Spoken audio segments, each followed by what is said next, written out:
woman in I think it was in Taiwan. Whoa! I think it was Taiwan, and they grabbed these women up and he made them like sex slaves, and he called it comfort women. So anytime like the warriors came back from war, Here's the ugly truth about that. A lot of women chase those bands of knights and medieval people. Not everybody was raped and pillaged, okay? How do you think a lot of women made no, I'm money? talking about that specifically. That's throughout history. Yeah, Like for example, why was a lot of women let into the military? I have no idea. I don't want to know. You just said it. Comfort women. I hope that's not true. I really pray that's not true. What's one I you wouldn't want be to surprised though. you want to stay married for a long time? Listen to this advice. Find one good couple that's a decent couple, and that's the only friends you need. That's really good advice. That's actually really good advice. Because once you start doing single man shit, the most powerful thing to a female at your age group is a man in fucking uniform. You think high school you got pussy thrown at you? I remember coming off the plane of Iraq. I had 15 phone numbers when I got off the fucking shuttle coming home to when I left BWI. From coming out to when leaving, 15 numbers.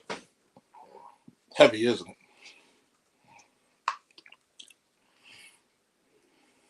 You don't go, and this is the one thing, you don't go telling.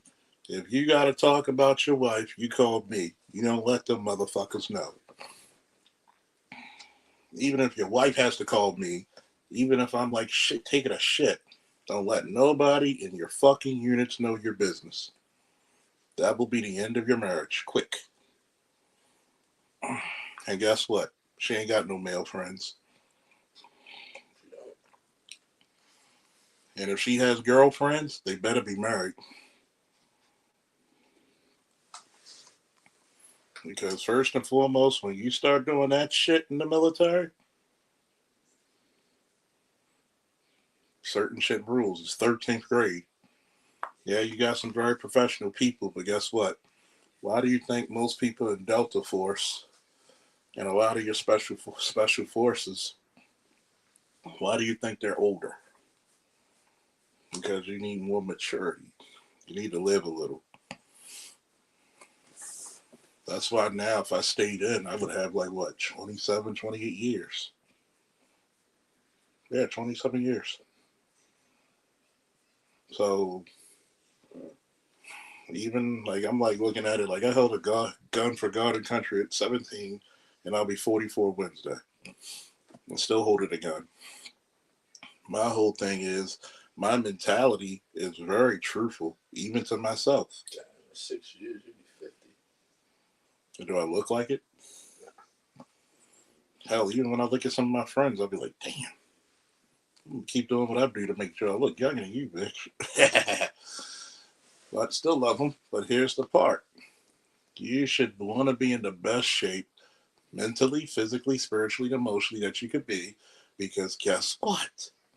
At the end of the day, you're going to have to be able to tell people what to do and do it decisively, which is one of the biggest flaws of black men. They're scared of leadership. There's two things black men never truly had in this country: power and freedom.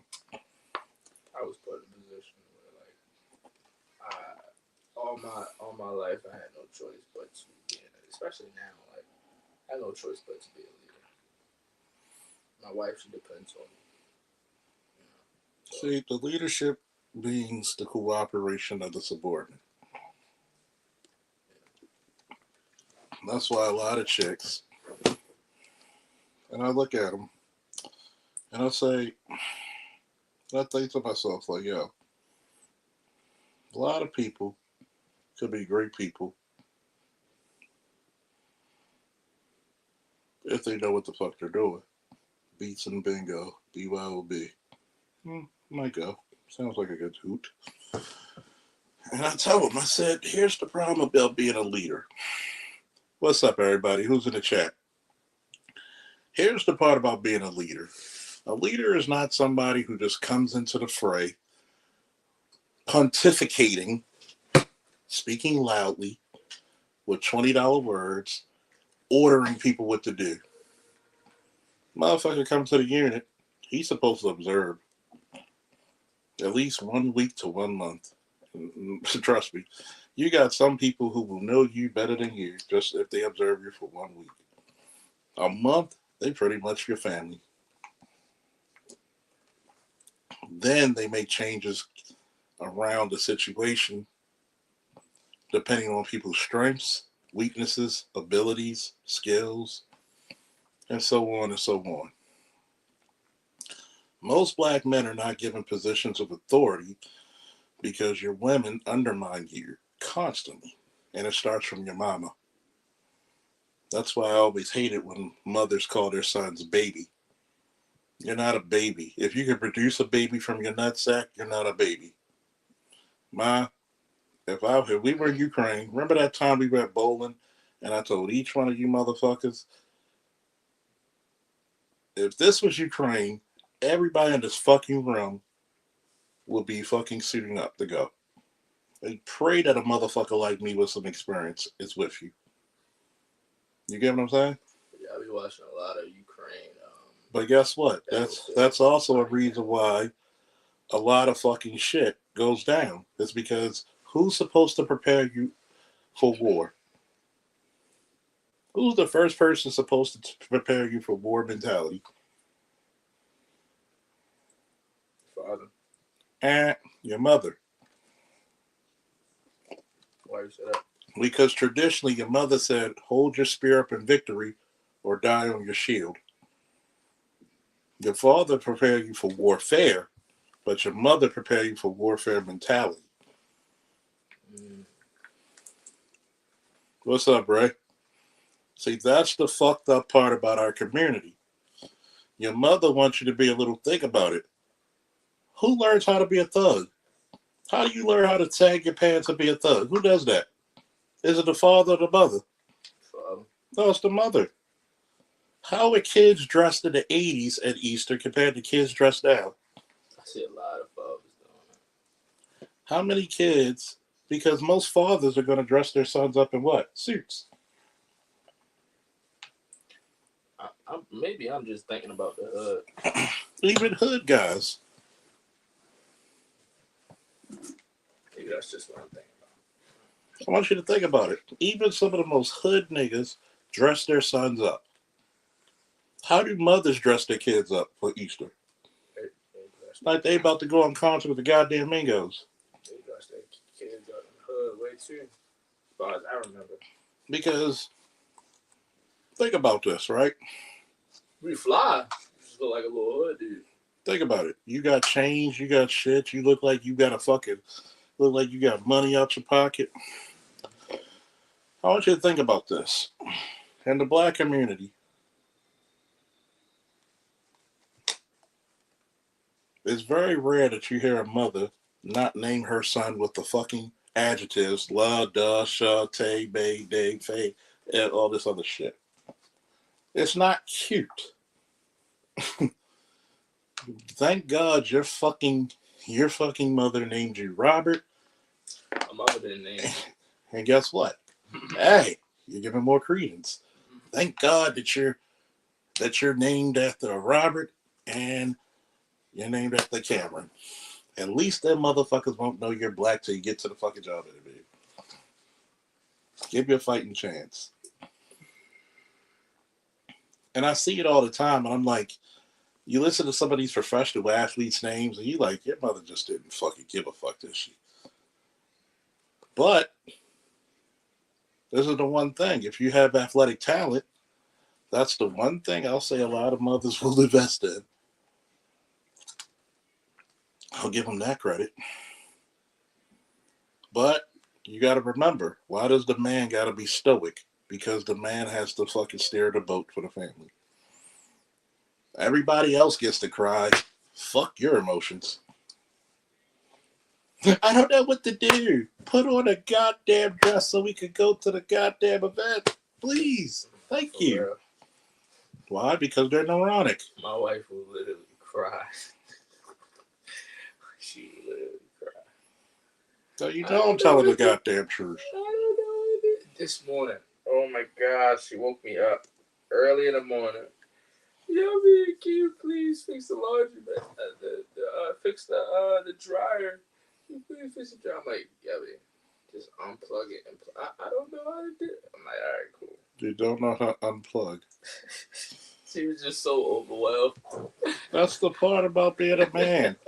A man can never have a bad day. She was so overwhelmed. That's the difference. A man can never have a bad day. A woman can be What do you mean fucking. by that? A man can never have a bad day. Who the fuck can you cry to? Who saved Superman? My wife. She can't save you. No, I'm saying, like, what do you mean by cry to? In other words, you don't cry in front of women. No, I'm saying, What? what do you mean by cry to? I can't have having a bad day. I wouldn't say that I'm vulnerable in front of my wife. I'm more so transparent. It's honesty you could be with her. Yeah. Actually, like I cried. you just can't be totally truthful. Some things you got to hold back on. Yeah, I agree. I'm not vulnerable. I'm not going to cry in front of you unless it's something I don't do it super serious. It has to be like a loved one's died. That's it. That's the only thing I can say is crazy in front of that. I had deeper stuff than that. And I'm like, look, I can't have a bad day. Like, well, you know, I'm fatigued like Tia. Well, she talks about how fatigued she is from the surgery and healing. But guess what? I got diagnosed with low testosterone. What the fuck you think I feel? Do you know how much I got to work out to keep this muscle mass from low T? And still take supplements to boost it up? You think I don't have that type of shit? Yeah, It look. decreases your energy, your mood. But imagine how much energy I have right now and how many supplements I have to fucking take. Imagine all the shit that I got to rearrange in this house, still go out, still make a way. But guess what? Women want to be thanked for putting on shoes.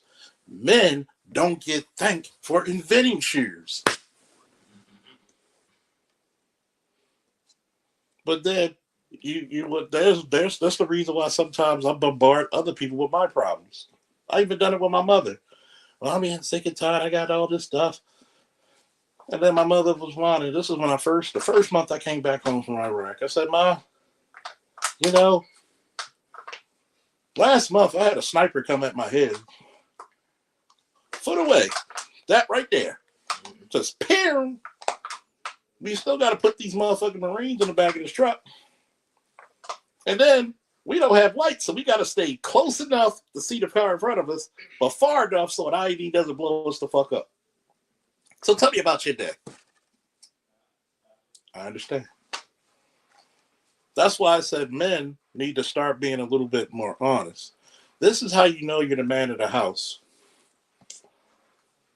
Does my wife still carry out my wishes even if she does not agree? It does not mean abuse her and abuse your authority. But does she still carry it out without question? Because we already talked about it thoroughly. It's like just, it's no different than when I was in charge of Black Lion. And remember when Fats asked me, why am I not doing the shit with y'all? Did I not explain, just like I explained on my other live stream that I had, the difference between operational and administrative command? Because I like Fats. Would you like to speak to that chick who might have been sexually assaulted in Roofie? How much experience do you have talking to people about that? How much do you think I have? Do you have to put people out? You're getting paid pretty damn good to watch celebrities. It's like this. This is like I gave my subscribers the bare bones definition of operation versus administrative. Operational means boots on ground. You're the lieutenant, he's a lieutenant. You take your guys, you raid a building, he raised the building simultaneously so nobody can warn each other. Administrative is me being at the top, and I gotta fucking govern and command and see what supplies and what fucking resources you need. So guess what? I get blamed for the whole fucking operation or success. If it fails, I take the blame. But if it succeeds, I share the victory. That's a leader. But nobody ever explains this brutally honest like I do. And the craziest part about that is that women want the power, but they don't want to put the time in to become powerful. They don't want to share the power. What was the most important thing about He-Man? The most powerful man in the universe. He literally has infinite strength. He let the power return. What was the most important about Jesus Christ? The power returned. The power returned to the people. Who did greater miracles? His disciples. When they were speaking in tongues. That's heretic right there. That's not heretic. I don't know what you're talking Didn't about. Jesus Christ say there'll be greater power than you? Nah. Bro. Didn't he say that? Nah, he said you would do greater works than me. Yeah, so there'll be greater power than you. Blessed are those who don't see and still believe. Yeah, he said, blessed are those who... So he said there'll be greater power than you. You'll have greater miracles than me. Yeah, because they're on earth. So and they're doing it. So in other words, he told them, the hell, you'll do better shit than me. All you got to do is believe. Try. What did Yoda tell Luke Skywalker? Don't try, do. I'd rather you fail going to the military than try to go to the military. You know why? Remember that time I told you at Mello? The same way how Delta Force picks their candidates is the same way you pick a wife. I'd rather that woman run 10 minutes all out and pass the fuck out than run 2 miles and not give it her all. What's the difference?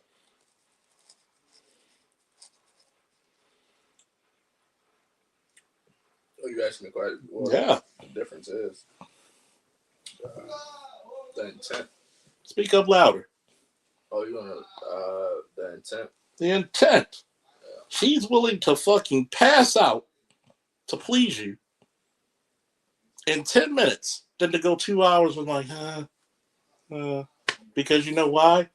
At the only side of danger or the only side of disagreement, she'll quit on you.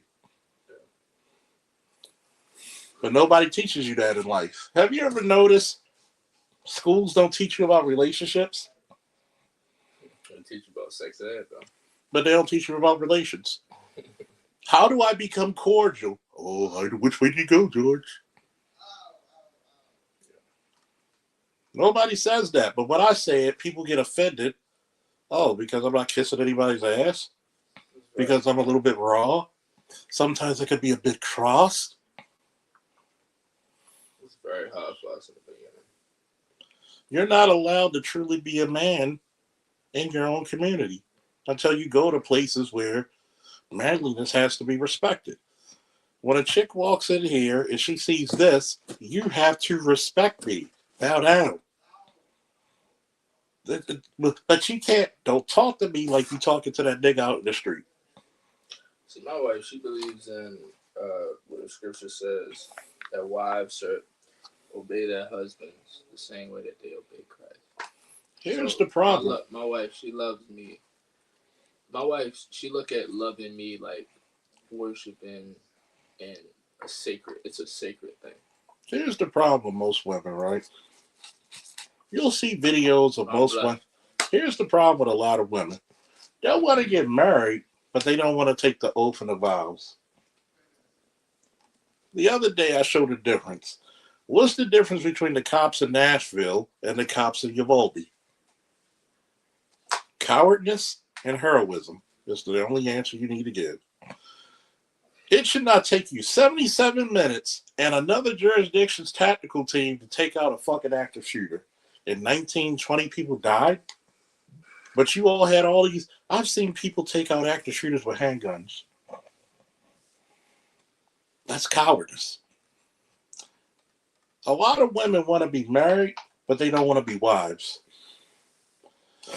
To love, honor, and obey. And you'll see these women talk about, I'm not obeying no man. And this is how I know men are simps. As soon as a woman say that shit and you don't obey, marriage over. Fuck this. I'm walking off the pulpit. Come on, Joe. I will beat your ass, Pastor, if you touch me. If this woman don't say obey, we ain't married. Either break yourself or I'm breaking the. What did I say on one of my live streams that people loved? Either I lead or I leave. It's bad teaching. That's the reason. That's the reason. It's called ego. It's called ego. See, there's nothing wrong with having self-confidence. There's something wrong to have a super ego. Think about it. I'm supposed to put my line on the life for something that does not obey me. What's the first rule of protection? Obedience. What's the second rule of protection? It costs. What do I get for the cost of my life? And if it's not your obedience, then we don't need to be together. That's the beauty of the gospel. Where did I lie? Jesus died for people that didn't want to obey him. Where did I lie? And women, there's only one woman, even women said, damn, I can't even defeat that. I said, let me put it to you this way. If I'm driving 65 at a 25 mile per hour zone, am I protected? No. Are the people around me in my vicinity protected? No. But yet, we play semantics with bullshit simple answers. Marriage is supposed to be easy. Relationships and dating is supposed to be easy. Expectations are hard.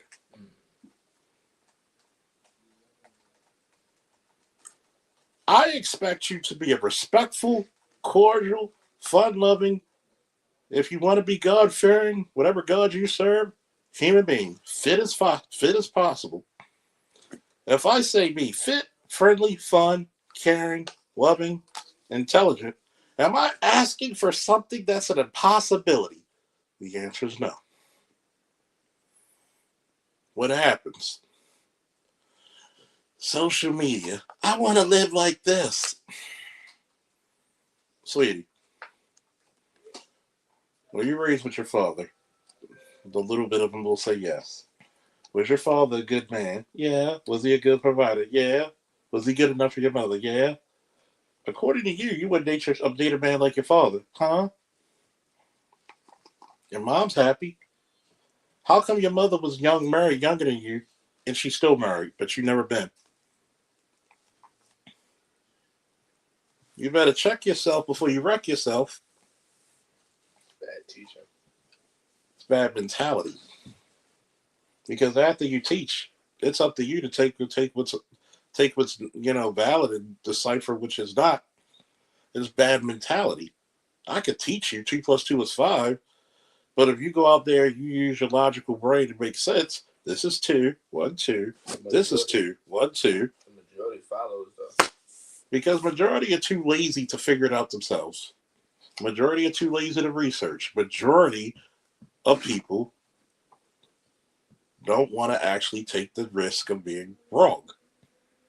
I don't mind it. People debate me all the time. Oh, even Chris. Oh, you lose a debate. I've never lost a debate to you, Chris. You're delusional. You ask me a question, then you try to move the goalposts, and it gets fucked up. You just get into your feminine feelings, and you want to get into this guilt, shame, and need to be right. Bullshit. You caught me off guard, bro. Yeah, he's one of the biggest ones to do it. I'm saying if he was right here. And he knows it's true. You try to move the goalpost because I got you. And then the fucked up part, thanks. The fucked up part about it is when people move the goalposts and try to Justin Tucker that motherfucker, people are going to question me. Ask me a question. You see all these plaques on the wall, right? So that means I should know some things about shooting, police work, military service. I might know a thing or two. The same people who ask me a question are the same people to say, that's not true. Then why the fuck you ask me? I don't think everybody have definitions for what they ask. It's not about definitions. It's in the black community. Some people don't understand what they're asking. That's why I always ask, what do you mean by that? Or what do you mean by that? It's kind of hard. Trying to defend something it's kind of hard to ask for a definition when, first and foremost, you ask me. If I asked you, how does it feel to be 22 in 2026? Would I know? Would I? Because I'm twice the goddamn age Wednesday. That's reality. Is there anything I can do to break it? No. Would you know? Because what? People hate to live in reality. I'm a comic book fan, for God's sakes. I got the goddamn Sword of Omens on my fucking sword. But at some point, I have to live in reality. But I mean, like, more broader questions, like. And what are we drinking tonight?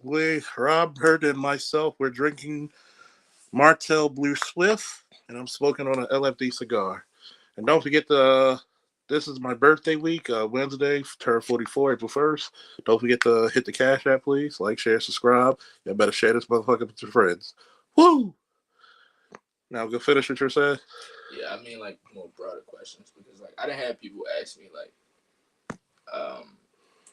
why is God such a evil God, right? And in order for me to answer that question, speak up. So I didn't have people ask me questions like, why is God an evil God? And in order for me to answer that question, I would have to understand what they define. What do they define as God? Because if I answer that question with my perspective of what God is, and we're not on the same page, I could be defending a God that's not even the same God that I believe in. Well, what's a God by default? A creator, a maintainer, and a destroyer. Yeah. But a God to somebody else could also be this speaker right here. Are you a God to the animals? No. Yes. I could be, yeah. Are you a God to your children? Could be. You're just a miniature version of the person who created you. Because guess what? If you had children and you don't feed those children, do they eat? No. I get that. I get that perspective. But I mean, like if my point is like if. But let's back up for a second. Right. This is where you kind of failed. You were on the same path, but I was hoping you would catch yourself. The question you should have asked: define evil. Yeah, I asked those questions as well. But first, I have to define No. Define evil. That's God. Let me tell you why. Because guess what? This is the same. How many years have you known me? Very long time. How many times have people said the police ain't shit? Aren't those the same motherfuckers that call the police when they get in trouble? And then you would ask them, I would ask them, what is your definition of the police? Period. Yeah. And what the police stand for. People know the definition of police. I mean, like, not the definition of police. Like, what do the police stand for? In other words, this is what you have to come to reality. We live in a very liberal country. Right. That's why all that I'm just saying, people don't understand definitions. Yeah, me and you can have this conversation, but most people don't understand definition of you words. And I. You and I.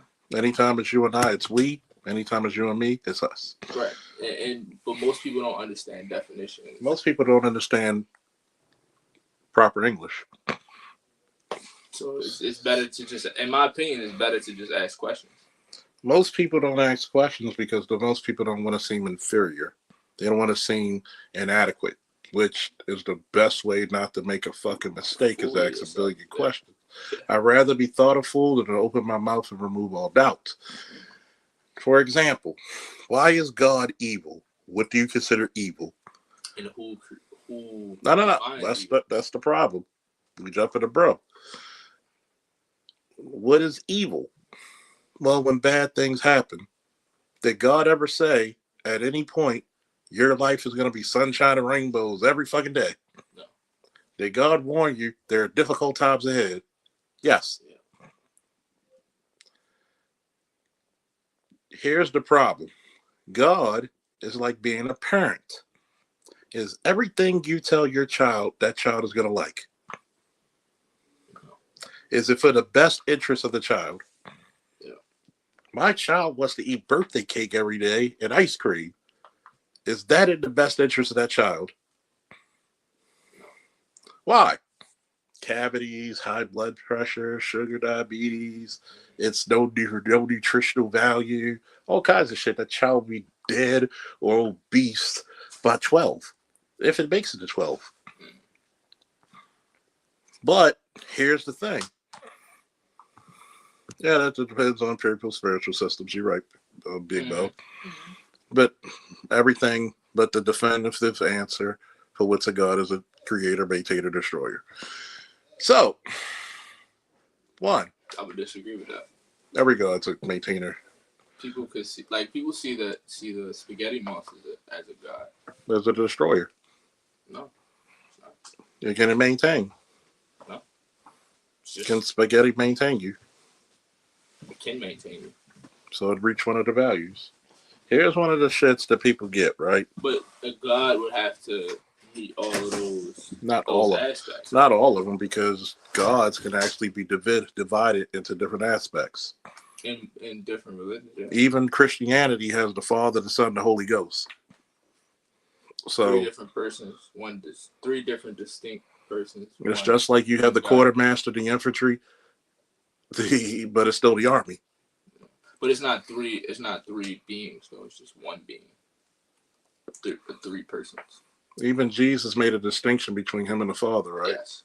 And him and the Holy Ghost, right? Yes. So they're distinct. Distinct persons. So just like I could be Superman, how many Captain Americas are they currently right now?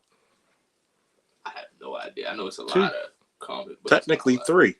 because Bucky was formerly Captain America. Sam Wilson, Falcon, is Captain America currently. Steve Rogers is currently Captain America. Are they all Captain America? Yeah, I guess. But they're 3 distinct. Because guess what? But they're 3 different beings. Just like the Holy Ghost. Oh, you saying like, okay. Yeah. So there's distinction. Mm-hmm. Meaning the Holy Ghost was supposed to take over after Jesus gets on his way. Meaning, we got to understand that guess what? Gods have roles. Yes. They have a lot, yeah. If everything is good and everything is positive, will you get stronger? No. Because in order to lift weights, you need negative force. That's a perfect world. What is perfection? God. Perfection means even God is getting better. So God is never truly... He doesn't need to... Well, it depends on what God you're talking about. What do you mean by God? In other words, when God sent sin, did he send a better idea out? What God are you talking about? The Judeo-Christian God. All right. Got it. We on the same page. So, when he saw the sin of Adam, did he put a better version out? Are you saying that God can become better or worse? He can become better. All right. So, or worse, depending on what you see it as. Because number one, you got to look at the person's level of understanding and knowledge and comprehension. No, 2, we just have pure like objective truth, right? According to 2, and then objective truth to the scripture. Yeah. In order to conquer sin, who did God the Father send? The Son. So was the Son the perfect will of Lamb? Yes. So was the Son better idea than Adam was? Better idea? A better idea. Was he a better result? Yes.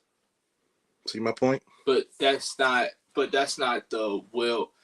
Adam sinning in the garden was not the will of the Father, Son, and the Holy Spirit. So it wasn't like God. In order for you to get better, you had to be at a different point. So in other words, he was always perfect. I'll give you a good example. You get what I'm saying, though, right? I'll give you a good example, right? Mm-hmm. Wrestling. How many legendary wrestlers are from Lake Clifton? I have no idea. How many do you always hear about? You, Cox. And this could be anybody who wrestled in the city. We'll always mention them. And these are motherfuckers from 30, damn near 35 years ago, right? Yeah. We'll always tell you that shit, right? Yeah. My first year was a cool year for a first year wrestler. 14-7 with a championship, which is great. Great. Cool. Amazing. Overachiever for a first year. The second year, you're like 18-4. Better. The last year with a championship. The last year, 2 championships, and you placed no lower than second in every tournament you've been, and you're 31-5. See, you're not being bad. You're just progressively getting better. Yeah, that's the thing. In order for you to get better, you had to be at a standing point. Right. God was God is. God was at a standing point when He had Adam. The Judeo-Christian God is always Adam's decision had nothing to do with God, how perfect God is. God is perfect and forever perfect on His own. Are there bad subordinates or bad leaders? In what aspect? Because at some point, I gotta change the course of the ship. In what aspect? Any aspect. If your child's having trouble reading and you read to them, you have to figure out another way to get them to read correctly and on grade level. Yeah, because we're human beings. What did God do with the human race in the Judeo-Christian faith? With Adam and Eve, He created us in His image, and He also happened to Israel? He created us with our own will, so we can choose. What happened to Israel for 200 years, 400 years, whatever time they were slaved? Yeah. So hard-headed. Like I said last night, they said that the Old Testament God isn't merciful and loving.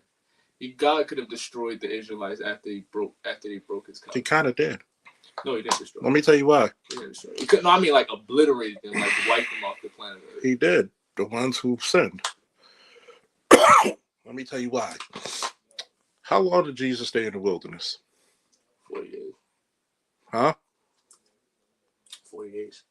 40 How days. long did the children of Israel stay in the wilderness?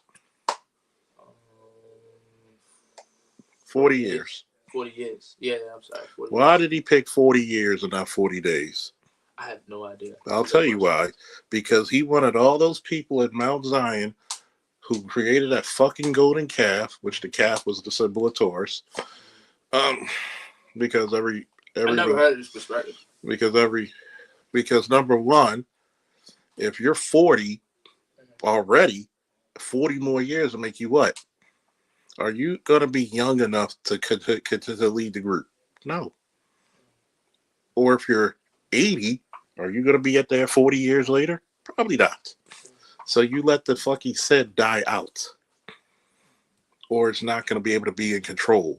So we're going to give it to people who don't fuck up. Meaning, if you fuck up my fucking security agency, I'm going to either fire you or demote you and let somebody who can take your spot. That's what God basically did. For what? He basically said, you old motherfuckers are fired. Young people, get in here. You saw what I did. Make it right. Why do you have Gideon? Why did you have Gideon? Why did you have, what's his name? Jericho. The dude who, was that Gideon with Jericho? I forget which one who was with Jericho. So, why did you have all those warriors in the land of Canaan doing all that shit? Before we had kings in Israel, what did we have? The sons of God? No. It's an actual book in the Bible. Before kings were what? Judges, like Samson, Samuel. They were judges. He actually had proceeded. He ruled over Egypt. He was a judge. You ever seen Invincible? He was like Thrag, Grand Regent Thrag. He wasn't the king, but he had power to decipher issues. So when we look at that, I hope y'all loving this deep shit. Thank you, judges. Yeah, this is also that's the same book. So notice we don't have to speak about the gynocracy all the time because this is the multifaceted channel. I actually teach shit. I should on paper I should have about 5 degrees to teach shit. So why do we have judges? That's the same book. I think that's the same book. No, that's Psalms. Never mind. You had Samson. You had a female judge. I forget her name. You had Samuel, I think Samuel's the last judge we had, because Samuel anointed Saul, who is what? The first what? Born. Saul, the first what? Born. Huh? Born. Saul is the first what? He's the first king of United Israel and Judah. Who's the second king of United Israel and Judah? Who? David. David. Who's in the genealogy of David? Jesus. Who else? Mary. Mary. Who else? Joseph. John. John was cousins with Jesus. They're first cousins. Thank you, to keep order. That's what judges do, keep order. In the Book of Kings. Who's the last king of United Israel and Judah? David's son. David's son, Solomon. After Solomon's death, Judah and Israel split. You had a king for Judah, you had a king for Israel. How do people know this? How do I know this? It's called reading. So, when you look at the ancient genealogy of shit, that's why I said you can believe. You ever seen the Shroud of Turin? You ever seen the Shroud of Turin? I heard of it. It's the shroud that Covered Jesus' face. We don't know. Like allegedly. Allegedly. We don't know for absolutely sure. But like do y'all like this? Do y'all like this deep conversation right now? Do y'all like this deep conversation? Let me know, people in the chat. Do y'all like shit like this? Because I've been on my teaching shit. So what's up, LAPD SWAT? Give me a woo in the chat if you enjoy that. See, you gotta understand something. Before the council on the side and a couple other councils, a lot of people thought that Jesus was born in a cave in Ethiopia. That's why you have a split between Rome, Catholicism, and the Coptic Church, because they still believe the Ark of the Covenant is Ethiopia.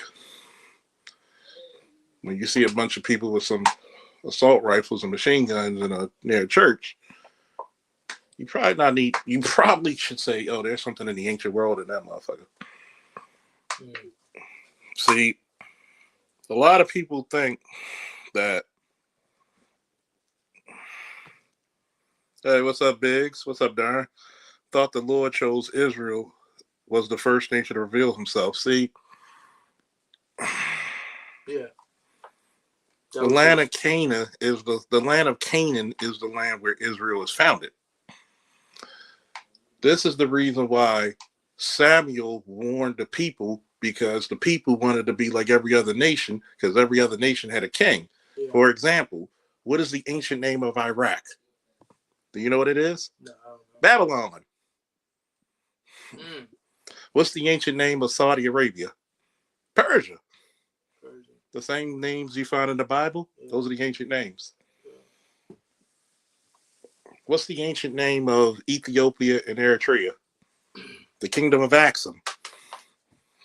Those are the names you find in the Bible. So when you talk about the land of Canaan, the Canaanites, they had to defeat the Canaanites to take over the land. So when you talk about this, I don't just talk about black, male, and fucking relationships. I could talk about many different subjects, because time and time again, I do read different religious texts, whether if I believe in them or not. There's some things I agree, some things I may not. Some things I'll be like, give it time, just like you're 22. Are you going to think the same way as 22 and you 44? No. Some yes, some no. Probably not. You develop yourself ongoing. You don't stop till the day you die.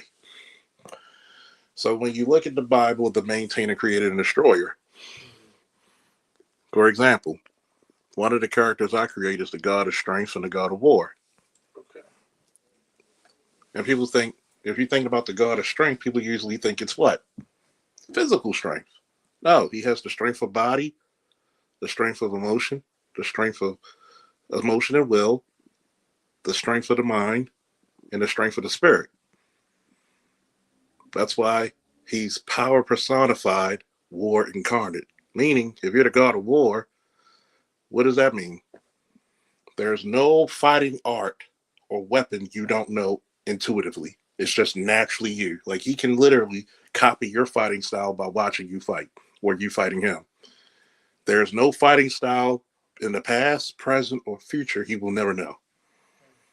There's no strategy he cannot out strategize. He is respected through every past, present, and future warrior as the supreme commander. That's just an aspect. Even the Bible says, don't put what in front of me. What is one of the 10 commandments? That people one of don't, the 10 commandments? yeah, don't put what in front of me. Thou shalt have no what in front of me. Gods. Thou shalt not have no gods. It doesn't deny there's no other gods. I disagree. No, it doesn't deny that there's no other gods. No, because God... In the context, God is saying that we can make our own gods because in other words, are you a god? Wait, the pagan religions around the Israelites were making up gods. They were making their own gods. And that's what he meant by don't put any other. In other words, making gods. If sperm hits the egg, what is that called? Starts with a P. Ferment something? Procreation. Oh yeah, procreation. So, the energy they said the Big Bang, which can be interpreted as God says, "Let there be light." Bing. Yep, God banged the Big Bang. Is the same energy you see if you see when the sperm hits the egg. It's energy. Where does life starts with a human being? You got a pair of nuts, grab them. That's where it starts. Not in the womb, because the eggs are inert. Starting nuts. So, that's God. That's where life starts. Life does not start. Are your sperms living? They are living. Is the eggs in a woman's ovaries, are they living? No, they're inert. No. But the egg has to get the sperm has to get to the egg. Is the sperm already alive? Yeah, the sperm is alive. Is the seed of a plant alive? You're going through incubation versus life already. A dead sperm is not going to produce a baby. You're right. I'm thinking about consciousness. That's what I'm thinking about. And I'm thinking about like our actual conscious being. We got to realize, what are we called? The children of what? Adam. So if you're a child of God, do children of gods create? Yeah. Do children of gods maintain? Yeah. Do children of God destroy? In Genesis, God tells us to be the maintainers. And the destroyers are necessary. Because guess what? In order to make this... But we're not God. See, he don't call us. You're the children of gods. Yeah, the children of God. Yeah. Meaning you have divinity in you. Yeah. Which gives God-like power. What did Samson have? Remember what I told you about Samson in the car? Was Samson's strength natural or supernatural? Very supernatural. Because guess what? If it was naturally his and he disobeyed his Nazarene rights, and we know what a Nazarene is, a person who makes a covenant with God to get supernatural power. I believe Jesus was a Nazarite. I believe Samuel was one too. And definitely Samson's probably the most popular one besides Jesus. I think Samson might be more popular than Jesus because people forget the fact that we call Jesus Jesus of Nazareth, but they don't put two and two together. I disagree. I'm going to tell you why. Oh, you saying like popular as in Samson is the more he's the more popular as a Nazarite, yes. Yeah, you're right. So you got to think about it, right? You got to think about it. When you make that covenant with God, the first covenant he broke was being by an unclean dead body, which was the lion when he ate from it. The second one was the drinking. Yeah. The third one was the cutting of the hair. God said, okay, fuck this shit. I had enough. See how merciful he is. But guess what? God's mercy keep you from which, let me see, God's grace give you what you don't deserve. God's mercy keep you from what you do. God I agree. is this. God is the motherfucker of motherfuckers. As crass as that sound. And I'm going to tell you why. God never said, I will not punish you. Because God is all about redemption. He's a just God. He has to punish. Even the Bible says you have to listen to the laws of the land like you obey the laws of the Lord. Yeah. So, there are some punishments you're going to take. Yeah. So, when people think of evil, you got to look at this. Why do some people get abused? Let's look at your favorite superhero, Bruce Wayne. Sin. According to the Judeo-Christian God, sin. Some people's favorite superhero, Bruce Wayne. Who's Bruce Wayne? Batman. Did Batman go through a traumatic event in his life? Very traumatic. Saw his parents gunned down in an alley. He could have had the fork in the road. You know what a fork in the road is, right? The fork in the road is when you could either go left or right.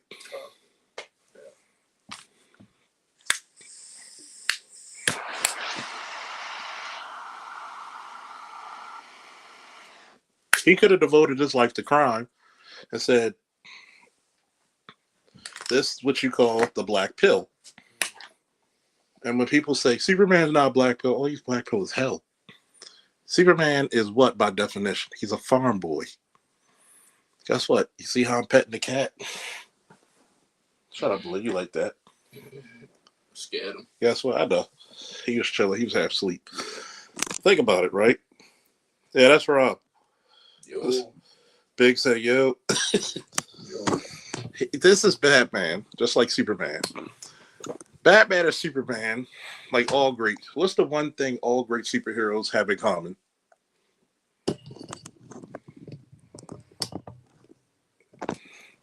They all been hurt by evil. Starts with a T. I'm teaching you how to simplify shit so you can be quick on the ground when you join the military. Starts with a T. He said, my guy. This is the thing that all great superheroes have in common. Starts with a T. It's called tragedy. We don't respect anybody unless they went through shit, right? Why do people respect me? You see that plaque? Does it tell a story? A hell of a story. You went through some shit. So, why is it hard to respect younger men unless they do what?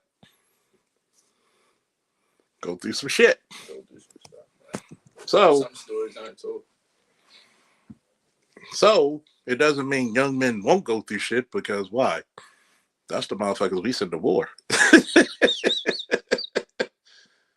We don't send too many old motherfuckers in the clink anymore unless they're leading you to go through the clink with them. And remember the rule: fear the old man in the profession with a good die young. If that old man been through the roughest shit and he still can do it, he gets the ultimate respect. It's a Delta operator. He's like an older guy. You met one. Like a bit beard. Shrek. On YouTube. Probably Shrek. He's so cool. Probably Shrek because he was a ranger at first. He was a ranger. Freak up. He was a ranger. He was an army ranger, and then he went to Delta Force, and I think he had something to do with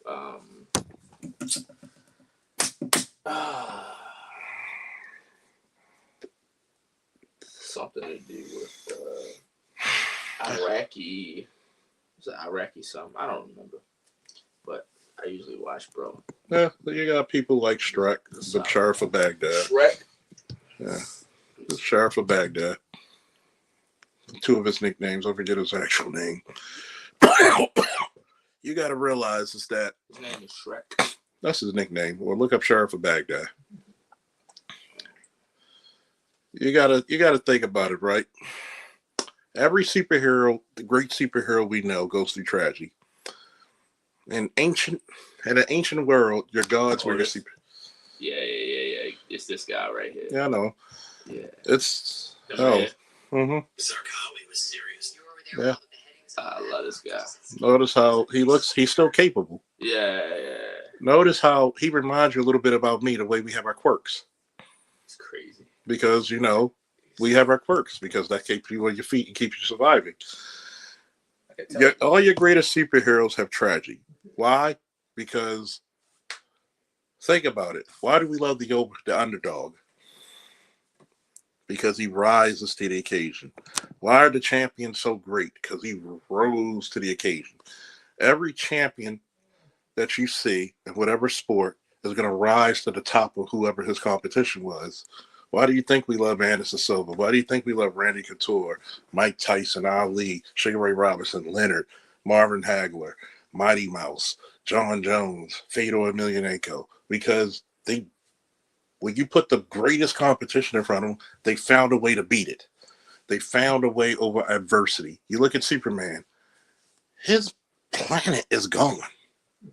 He's been his genocide. Guess what? He has the powers of a god. He can literally move planets with his bare hands, shoot laser beams out of his eyes that get hot as the sun. But guess what he chooses to do? Because of the way he was trained by his parents. He chooses to help people. That's a hell of a person. Think about that. Why do you think I always say superheroes are important to the growth of especially young men? Because it gives you a code, not morality, because morality changes with the wind and how many times you piss in a day. Codes stay for thousands of years. Think about it. This is the problem with modern women. Modern women want to be the bread makers, the breadwinners, and get breadwinner positions. What do you mean? But they say, what do you mean by give the child the superhero? Do you mean by like the parent is a superhero, or are you saying like give them an actual like comic book superhero? Give them comic books for multiple reasons. One, comic books are high school to college level reading, so it improves their reading skills. Number two, it improves their imagination and creativity. Number three, it gives them something to aspire to. You could give them a book, you could give them the Bible, you could give them a comic book. Number four, it makes them think about decisions. With Superman, there's comic books where Superman powers were stripped from him. The mentality Superman has, Clark Kent, Kal-El, with no powers, if his powers were stripped for 24 hours, would he still put on that suit if a gunman had a gun pointed at people and stand in front of the people? Would he still do it? Why? Because that's his mentality. That's who he is. So that being said, Pete had asked me this question when he was 4 or 5 years old. Daddy, you remember when he had the baby voice? What's the difference between the good guys and the bad guys? That's a pretty introspective question for a person your age. Good job. I taught you well. It took a minute. And I said, the difference is, son, the bad guys use human shields. The good guys are the human shields. Once again, I'll point out to my live stream the other day, which was Friday, where we saw the difference between cowardness and heroism. When you looked at the Nashville police, did they waste time taking out the shooter? No. They went in that building, they heard gunshots, they went straight to it. Uvalde, they saw the guy shooting at him, they ran back and waited 77 minutes. And little kids died. You could actually hear the phone calls of kids, please hurry, there's dead people around me. That should break your heart as a man. So, with that mentality, did you know that the superheroes fought Hitler before the Americans did? What's Captain America #1 cover? Is Captain America jumping in the fucking office and putting a right cross around Hitler's face? He put 5 across Hitler's face. That's a statement. What did Superman do? He took the Emperor of Japan, he took Mussolini and Hitler and threw them right there in front of the World Court. What was the reason why you had the Justice Society of Heroes? To battle the fucking Axis powers. So if you read that book at 5 and you become 16 to join the war, what does that make you want to do? We know evil. We see evil. Evil must be defeated. So, yes, when people talk about ideology, would you take great power, godlike power? Would you rule people or would you help them? That tells a lot about your character. That's why I always told people Superman is a morality character. People don't understand Goku. They say Goku's a bad father. No. Anybody who says Goku's a bad father has never been a father in their life. What's the context behind it? Well, Goku fought Cell, and he let Gohan fight Cell. Am I going to be on Earth forever? Wait a minute. You and Peanut got to carry my kingdom further, right? So guess what? If they call for war, y'all got to go. Unless I decide to come back and lead y'all. So who's got to fight for us when I'm too damn old to do it? You do. What did he teach? What did he change? What did he teach his son? What's a father's job? Do you know what a father's job is? I think a father's job is to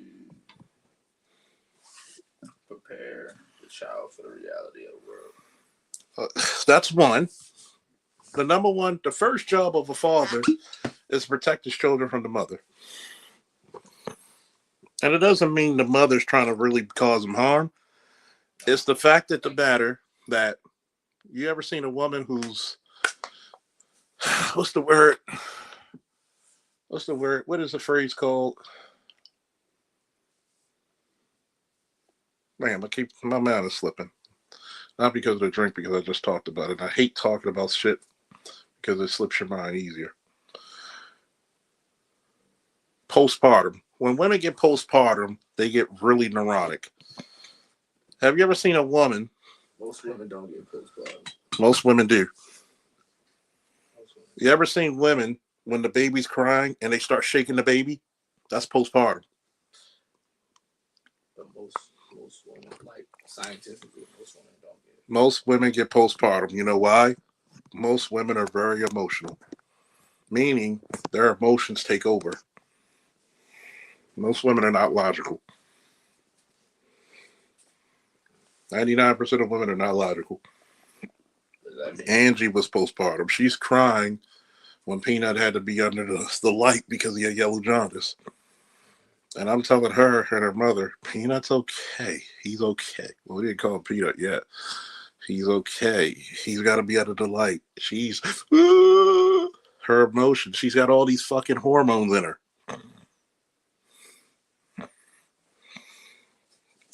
I've seen this shit many a times. I've seen when the baby's crying and she's emotional and you got to take the fuck you doing? I was trying to get the baby quiet. Oh, sit your ass down. Have you ever noticed when women will complain about, I had the baby and he's crying all day. As soon as you get in there, you put the baby to sleep in 15 minutes. And she's like, how? You know why? Because her emotions are flooded with her body's flooded with hormones that make her emotional. I can't even fathom that. I Your girl's already emotional, so we already know you're gonna catch a motherfucker. Y'all have children. No. I mean, like I'm saying, like growing up, like I watched my grandmother, take a lot of slack off your mother. Take a lot of slack. Because your mother, I know your mother was postpartum. I know Probably. from her attitude, and I've dealt with a lot of women. I know she was postpartum. So she's lucky that she had a mother on her side and her brother. She's lucky with that. Imagine these I don't need a man types. Even though it's a little bit of your mother too, but I know you're here nor there. But imagine a lot of women who have no support. Why do you think a lot of women beat their kids under who gets more abused? Single parent, single mother homes or single father homes? Single mother home. Mm-hmm. But I think Shaking baby syndrome. splitting the household period, the child is more susceptible to disaster. And then you got to remember, what's the one thing fathers always bring? Discipline. How do you run your home with some discipline? Where did you learn it? From a man. Not saying you didn't learn other things from your mother. You'll say your mother's a good mother. The first thing I see, hi, sir. How you doing, sir? Oh, your mother must have beat that into your asses. Shit. You got to understand, there's a role. Is it optimal for both? Yes. But why did one always overachieve than the other? Because guess what? Women negotiate with kids. Fathers say, you shall. I think if more people stayed together, The difference? children wouldn't be. The difference is that you're not taught to be together. Your grandparents, my parents, were taught to be together. Very bad teaching. Now, like I remember my grandfather, God rest his soul, peace, paradise, and power. When my parents had an issue, he came in there like the ruling king. I always looked at my family as a royal family. You have your little princess, you have your sister, my sister, the princess. My father's the king, my mother's the queen. But who outranks them? The emperor. And there's times I must have been born to be a spy, because there's times I can see him when he's talking to them. Both of them are sitting in different chairs, and guess who's the only motherfucker standing up? Him. Even when they're getting into physical altercations. My grandfather never picked sides. I can remember those visually. Like, see this? I can remember it just as clear as that. And that's at 4. That's 40 years ago. So, you may be the king, but I'm the emperor. And what does emperor really mean? That's a Persian word. Thank you. King of kings. Did you know that word came out 1,000 years before Jesus? Yeah. So the emperor holds court, meaning Yahweh was considered the king of kings. yeah, that's what they made it for, king of kings. Even Buddha predicted Jesus. I disagree. Well, he did. He says because he was called the Christ. Christ is a title, right? We don't have any historical evidence. They have historical evidence of it, because he said one is coming greater than me. No, I'm saying Buddha. We don't have any historical We evidence. don't have historical evidence of Buddha. Gotta show me. Now, getting back to the story. Your wife gets into it. Yeah. What did I say? Who are you going to call? God. Physically. You should be calling me, because there's times I'm going to tell you and your wife, shut the fuck up. Y'all not leaving each other. Take some time. Both of y'all leave the house. You go to where you want to go. You go where you need to go. Later that night, come back. You come back with some dinner. You come back with some flowers and some wine. Love each other again.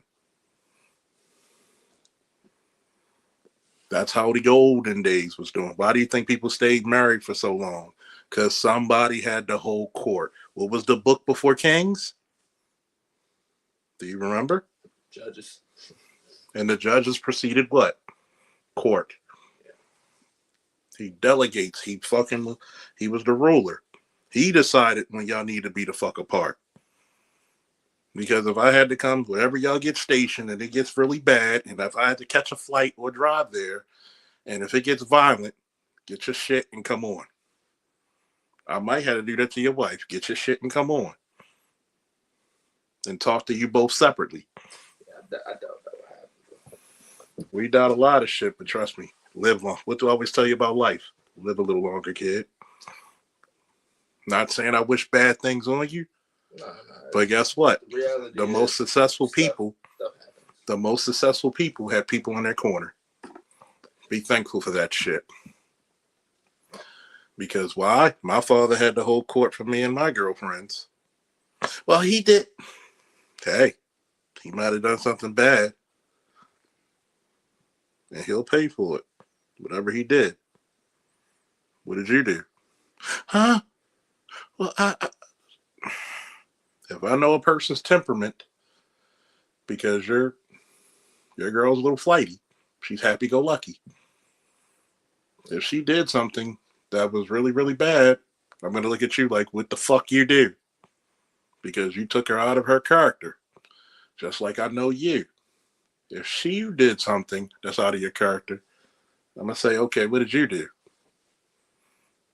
That's Right. the part of knowing people. It's really hard to get us out of our character. See, people don't know this shit. Do y'all enjoy what the fuck we talking about right now? Give me a woo in the chat. Don't forget to hit the Cash App, please. If you can't, if I know everybody got, shit's getting expensive, the least you can do is get a like on this shit and give me a couple of shares to people who might enjoy this conversation, please. Try to defeat the algorithm. Let's get to 7,000 subscribers, please. Notice this is called esoteric, meaning I can break this down in many different ways. I can break this down like an M4 because you got to think about it. How you see, that's why you need to go put this in your phone now. John Hagee, Promise, Problem, Provision. Check it out. Look up Promise, Problem, Provision. It's a whole sermon. How long you look at your problem determines how you look at your problem determines how long you stay in it and what happens ever. That's a good damn sermon John Hagee has. Shout out to John Hagee. If there's one sermon I would support, is that one. Promise, Problem, Provision. How you look at your problem determines how long you stay in it and what happens afterwards. That's why Dr. Doom said it. It depends, because if you got a situation like Job, then it don't matter how you perceive it. Yes, it does. Let's look at Google what God said to Job after he questioned God. Google it. No, I know what he's No. I'm asking you for this. And read it out loud with your big boy voice.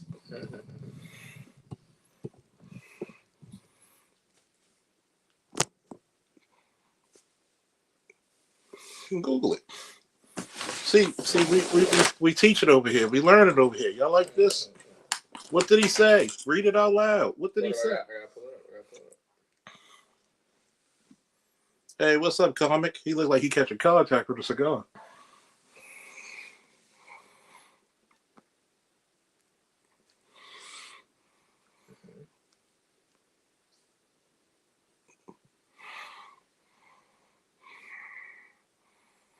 Okay. Big boy voice, louder. He says, "Where were you when I laid the earth's foundation?" Keep going. Oh no, I didn't pull up the Roll up the whole scripture. Right. This is one of maybe the only time God gives somebody the dozens.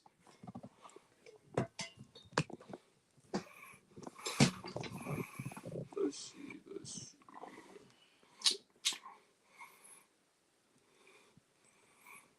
That's one of the few times God in the Bible said, Hebrew, please. You'll get the joke later.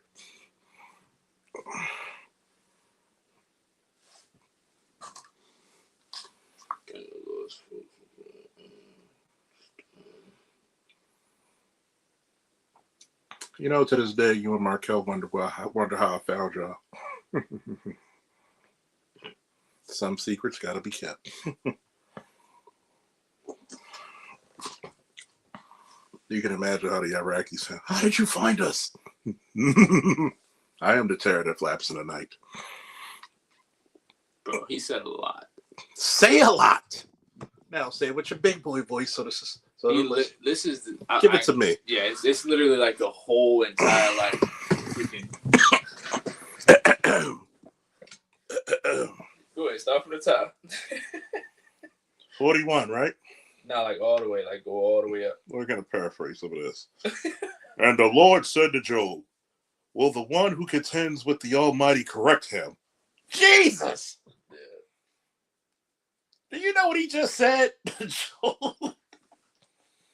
He said, let the person who's better than God correct God. I'll wait.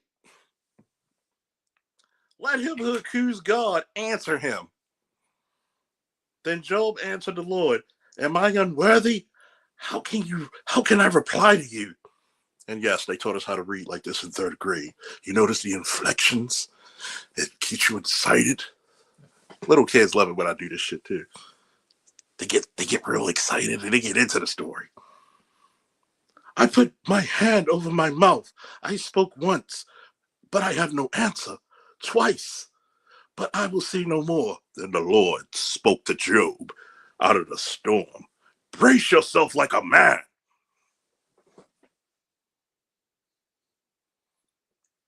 Do you know what God basically called him? We ain't got no weak God. No, he basically called him, stop acting like a bitch. He told God, stop acting like a bitch. No, I mean, God told him, stop acting like a little bitch. I will question you, and you shall answer me. Will you discredit my justice? Would you condemn would you condemn me to justify yourself? Do you have an arm like God's? Can your voice thunder like this? Then adorn yourself with glory and splendor. Clothe yourself in honor and majesty. Unleash the fury of your wrath. Look at all who are proud and bring them low. Whoa!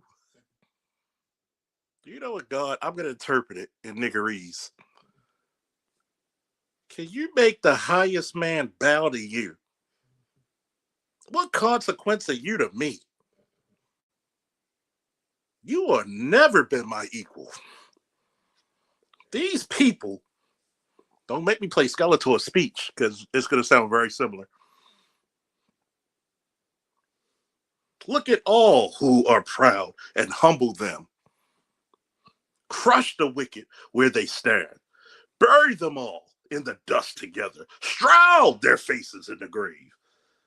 Then I myself might admit to you that you're your own right hand and can save you. Interpreting, if you were so great you could save your goddamn self and wouldn't have to call upon me. Look at the behemoth, which I, along with you, and feed the grass like an oxen. What strength it has in its loins. What power the muscles of its belly. Its tail is like cedar. Its horns like thighs that are close knit. Its bones are tubes of bronze. Its limbs like rods of iron. You like this shit, don't you? I should do this for churches. Y'all never knew I could read like this, could you?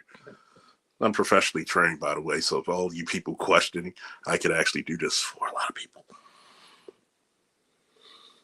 It ranks first among the works of God, yet its maker can approach it with its sword. Meaning, it's one of the greatest creations I ever made, but it pales in comparison to me. Yep.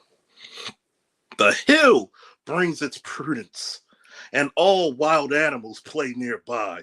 Under the locust plants it lies, hidden among the reeds in the marsh. Locust conceal itself in its shadows, populous by the stream surrounded. A raging river does not alarm it. It's secure through the Jordan, should surge against its mouth. Can anyone capture it by the eyes or trap it and pierce it through the nose. Meaning it's so great that you can't even comprehend it nor capture the essence of it. Can you pull the Leviathan with the fish hook or tie it down its tongue with a rope? Can you put the cord through its nose, pierce its jaw with a hook?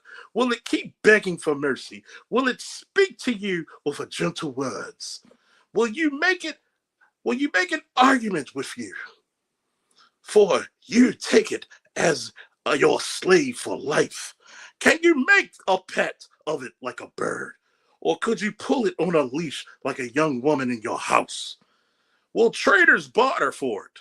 Will they divide it up amongst the merchants? Can you fill its hide with harpoons or its head with fishing spears? If you lay it upon its head, will it remember the struggle and never do it again?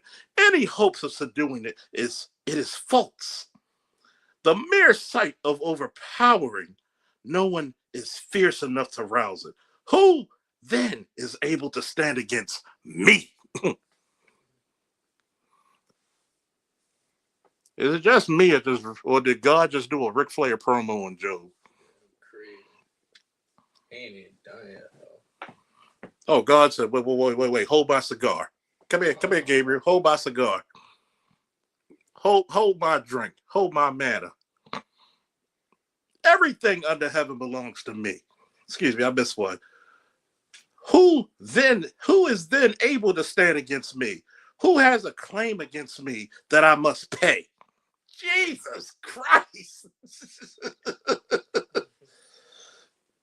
That is some arrogant shit, isn't it? That is just arrogant. That lets you know God must be an Aries. Woo. I'm going to read that. Oh my God. That is so arrogant. No one is fierce enough to rouse it. Who is able to stand against me? Who has a claim against me that I must pay? Under heaven, everything belongs to me. I will not fail to speak to the Leviathan's limbs, its strength, and its graceful form. Who can strip off its outer coat? Who can penetrate its double coat of armor? Who dares open the doors of its mouth, and ring it with fearsome teeth? Its back rows of shields tightly sealed together, each so tight that no air can pass between it. They are joint fast to one another. They cling together and cannot be parted. Its snarling throws out flashes of light. Its eyes, like the rays of dawn, flames steam from its mouth. Sparks of fire shoots out. Smokes pour from its nostrils as from a boiling pot over burning reeds. Jesus Christ, he just goes in. Remember, this is God just going in. Yeah.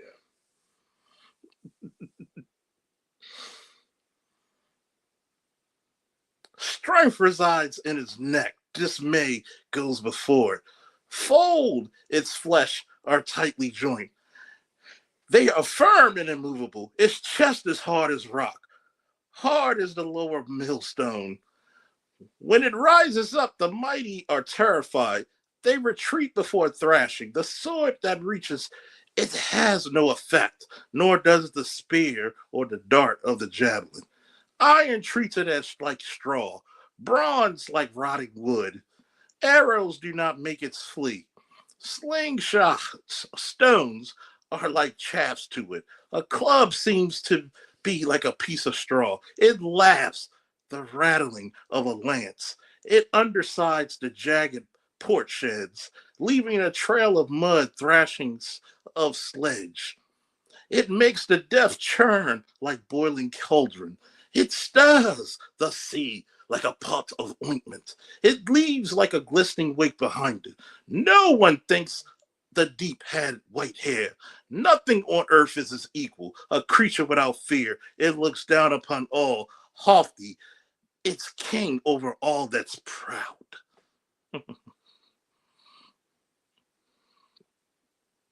Y'all like that, don't y'all? Y'all like that. See, boy, Can you hold a pharaoh with a harness?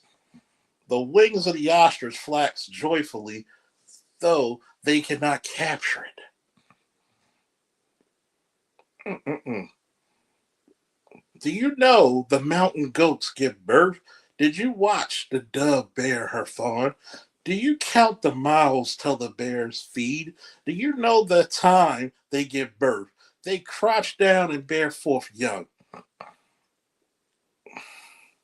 Do you hunt the prey for the lioness and satisfy their hunger when they crouch down in their dens? Can you raise your voice to the clouds and cover yourself with a flood of water? Do you send a lightning bolt down their way? Do they report to you? Here you go. Yeah, he goes, man. See, a lot of people never had a conversation with their God or their masters or grandmasters because it's a coming to Jesus moment, as we call it, in commonality. That's the first and maybe one of the only times God goes in. I think that's the most he ever said to one individual. Because God was pissed. Would you agree? Yeah. You ungrateful little bastard. The two most pissed off times God has ever been. Well, I don't know if he was pissed. Oh, he was pissed. Oh, he was pissed with Job. He was pissed. You can read that and tell me he was pissed. You know why? No, I was just saying, I just wasn't sure. Oh, he was pissed. When does God say? It sounded like it. Let me give you an example. It sounded like he was. Remember when you were young, dumb, full of cum, 9th, 10th grade, and you questioned me about something? And I looked at you and I said, how many times did you have to go rescue people? How many calls you answered? How many reports you wrote? Notice you don't have to cuss a person out. You just got to question their resolve. There's going to come a time, if you stay in the military long enough, maybe basic training, they might make you a squad leader. I got the balls to do it. Not the balls, but do you have the integrity to do it? That's it. Because there's times you got to be the comforter and you also got to be the disciplinary. And you got to know when to do the difference. That's called fatherhood. Were you rewarded in my house for doing well? Were you punished if you didn't? Yeah. Did it make you a better man? Yeah. Do you think you've been married if that didn't happen? I don't know. Probably not. I believe my marriage. No. If that wasn't in your life, no. You're right. No. I don't think I would have the same type of Mentality. Yeah. Because I'm gonna tell you what. Because remember when I challenged you, and you said, "Well, she's my responsibility." What did I tell you? Then why don't you marry her? That's what God said to Job. He G-checked him. You know what my father told me? Well, I'm a man. Then man up and get your own house. What can I say back to him? Nothing. What could you say to me? Nothing. Oh shit. He called me out. Guess I gotta marry her. If I proclaim something, pontificate even. Google the word pontificate, by the way. I think I married my wife because I wasn't even gonna. I'm gonna be honest, right? And I already told her this, so I could just be like upfront. Clear.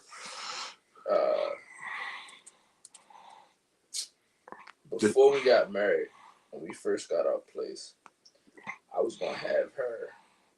I was gonna kick her out. Have another shorty come over that I was talking to down in Washington D.C. What made you keep her? I heard God tell me, if you do that, your life will be miserable.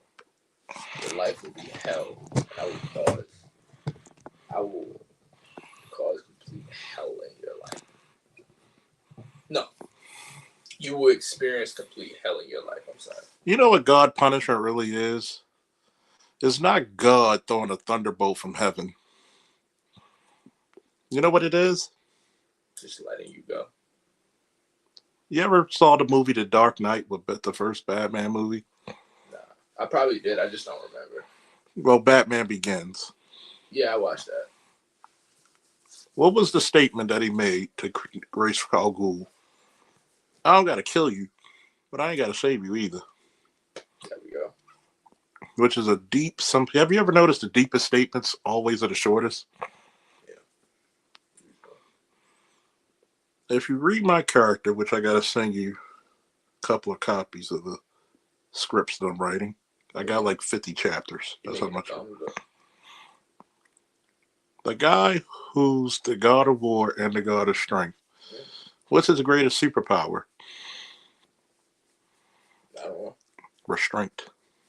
Okay. He tamps himself down. He's actually based off of me. Okay. Have you noticed I really, when I'm around people, I tamp myself down? Because how many athletic motherfuckers in this house right now? Everybody. Super athletes, right? Yeah.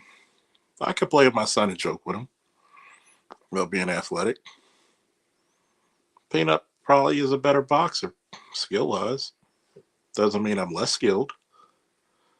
But does Peanut know how to fight better than me? Because there's things because on the street, when people are fighting over a gun, it gets ugly. Have you broken a person's orbital bone? Broke both his arms? Cracked his jaw? You got to understand something. You're beginning your manhood journey. My job right now is not to be your father figure anymore. Well, still to be. I'm out of parenting you. Now I'm guiding you. Your job is to become the equal. Then at some point, you're supposed to surpass, like you and my son are supposed to do. Chris finally got his expungement papers recently. But if he wasn't here, he wouldn't know how to do it if I didn't encourage him to do it. Yo, here's the money, catch the fucking bus, be a man, go to the goddamn court, and get your fucking shit expunged. You could see how elated he was when he got his freedom papers. God doesn't put you where you're needed. Doesn't put you where you wanted. He puts you where you're needed. Have you noticed I can't get rid of you motherfuckers, even if I tried? Because God says, take care of them. Whatever God there is, whatever ancestors guiding, male and female, because yes, the ancestors do talk to you. They put you in there. This is what you have to do. Why does my character, he's strength personified, war incarnate. He is the god of war, but he tamps it down.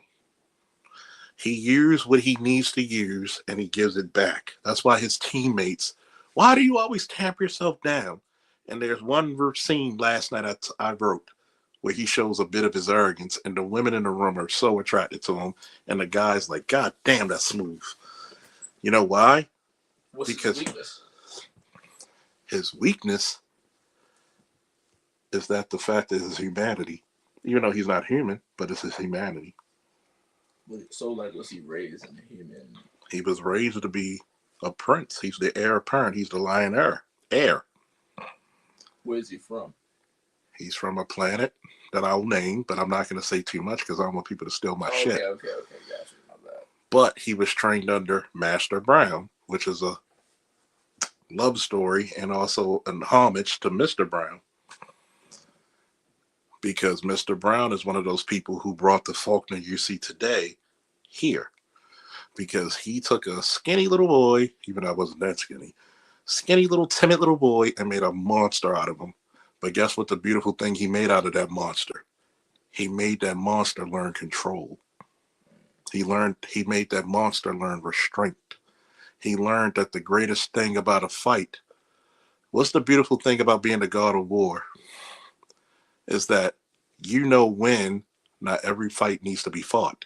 Not every war needs to be battled.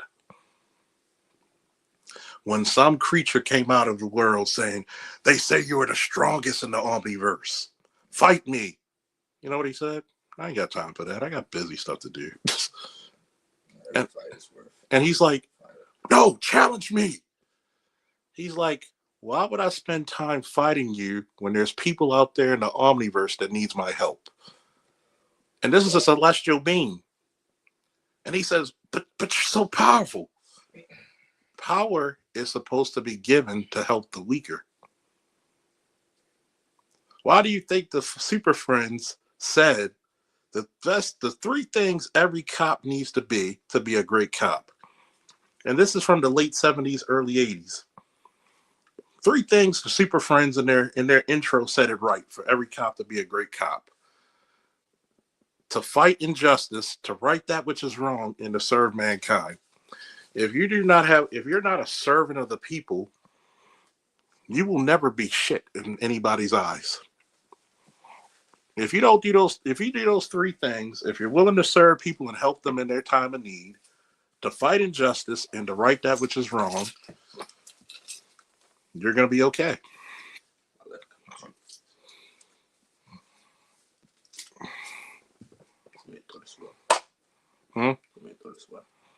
The box, because I got to throw that away. That's the problem with metaphysical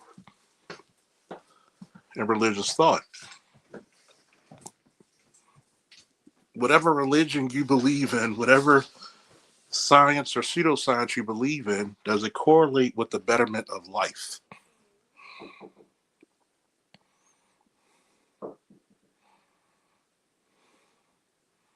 Oh, you missed a lot, Horowitz. You missed a lot if you just get on, boy. We were speaking. Did we go deep, folks? For everybody listening, did we go deep this live stream? Did we go deep? I like this. This is a different Manosphere channel, right? We go black pill. Because I'll tell you, no matter what you believe, does it outweigh your reality? Bars. Whatever you believe, does it outweigh your reality? Because if your religion or your beliefs, if it doesn't coincide with your lifestyle, then it's false. Doesn't coincide with reality, it's false.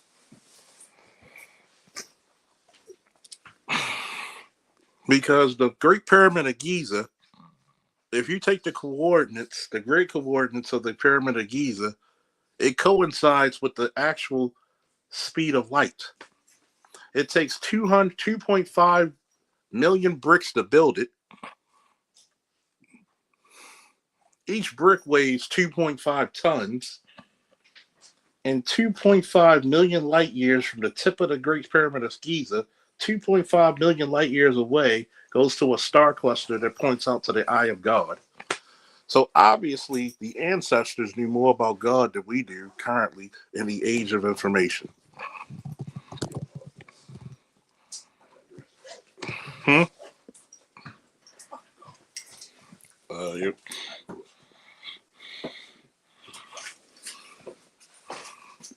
You got your whatchamacallit on you? Yeah. I'd rather be forearmed than forewarned. Rob said, see y'all later. He going home to his wife. Yeah. You enjoyed that conversation, didn't you? See, this is the part about things that people don't even get, is that I had to learn my role in the scheme of things as I am. I went from the adventurer to the liberator to the hero, and now I'm becoming the person who has to be the guide. I'm still capable. Yoda doesn't need the. When Yoda was doing the Clone Wars, some people love it, some people hate it. Yoda was the Grand Master, but did that make sure? But was Yoda still capable? Yes. Yes.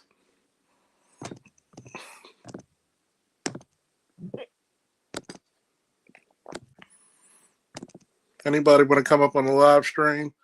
Tell me what you think about what was talked about. Did you enjoy that esoteric knowledge? Did you enjoy that speech? Did you enjoy that? The law said we went a scoop in too deep. It gets deeper. Oh, it's ocean deep. We at the Mariana goddamn Trench. Never learned to swim. How many of y'all didn't think I could go that deep, huh? How many of y'all didn't know I could go that deep? I was blessed at a young age to have a very deep understanding of esoteric knowledge and life itself. Doesn't mean that I'm the smartest motherfucker out there, but I can hang with the best of them. Pause. deeper than fish pushing in the Mariana Trench. But yes, in all seriousness, we could go deep. We could go very esoteric over here. That's part of the black pill. The black pill is a very deep concept, ladies and gentlemen. It's a very deep concept. That's why I said, not everybody's ready for that goddamn pill. Okay? Not everybody's ready for it.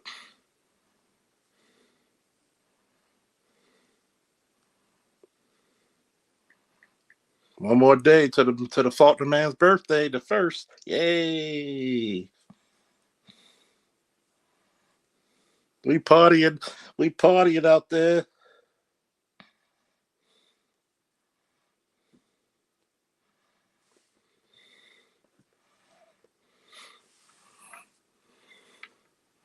To the PayPal. Okay. Oh, I'm sorry. I got to talk to some of my peoples. Thank you, John Vern. For the Uvalde subject was tough. Thank you. We're going to do this. Fellow Aries, baby, the 16th. My grandfather and one of my best friends is the 15th. Mr. Burns, this goes out to you. For the other day, for the Uvalde. By the power of Grayskull.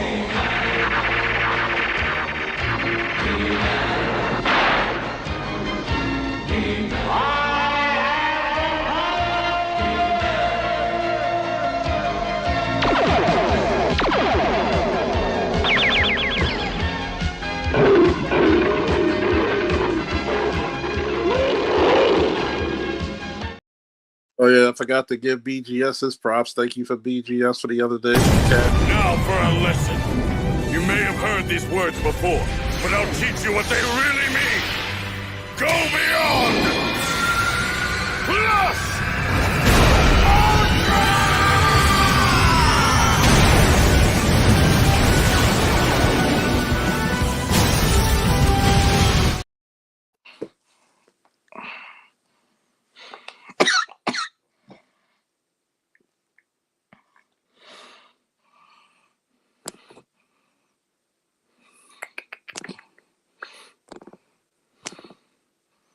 And Mr. Horowitz for the PayPal, my pal. Woo! Thank you for the PayPal, my pal. This goes to you. Woo!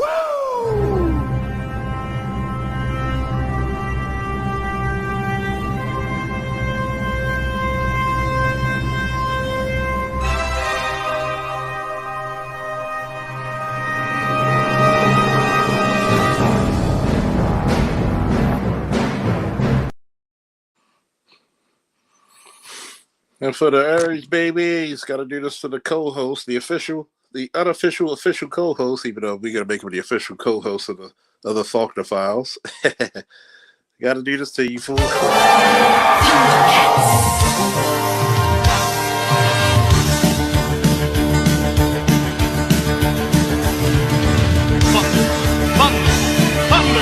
Thundercats!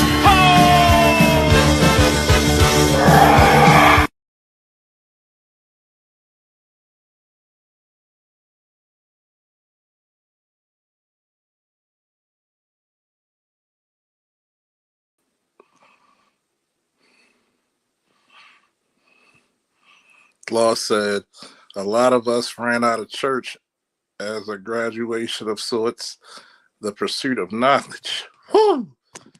Anybody want to come up? Here's the link. I know I posted the damn thing. Here's the link right here for anybody who wants to come up. Let me know what you want to talk about.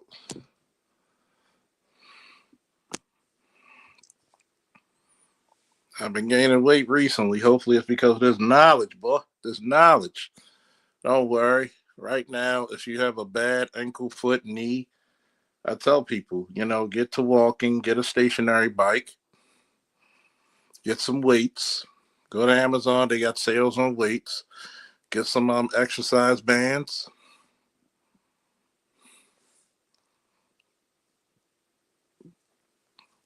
And let's get it in. Let's get it in.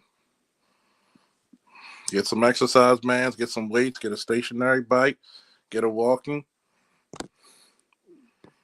Raven Knight. What's up, Raven Knight? Hello, brother Sir Charles. Hey, how you Good doing? evening, brother. How you like the deep conversation of this show? Good evening, man. That was some deep shit I've we been were talking. listening up and yeah, you always talk about deep shit this time of night. See, let me see if I can get Yes, my. sir. I just Let me- dropped in to ask you just a quick question though, not necessarily dealing with your topic tonight, brother. No, it's Uh, open, man. Don't worry. yeah, I waited for an open mic. Have you kept watch of the world? Did you see the Hmm. strike tonight Which one? or today? It's a fun. It's Which, fun. Sorry, go ahead. Which strike was that? it's Fahan Iran. I didn't hear about that one. Oh, this was the biggest strike that I've seen almost. I thought for a moment I saw a thermonuclear mushroom cloud. We hit them hard. Yeah, the This bunker was the busters. big one. Yeah, it Them- was a GBU. It was GBU 57. They Yeah, it's spreading across the world. I guess I kind of broke it on another channel. People didn't know about it was happening earlier tonight. So I I'm just glad asked you you. did because you heard it here first, folks. I'm gonna Well, tell you. yeah, I had a yeah. guy, and people would tell you yesterday on my show. I don't know if you were here or not. And there was a guy who accused me of wanting troops and ground troops in Iran. And I told him, I said, "Excuse me, if you're going to accuse me of something, please come up with some come up with some. Tell me where did I say this? Please tell me." No, I don't ever recall you ever mentioning that. I mean, this there, the how's it forming? This has been something we've been waiting for, bro. Mm. But how it's forming, even I can't come up with a strategy. I've been looking at the Red Sea. Oh I've shit, been the looking youngest at, in charge. Give me 1 second to bless him. Oh shit, we got to get the youngest in charge. Thank you for the Cash App support. but We got to give you this one, boy. So we gonna give him old school. By the power of Grayskull.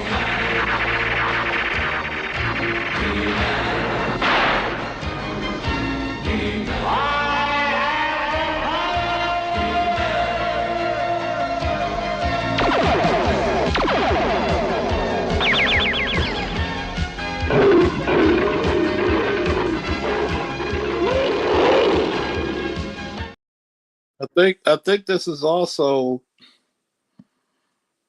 also where I was watching a video earlier today on YouTube, right? mhm. Where there was an attack in Michigan on the synagogue. And shout Yep. out to LAPD SWAT. Shout out to Angry Black Man. Did we not yesterday tell people get prepared for terrorist attacks? Did I not just talk about that last night, folks who were here? People don't. RG. People aren't. Did I talk about People aren't it? being That's the vigilant. reason. That's the reason why I put the title. I hate to tell you I told you so, but I told you so. Did I not speak about that last night? Go ahead. I'm sorry. Oh, well, I mean, oh, you want to talk about national? I can give you national. National is always on my watch, especially when it comes to national emergencies, because when shit hit the fan, you never know. I might throw on the cape and help again. Exactly. And what do you do for them? Um, And what is your I do well, emergency management. I do emer- emergency so management. so I'm a it, retired. I'm now a retired young veteran, but I'm not. I didn't go. I didn't go military. I was civilian. Up civilian. on the outside. Yeah. So Yeah, unfortunately, I couldn't go to the top because of private riding rule. hey, guess what? Hey, you did your service either way. Notice I don't knock civilian service, do I? Yeah, I've saved a few lives, Yeah. So this few is hundred, yeah. few Have you thousand. have you ever noticed guys in your profession, ABM, LAPD SWAT, Sandog, and others? Have you ever noticed the one thing nobody ever called me was a phony? I didn't know what the No, fuck about. no, If no. if You've been an expert in this whole situation, man. I mean, watching you over the years grow, you've educated. I mean, as you started your security company, yeah. I mean, I got to give it to you, Sir Charles. That's why I call you Sir Charles, out of I'm respect. humbled. You heard I'm that humbled. shit. Thank you. I'm humbled. Did I not talk about this, ABM, about prepare for these terrorist attacks that are coming in the United States? Did we not There's talk about shit going on that people. There's shit going on that one I've had to direct the media. Like, okay, you want to know some states? Shit, I'll throw some states out there that you don't Go even would ahead. think would Go be ahead. on your Talk your shit. radar. Talk your shit. Okay, Arizona. Arizona has had perpetrators riding around in trucks. Now, these trucks, now you already seen about these Wi-Fi scammers that not only necessarily can scan your garage, but pretty much can scan Mhm. your code if you Keep have talking. I'll be right those back. Keep pass talking. keys on the doors. Yeah, Those keep pass talking. keys, those digital pass keys doors. Well, now they got some shit, and they have people driving around, pointing out, looking out where you at to Keep see where they talking. can pick up on the frequency to hack your shit to get up in. People are now starting to be more vigilant, installing their Ring cameras. You better start watching your outer perimeter of your homes. Okay. Um, I've educated a lot of communities. Chicago's now on my watch. I've been very busy dealing with Chicago. But I work in property management, so I have several states that's been on my watch: Minnesota, Chicago, New York. But also I work with emergency facilities in case a natural disaster come out because I can release a grant depending on to that person if they're hit. If they're hit by a tornado, if they hit by an earthquake, if they hit by a flood, if they hit by whatever terrorist attack, you know, I'm a person that they can contact and I can probably get some funds their way. But yeah, we keep an eye on everything. And communities are working together to start getting their neighborhoods real safe. You need to start watching. If you already watch a six, then you also watch neighbor six. Yeah. Did I not warn people for years to get your armaments and your ammo up? Because guess what? There are evil forces that are going to try to disrupt whatever if you agree with Trump or not, the United States or not, or whatever. Fuck politics, safety above all. Pretty much every single new homeowner that we've given the keys to, we've also let them know, protect your family. Go ahead and get your training. If you're Yeah. skirmish a gun nowadays, I understand that. But at least get your training. Know how to protect your family. Mm-hmm. You never know. You never Yeah. know. And I mean, there's situations happening on a daily basis. It is true. So, the people that'll be out there that are trying to help, I feel bad for those emergency services when they have to do those long tours. But hey, that's the duty. They got to do it. Yeah. But situation is gonna get a little bit intense, effective first thing in the morning as this story spreads to mainstream. You guys can look at it now. It did hit across X. I guess I broke that news over to another channel I've also report to I'm glad early, you about hit six it too, o'clock man. my time. I'm glad you hit Yeah, it too. dude, my uncle, he was lucky enough um, to fight at Pearl Harbor. He was the last male of my family up to me that actually was in the war. He Mm, fought at Pearl Harbor. Uncle Sam gave him a nice ass house, a nice ass beach house in Galveston, where a certain someone that's speaking right now grew up in. So, exactly. What did I say? A lot of your houses you got your family is because of that GI Bill. because of the GI Bill. Yep. And that He houses was like that morning. He was actually working at the airport that morning of Pearl Harbor. He said he got off a few shots, at the Japs, and I was like, "Did you really see Jap planes over the airport?" He was like, "That's where I got injured." One of the bombs came down. He fell in the crater, and it crippled him. But he still climbed up out that pit and got off a few shots. Uncle Sam said, "Okay, he all had to right." be the man. He had to be the man. Mhm. Yeah. So, you know, what's going on now? It looks like Gen Z officially has them a war credit coming. I There's like going to to be apologize. deployments. I like to apologize to Gen Z because Yeah. I like to tell them. I said we tried to end the war when I went to war, and I say this all the time. Every older man does not want the next generation to clean up his mess. CENTCOM officially came out. We dropped 2,000, about 2,000 pounds ammunition. Those are GBU 57s. This was a large explosion. This is one of the largest explosions I've ever seen of our ops. I thought for the first time in my life I was seeing a thermonuclear mushroom cloud, but I was like, that's kind of small, but it's not showing off the blast. The cloud wasn't lasting long. And I was like, well, that's not nuclear. Like, it has to be a bunker buster. Looked like they got the main stock. They blew that son of a bitch up. It's not part of the earth anymore. Mm-mm. It's, it's out of there. It's out of there. They was only able to shoot off one volley to Tel Aviv and Jerusalem. I think uh, most of them got intercepted. I think Jerusalem got hit. I haven't got my current reports of what got hit over there yet, but I don't know about Oh a yeah, you're gonna be my official correspondent. God damn it! I think I think a lot of people are going to be surprised how long Iran is going to be able to fight. Yeah, yeah, and Actually, we shocked the hell out of them so hard today. They were stunned for about a good 6 to 8 hours, and what they've shot off so far, I think we did it. I think we finally did it. We got them. I think We hit people them. are going to be surprised how I think long they're these gonna be. people are going to fight. yeah, People I keep mean, on underestimating these Iranians. oh, I don't. This I shit don't is going to keep underestimate them. going. I know they can have 15-year long wars, because you got but to think of the mentality of these people. The Mississippi is gone. Mhm. Y'all don't know that. How you know that? The only thing I It's think about it is it's this: gone. I wish I could put the link here. I'm on my let's phone. put it. Uh, I can show you, ABM. well, If you go to X, if you do go to How X, did you you can type know in that Gen that Z. was the missile city?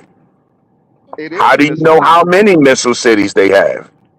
That I This is did what I'm have, saying. and we're Like, trying to get that confirmed. We'll know that in the morning on Hex this News is what I'm Conference. saying. Like, how do y'all know this? We'll know in the I morning think people when are Hex going to News. be surprised. Yeah, I'm we'll just know in the saying. morning.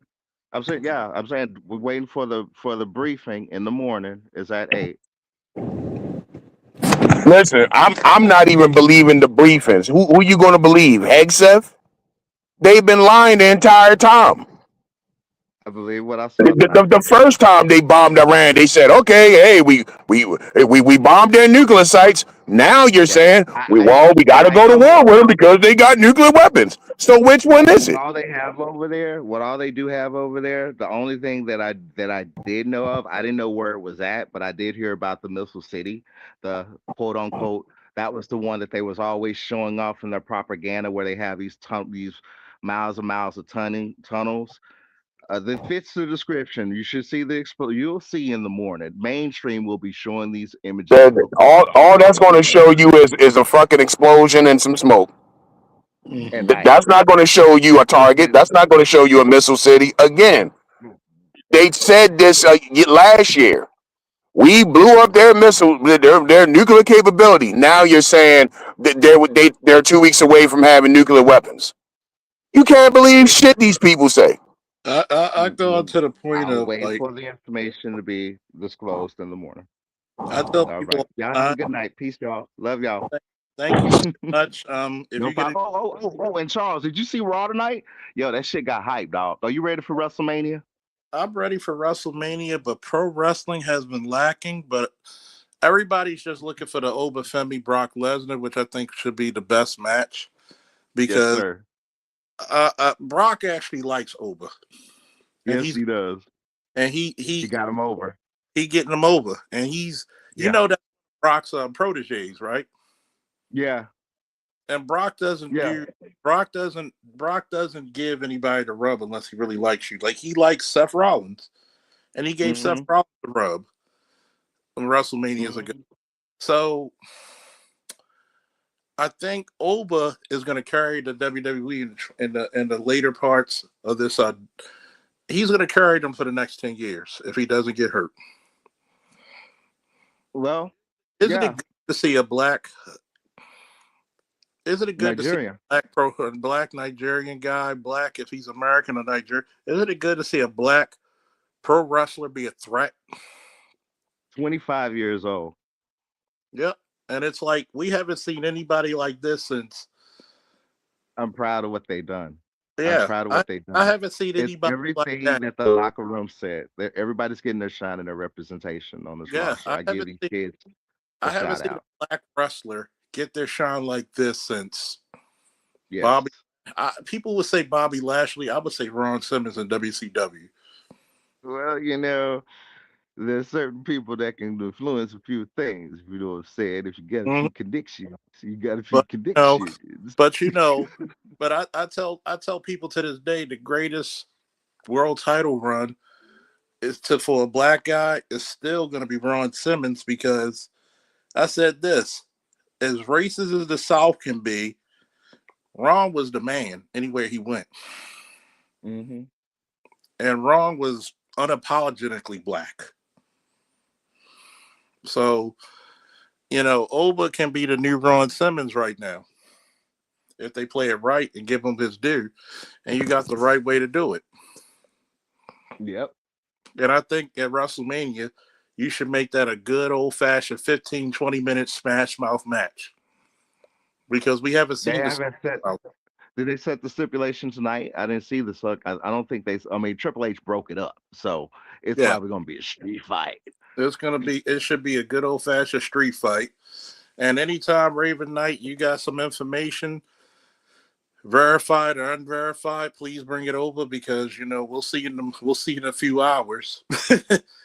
Either way, so I love the fire that you and ABM bring. Being a regular incognito agent in disguise, helping Hey, helping the good side, hey, helping the good side, keeping it hey, moving. hey, you reminds me when I was in the QRF in Iraq. Somebody had to give us the info and the intel. Now, it's Even a lot. It's a lot that I'm learning. It is a lot. It's a lot that I'm learning. But yeah, there are some situations that gonna definitely come out of this. So yeah, locally here in the and homeland, everybody keep your eyes open and watch our six. please, Raven Knight, tell your friends, and family, if especially since it's tax season. I'm gonna say this, and people may say this might be a little controversial. Get your armaments, get your ammo Get your training up now. You just saw this morning. I'm listening to the fucking guy take a truck into the synagogue. Say what you want about the small hats. The small hats are not against having armed people, armed security protecting their places of worship. I wish more black people look at me weird, and I have a gun if I go to somebody's church. I'm like, why not? When we bury people in my family at funerals, I'm armed to the teeth. You think, and a lot of my people are from the South, North Carolina. You think some racism there? Trust me. If you see Charles Faulkner at your funeral and some fucking crazy wannabe Klansman or lone wolf come in there, I'm just gonna lay him down with a wall of rounds. These individuals, they're all picking soft targets. They're going to pick soft targets. So you have to just, be at this, soft targets. We've had a few, incidents here in Texas with church shootings. And fortunately, we've had members, of churches that were there that was armed and prevented it from matters getting worse. So you just, you got to watch the six. Now, also, and I really do hope this is an April Fool's joke, but it doesn't look to be an April Fool's joke as far as gamers. And I noticed you've been posting up your Madden scores. You've been doing it for years. I've been jealous of you. I think I could outplay you. I think I can. But check this out. Anyone else that has not gotten the next gen or the current gen, it's not really next gen. PC will always be master race. Understand this. But if you have not gotten the latest Xbox or the PlayStation Pro, that's going up in price. Yes, probably double. It's gone from current, as this is the final day, as we are now at March 31st of 2026. This is the last day. It will be at a retail price of $750. It's a damn effective shame. At midnight. It's a damn shame that my birthday is April 1st. I'll be 44, and that shit got to go up. Come on now. But I'm effective April 1st. If anybody is in the Baltimore, DC area, I'm going to say this because the weather is going to be the same weather as my year of birth, 82. If you want to party with your boy with some cigars and some liquor and hang with your nigga, I will be there April 1st at the Harbor or Hall Street, the old Under Armour plant. Listening to music, come down. If you're in the area, say hello to your boy, take some pictures, listen to some music, get some good drinks, and let's party like it's 1999, baby. Guess what? You might as well party now because God only knows what's coming in the future. Woo! True. I think this summer I should do a meet and drink, and I'm gonna try to, and I'll introduce everybody to my favorite cigar lounge. Well, the Pro goes up to $900 Wednesday. Anyone walking out of the stores, you are now targets. Please walk out with security or something protecting you. Hey, black wine is always on the case. Tell them what you're drinking that day. We're gonna have some Hennessy VSOP. Hey, A&G, E&G XO. We got some Blue Swift. Whoa! I might even though I hate it, I might even have a bottle of tequila with me as well for all the tequila drinkers. Whoa! But I tell people, when we have all these deep talks, I want people to be protected. I want people to be safe. And I think that we owe it ourselves as comparable men to do so. And there's nobody else that's better at protecting than you. Okay? ABM, did I not warn people about terrorist attacks on the United States? We were just talking about it Friday night. Was it Friday night? I think you guys were talking about it Friday night. Yeah. And see, this is the thing I notice about a lot of people. It takes the average person 6 months to a year before they come on my panel to introduce themselves, because I have a lot of shadow viewers to check me out to see, is this guy real? Does he know what he's talking about? And what's the one thing Raven and ABM people learn when I talk about my shit? What's the one thing they learn? You like you, man. Oh, your shit.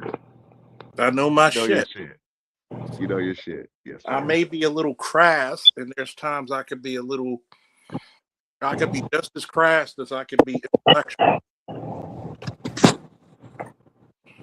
When I'm talking about the scriptures, have you noticed how in depth I was with that? Yeah. That was some deep shit we were talking about, wasn't it? You know, all of this talk about alpha male and shit, and you know what I mean, we kind of touched on it last night about trying to move away from the dating conversation and getting into some manhood shit. Like this summer needs to be summer of arming up. Yeah. You see Ravens Night? Look at Blade. Look at I Blade. just bought my third pistol. I got an AR. I got 2 9s and a 380. Mm-hmm. And this is what I tell people: go to Cold Steel, get you a Trailmaster, get you a SRK, get some good knives that can take some beatings and easy to keep sharp and keep it to sharp resharpen. I tell people, get some tourniquets, get some first aid training. How many have you noticed the last several live streams? We barely talk about women. And again, you said first aid training. Again, Red Cross website, 15-20 bucks. How many First aid training, CPR training. how many motherfuckers come to the Maryland area, and I'm a certified firearms instructor in the state of Maryland, certified NRA CCW instructor, certified pistol, certified shotgun. Get your carry license. Come on, you can Buy your bullets in bulk. Get you bulletproof vests. Get the lightweight or the heavy shit. I got both. Like this needs to be the summer. I got pepper spray coming tomorrow. Got that. Hell, get your woman Buy you some time. Maybe you gotta buy yourself some time so you can get to your gun. Like I'm telling you. Get you every time you carry a firearm. I want everybody to listen to me. Say what you want about me. Say that I don't know what the fuck I'm talking about, but I'm here for a reason. I've survived many dangerous encounters with armed and unarmed people for a reason. Go to a boxing class, learn how to throw a proper punch combination. Go to a guy who can wrestle. Go to a wrestling class. Go to a jiu-jitsu class. Learn basic ground fighting, meaning don't stay there unless you have to. But if the guy's overpowering you, guess what? I got a 590 fucking semi-automatic Mossberg. I got a 300 Blackout. I got a 5.56. I just traded in my old rifle for a pistol that could fit in my bag. Okay? For an AR pistol that could fit in my bag. I'm gonna tell you, how many of you motherfuckers go in and out the state of Maryland can hit me up on my fucking Facebook Messenger, Instagram, DMs. Some of you got my number. You in Maryland. Why not? I'll take off $100 for anybody who's a subscriber of mine, and I'll just charge you $200 just to train you to get your Maryland CCW. And guess what? Here's the fucking thing. You can carry in 37 states. Literally. If you got your Maryland permit, I can carry from Maryland all the way down to Florida. You basically covered from Maryland down to Florida, the Keys of Florida. Why not? Here's the biggest problem, and tell me, ABM and Raven Knight, black men do not do well using their network. What do y'all think? No. Not really. Well, it depends. Well, it depends on what network you're talking about. It really does depend on what network you're talking about. I mean, I've never traveled with my piece. I got 5 of them right I here. tell people if I go out of state,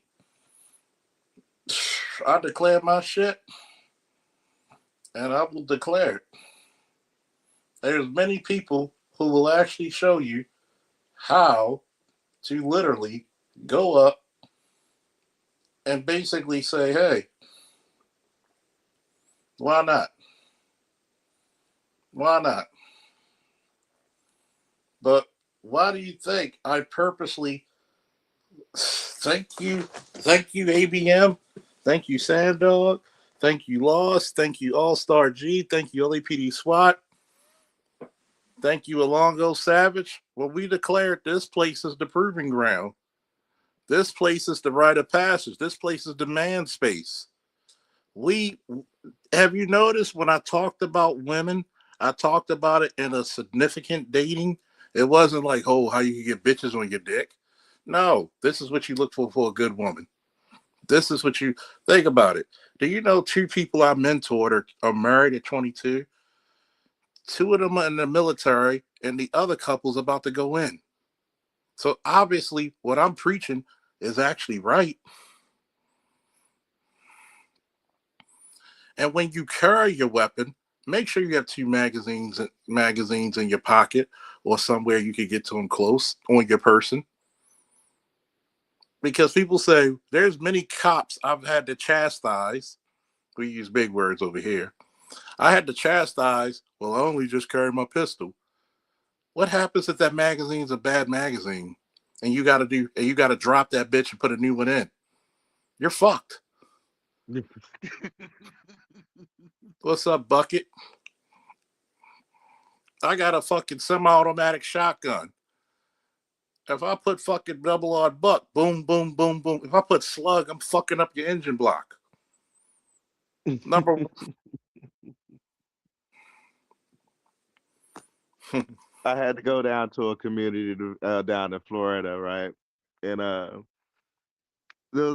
had dared the residents to show me the local gator, and they brought it out. The thing looked at me. I never jumped so fast and ran so fast. I ran fast to the car, jumped in. I told you, get me to Orlando. Get me to Orlando Airport immediately. I'm going back to Texas. Flew back to Texas and said, you know what? I'm supposed to train. I'm supposed to learn how to shoot, and I'm gonna go back and I'm gonna hunt me some gators as revenge because that was the most terrifying thing I've ever saw in my entire life. Oh yeah. I'm glad I did that. My Yeah. next move is to get a fucking Shockwave 590, a short barrel shotgun pistol, where I could use short fucking shells. I could put fucking 20 short barrel shells of 3 to 5 pellets. Boom, boom, boom, boom, boom, boom. We can only hunt with like a 22 caliber rifle. Oh yeah, shit. I tell people ask me, did you ever go hunting? Yeah, for people, not for animals yet. But guess what? The same way you invest in your fucking house, you should invest in the safety for the people within it. If that makes sense. Yep. Too many times have I warned people. Where's Bay? I hope Bay listening. What did me and Bay always warn motherfuckers when he was doing his news channel? Yo, black people. Imagine if black people in Rosewood were armed to the teeth. Do you think that massacre would have happened?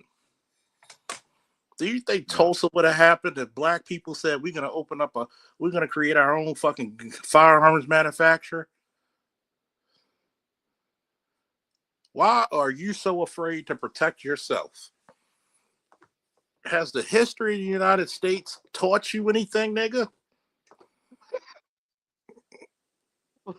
The world right now is having comments about the Americans and how our culture are.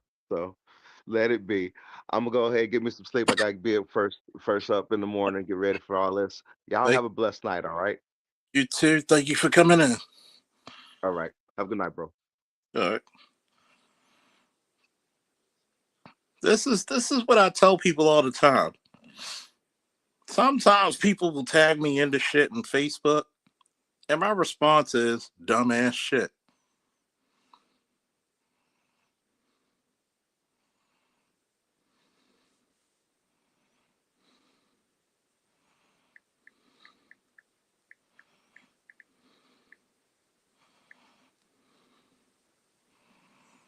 What's up, ABM? How you feeling tonight?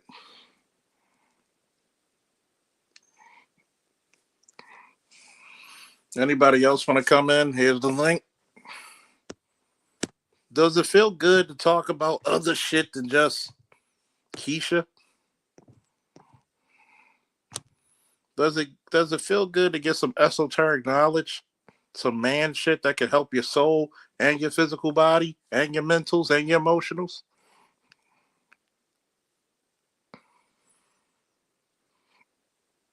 Share this with your friends. Share this with your people.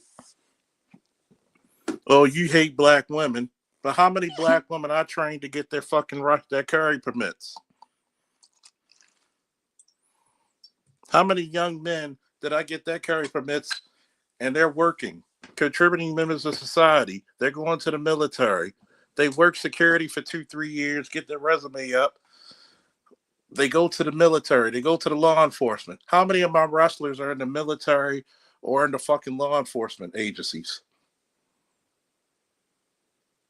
You were judged by your works.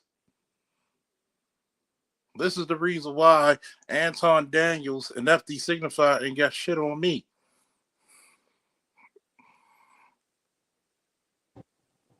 The Bible says you will know them by their fruit. This is the reason why your survival is going to be necessary. And all of this shit black men want to talk about getting pussy. You know what bitches like? Guns.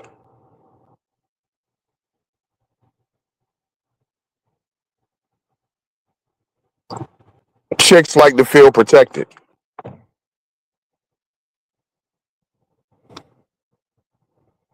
What says protection more than a big ass gun? We are going through crucial times, pivotal even, critical. Yeah, this is what I was saying to main man. Even. Hey Charles, can you hear me? Compulsory.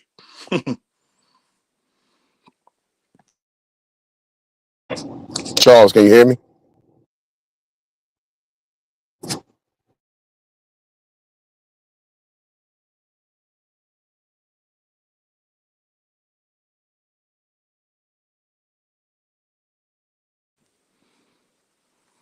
That's one of those big fucking words that means necessary, compulsory.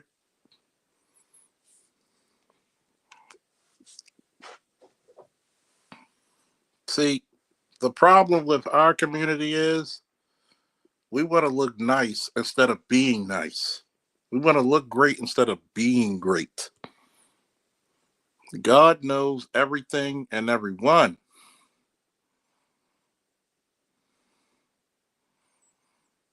I want you to be safe among all, because without safety, there is no growth.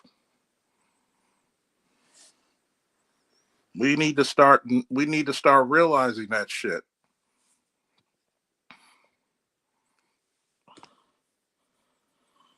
A lot of us are being put in rocks and hard places.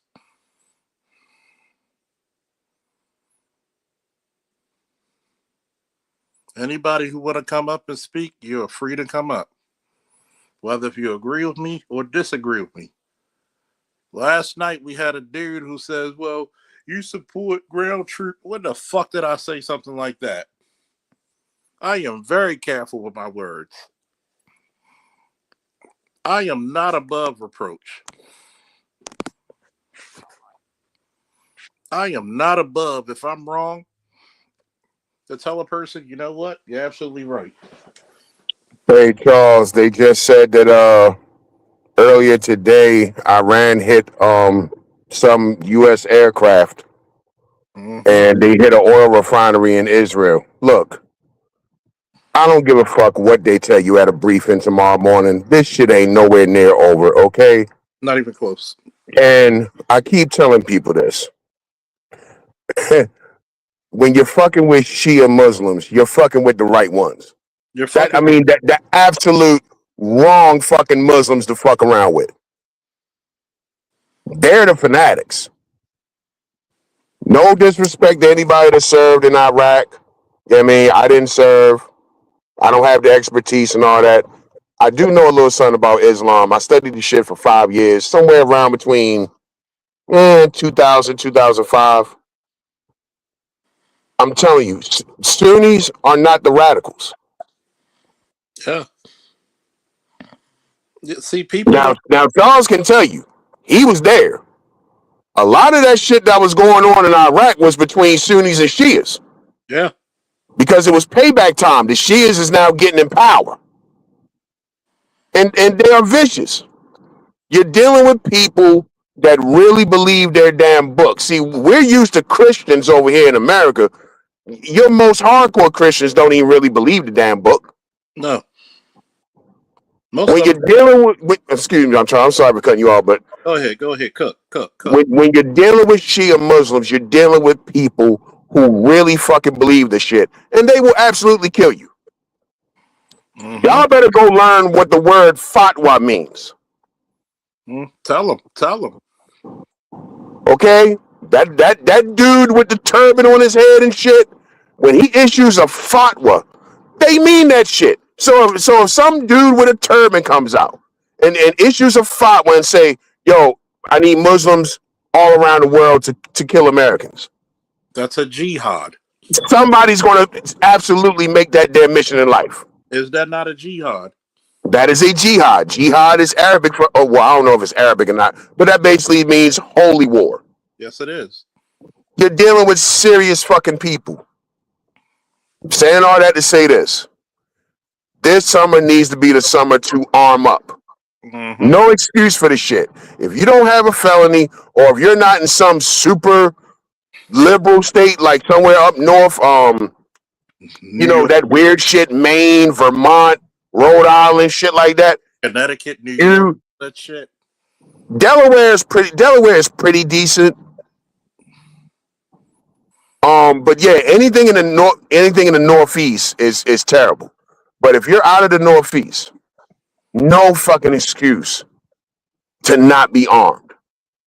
Mm-hmm. The video Charles was showing Friday night, dude had like a 7-inch AR pistol that fold. Mm-hmm.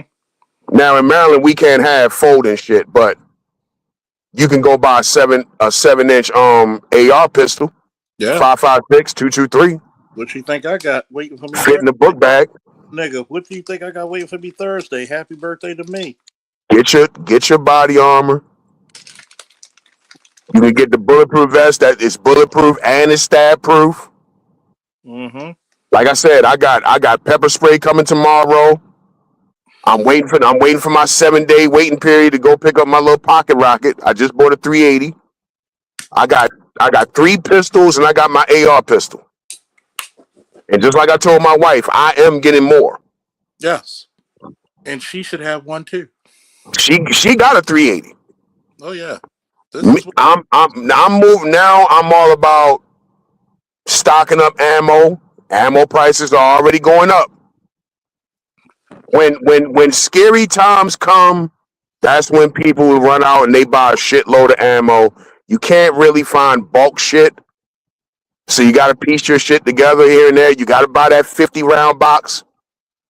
I got. And yes, this shit is expensive. What Charles talking about, taking boxing classes, some jujitsu or something. Yeah, that shit is expensive, but it's worth it. ABM, I'm gonna ask you, as a civilian, as a working hard man civilian, has anything I said in the last 12 years, has it been fraudulent? No. Has it been the realest shit you heard in this space? Yes.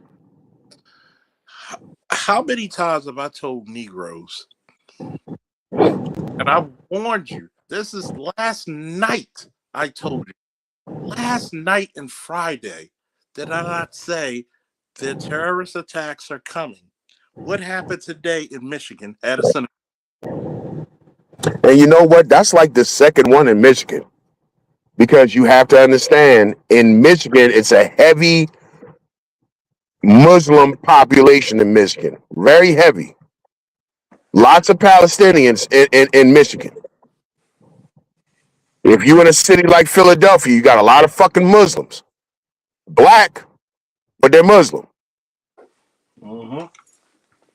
You don't You know. go in these 7-Elevens and shit, a lot of them 7-Eleven dudes ain't Indians. A lot of them is Pakistani. Pakistan has a lot of Muslims. Yeah. You got to understand what you're dealing with. You got to remember, people forget. Where did we find Bin Laden? Pakistan. A mile away from what? Their version of West Point? Yeah, he was in a military compound. So what the fuck does that tell you? They fucking. And that's supposed to be one of our allies? I was just getting ready to say that. I'm going to say this, and I hope this sticks to every motherfucker listening. Can I be black pilled back in basic training real quick for a second? Go for it. I want every swinging dick and every wet coochie listening to the sound of my fucking voice. If there's anything the Faulkner man has taught you, to be forewarned is to be forearmed. Don't wait till it's too fucking late. All you anti-gun motherfuckers, guess what?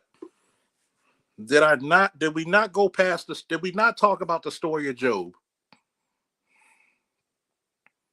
Did God say, where were you when I was here? At some point, I'm going to say this, and this might sound arrogant to some people. I am the Dr. Neil and the Dr. Tia Son Johnson and the Dr. Dunbar. When it comes to this military, firearm tactics, and police procedure shit. Was that not some of the most educational shit I shown Friday night? Yeah. To show you the difference between cowardice and heroism? All you motherfuckers with school-age children right now should ask your school's administration, what's the security protocols for an active shooter or an active threat at my son's or daughter's school? If you have college-age children, go ahead. No. I'm listening. If you have college-age children, I know I'm going to get flack for this saying it openly, but I don't give a fuck because lives are at stake, okay? And usually I don't talk controversially, super controversially. I'm controversial naturally. I'll be damned. And my cousin goes to Old Dominion. My young second cousin who's in college for AI computer science, somewhat lost. Went to Old Dominion. They had an active shooter at the ROTC.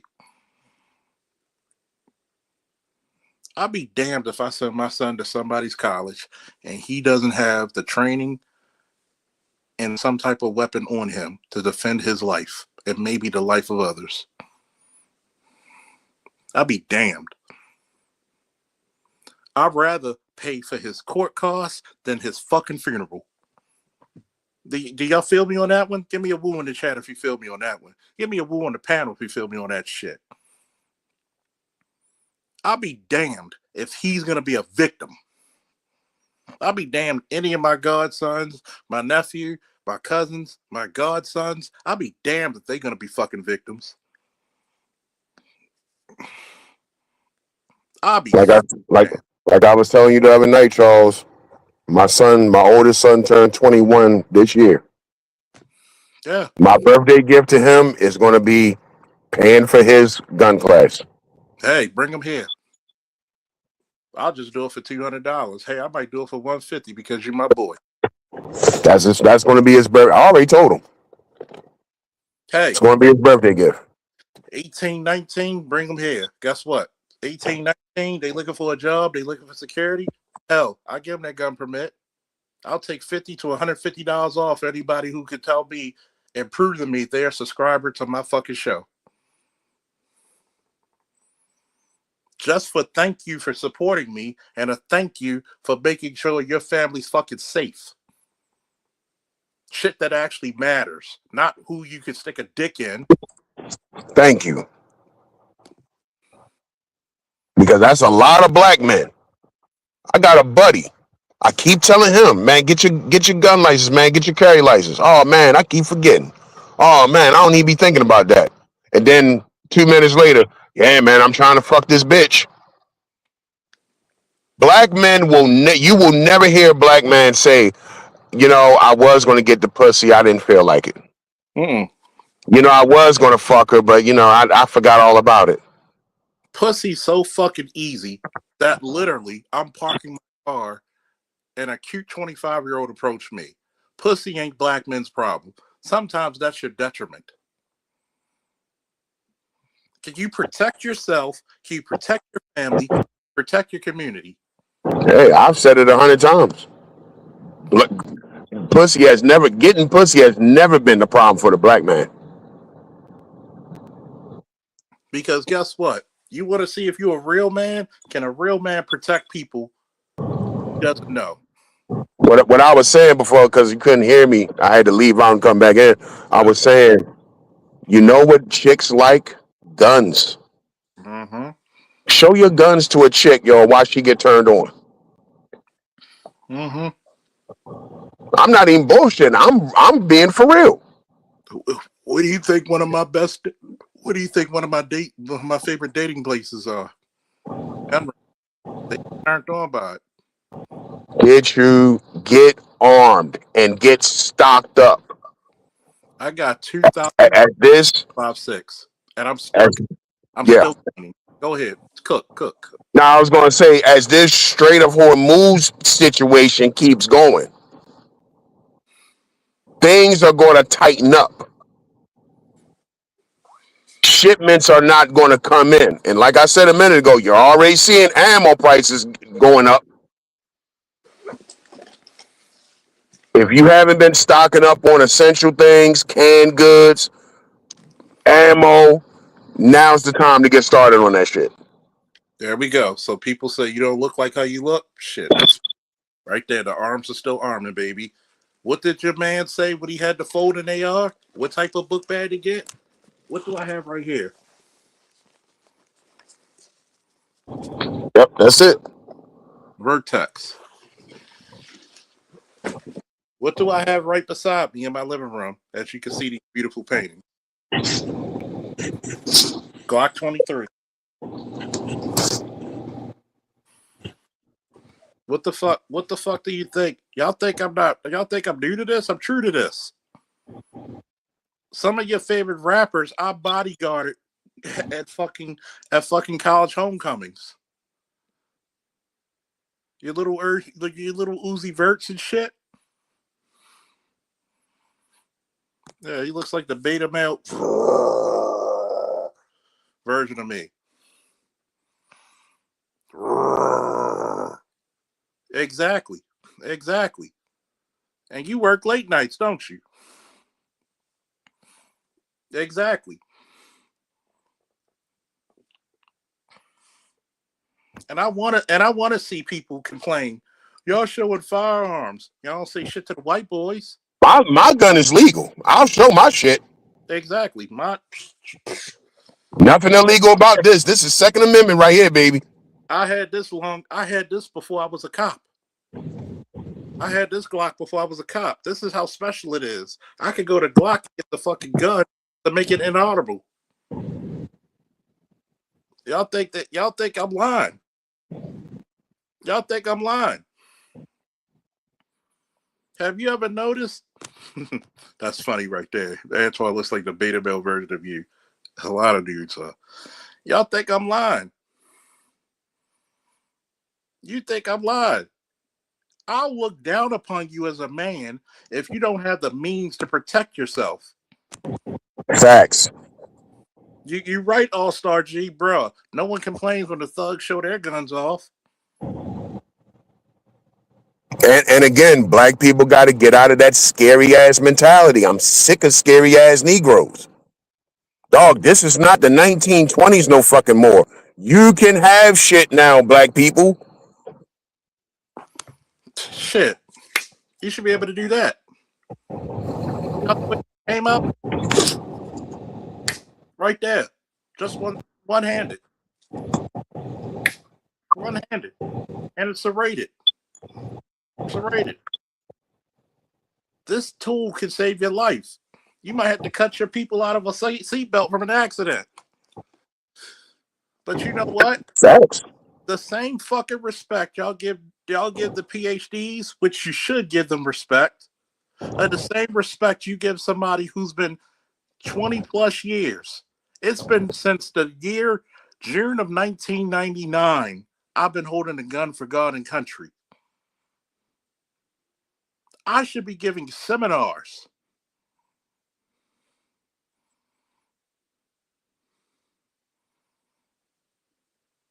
But this is what I talked about the other day. And one of these, this week, depending on how sober I am, because you know your boy turning 44 Wednesday, I might do a show talking about you need to utilize the tactics of black women. You need to do the networking. You need to do all kinds of shit. You need to put your money with your. If you got a goddamn person in your state who's an NRA instructor who can give it to you for a discounted price and tell you how to make you a better shooter by just a few adjustments, utilize it.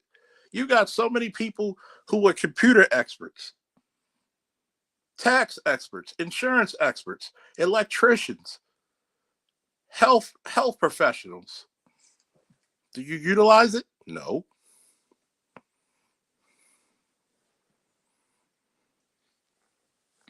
The first fucking thing you'll do is complain about a bitch. You got some issues, my friend. This summer, pussy will land on your lap like a goddamn willow.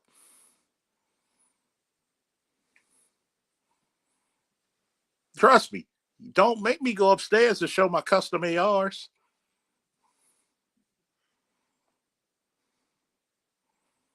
I got two custom ARs, a 300 blackout and a 5.56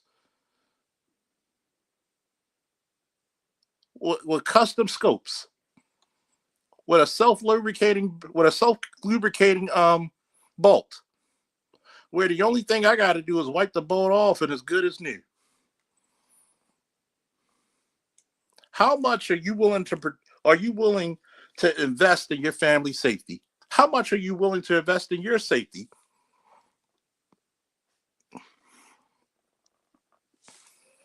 I'm going to say this, my brothers.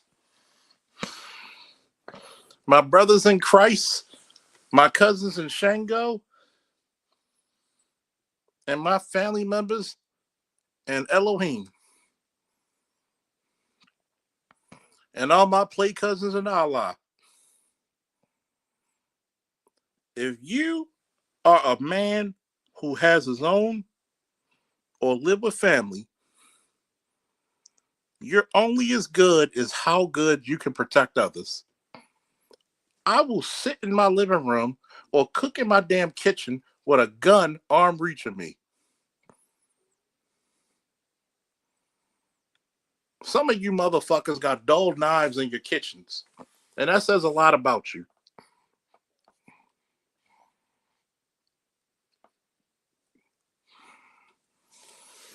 Some of you need to carry not only a firearm, but a baseball bat in your car or truck.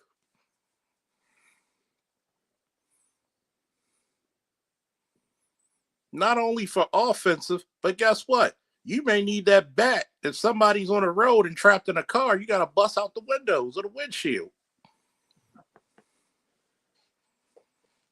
Nobody thinks about that shit. You just heard Raven Knight come up here and say we just bombed the shit out of them, and they just hit an oil refinery in Israel. You're right, a slapper, a blackjack. See, a blackjack used to be a police officer's friend.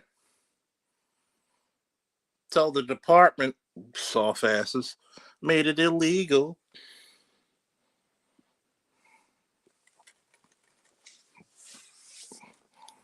Black man, I'm going to say this one time and one time only. My godson just went home to his wife and he got his 9 on him.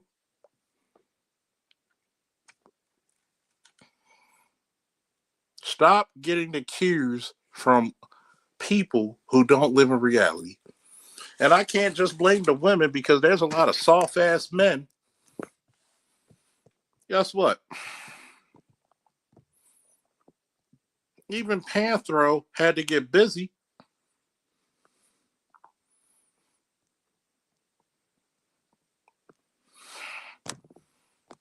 Who's this, ABM? Who's that? There can only be one. There can only be one. Was that not one of the hardest shows of the 90s? Yes. Do you know how Black Pill Highlander was? And I'm going to say, one of the quotes in that show, here's your sword. It may be the only friend you'll ever have. How many times did he carry his sword? How many times did he carry his sword with him? Shit, I remember every episode. I don't remember episode he didn't have it. 400 years, he knew people were coming for his head. And he was one of the best immortals out there. But even he knew his sword was in arm's reach of him at all times. Protect your neck. Remember that from Wu-Tang? How you going to go out into the streets? I don't even move my car for the street sweeper without my gun on me. Because the one time you don't have it, you're going to need it. And yes, you should carry at least 2 magazines with you. Because you never know if the magazine in the fucking car is going to be bad. Because of the overpressuring, sometimes we don't even fucking... Matter of fact, a lot of people need to take the rounds out of their magazine and actually fucking, you know, change it out. You know, take the ammo out and finagle it, put it back in. Because you know what happens? That one round you have in the chamber becomes pressurized and pushed into the casing. And it may become bad. A lot of people in the firearm community don't tell you that shit, do they?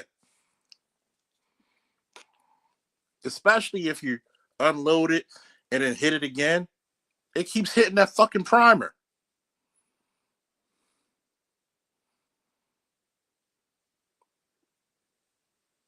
But you telling me a guy like me don't know what the fuck he's talking about. Black men should be prepared like this.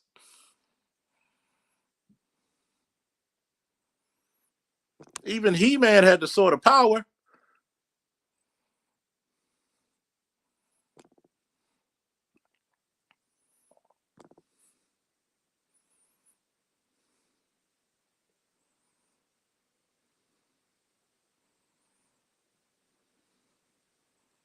I'm going to ask you this one question. Are you capable of pulling your friends and family out of danger? Are you capable of lifting your wife and your children if they're hurt or wounded? What type of security protocol do you have for the house if somebody breaks in? I've asked my ex, she who not be named, and she's a combat medic from Afghanistan. And from what I'm hearing, she's second on the lieutenant's list. Congratulations to her.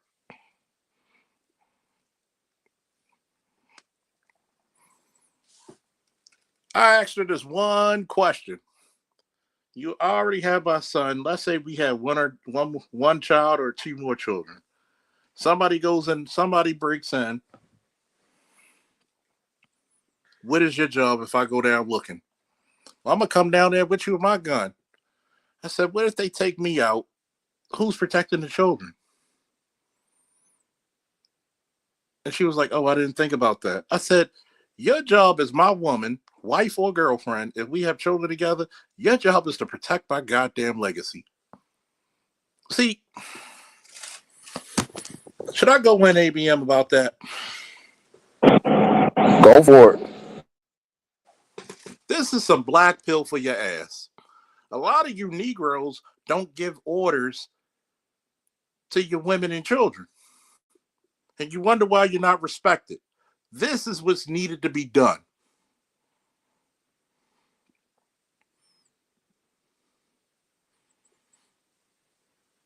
You don't come down if I'm waging war downstairs.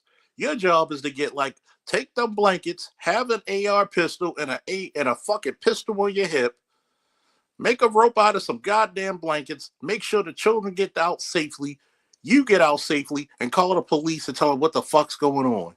Because you may actually save my life. But you damn sure saved my legacy. That's black pill for your ass, isn't it?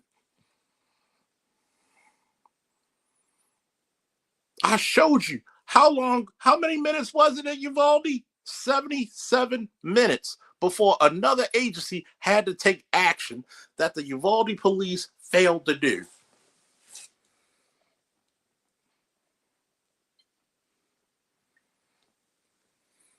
You will lambaster your children for bad grades, but you will say nothing to those schools about having bad security to protect your legacy. Ain't that a bitch?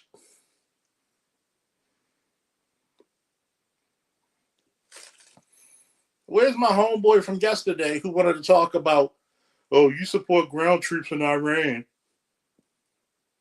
You sound like a weak-ass liberal bitch. A blue-haired fucking liberal. And I'm not big up in the Republicans. I'm just saying what you are.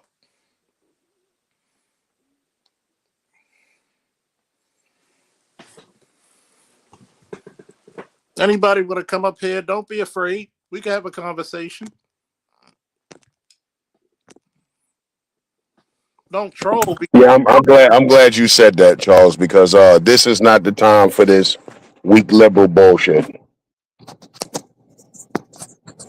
The people niggas call sassy are the peoples who are not protecting you. The gynocentric definition of sassy is a man who will not allow himself to be disrespected. You don't tell the protector what he needs to do while he's protecting.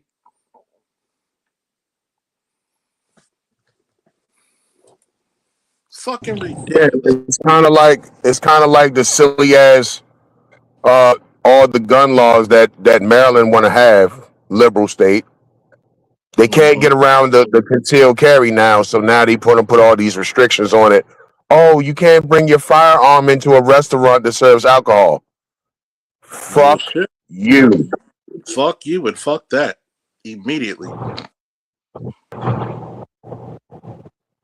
I'll deal with the consequences after the fact.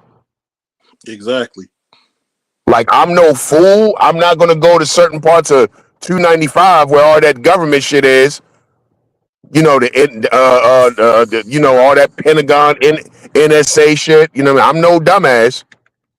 That's the absolute worst place you want to get pulled over and you got your gun. Having said that, I'm taking my wife to a restaurant. Fuck that. I'm carrying. I'm going to ask you this question. How long have you been married? 18 years. Are you the protector of your wife? Yes. By God and country, you were supposed to protect your wife at all costs. Am I correct? I believe it's in the vows. That's what I signed up for. And your wife is supposed to obey you like it's like God himself gave that order, correct? Facts. So where the fuck am I telling you wrong? Here's my man. I know you were ghost watching.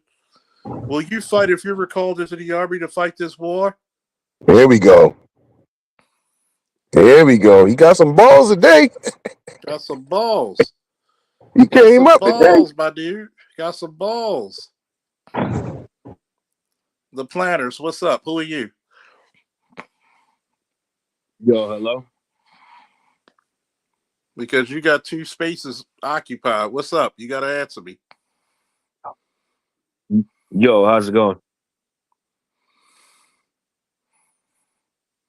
What's up, planners? Are you saying anything? Nigger.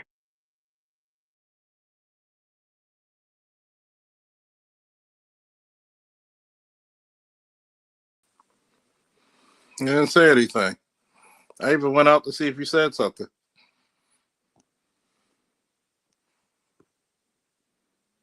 Am I coming across clear? I hear you. My dude said, would you fight? Did you ever fight? Did you ever fight?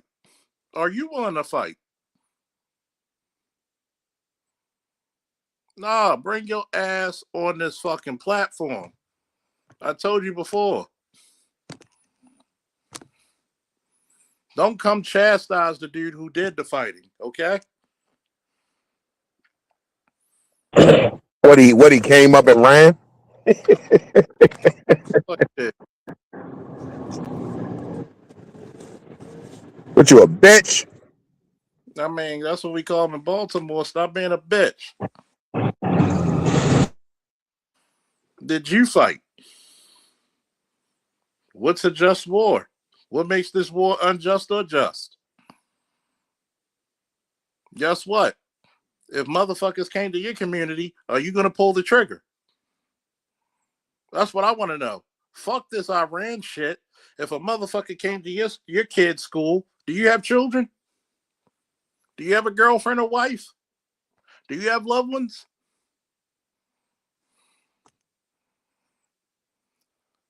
I'm not chastising you. I respect you. So why is it that you questioning me when I've already proven my service, not only for my country, but for my city? Come on up on this panel and say your piece like a man.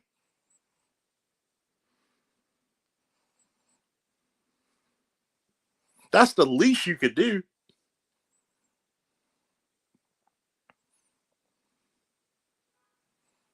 Would you fight? Would you fight for your fucking people?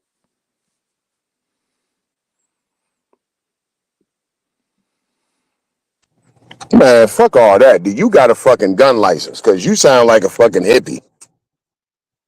You sound like FD Signifier right now. I don't want to fight an unjust war and all that. Motherfucker, they not asking you. Nobody asked you to fight. And I'm glad you said it, All-Star G, because at least I think FD would actually have a conversation with me. Dude, you sound like a bitch for real. Because that's Nobody asked you to fucking fight the war. Who the fuck asked you? I want to have a conversation with you. Why can't you have a conversation with me, mano y mano?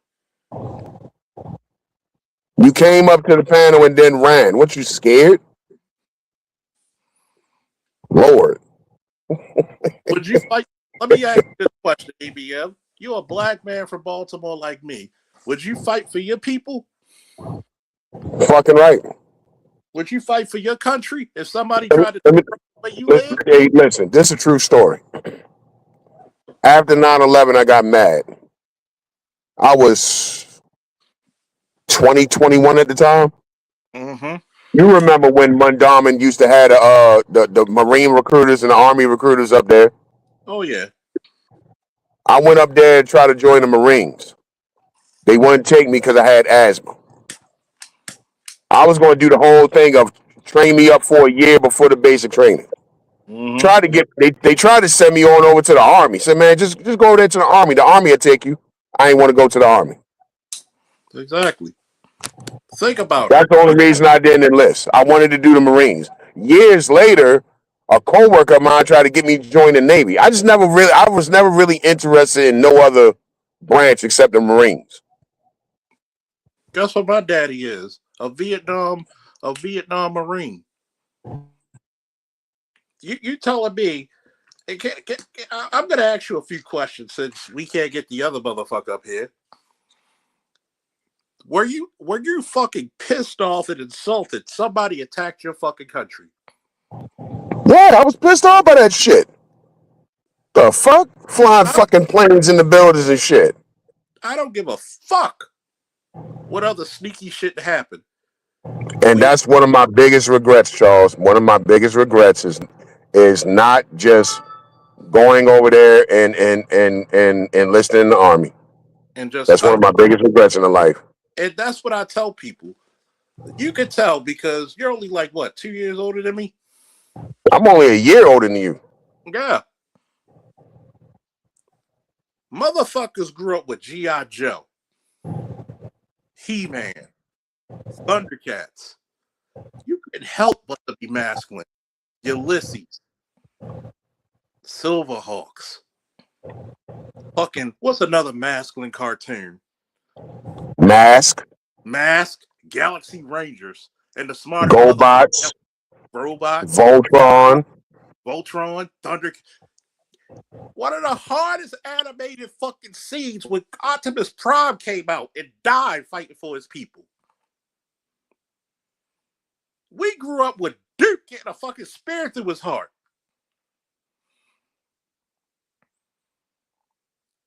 W Maker, how old are you?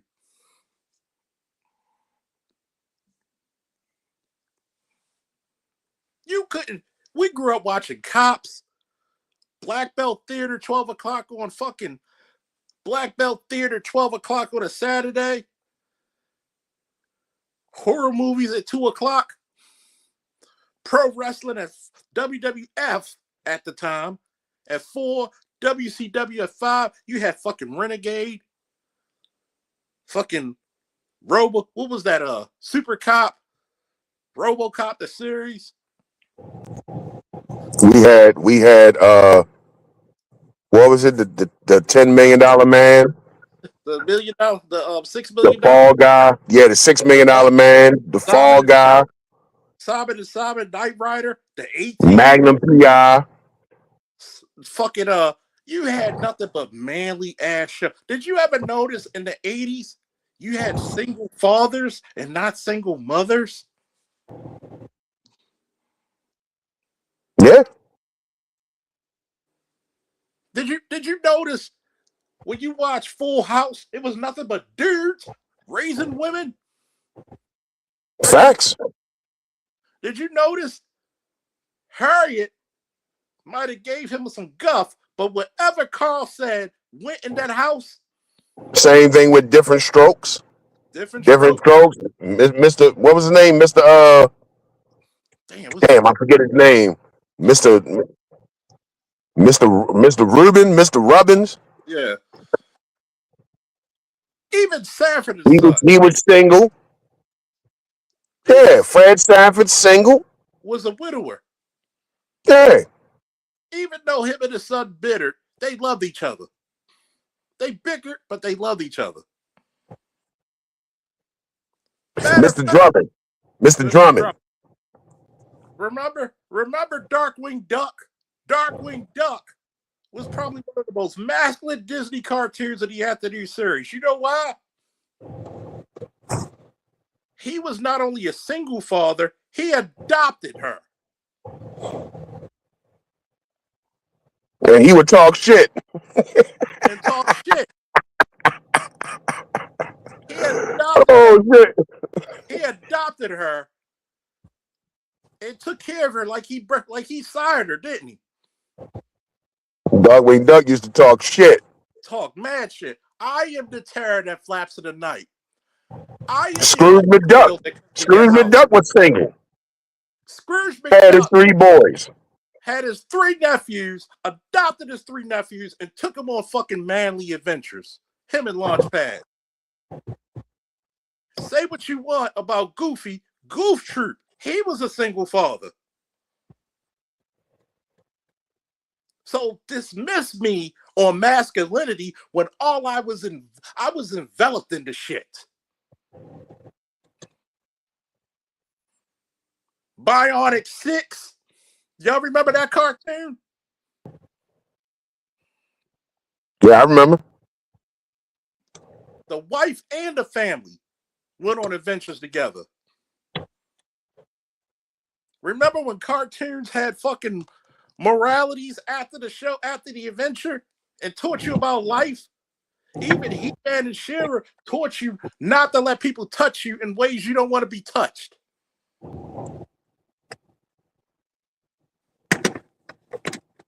You know, one of the greatest single fathers in fiction we forget to mention? Master Splinter. That motherfucker wasn't even the same species and raised 4 good boys. He taught them codes and he taught them how to fight. And he taught them when to fight and when not to fight. Where you at, W? But this is the world we get in. I get a motherfucker who challenges a motherfucker who fought. And he's somewhere on another platform talking about how we need to protect black women. You want to tell a 4th generation war vet? My nephew's the 5th who just got out the military. He never had deployed, thank God for him. But he's the 5th generation to go to the military. What says something about your legacy, man? You want to tell a family of fighters, are you willing to fight? My great-grandfather was in World War II. My grandfather went to Korea, and he was a boxer and a fisherman and a master fucking body and auto fucking mechanic. My father was in Vietnam and got his 2nd and 3rd degree black belt in Okinawa. I'm a wrestler who was trained to box and do MMA. My nephew did boxing, jiu-jitsu, and MMA and went to the military. My son boxes. Tell me about your legacy, young man.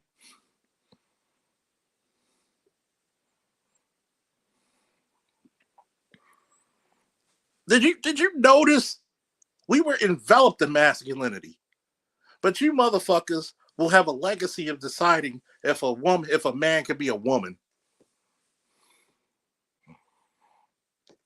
That's your legacy.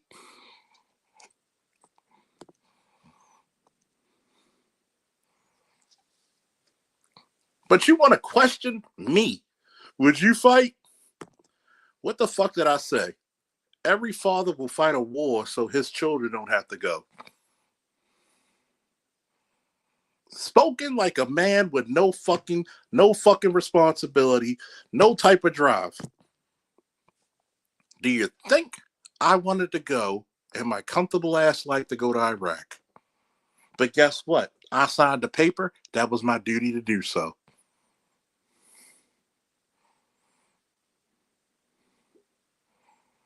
What did I say the other day? When the Lord said, who will I send for us? Send me, O Lord. If you got little cousins who in the military, who are 18, 19, 20, 21, you better pray a motherfucker like me actually gets called up to be their leader. Am I making sense? Am I making sense? This motherfucker. Paranormal strength, master of all fighting arts, master mechanic, master engineer. Was he afraid to fight for his people? He was considered a general for his race. Let me ask you this question. Y'all recognize this motherfucker here, right? The king of Wakanda. As intelligent as he is, was he afraid to fight for his people?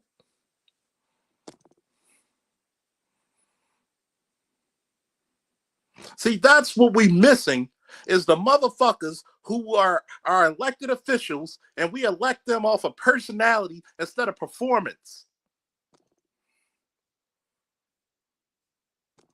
Was he afraid to fight for his people?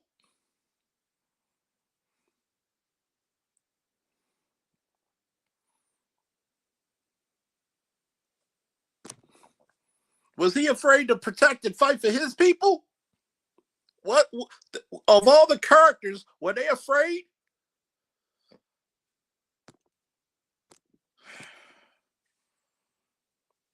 Who's that, ABM? Who's this, everybody in the chat?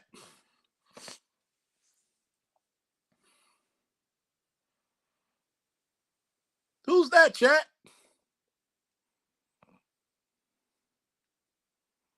Do you know the difference between her, Superman, and Batman?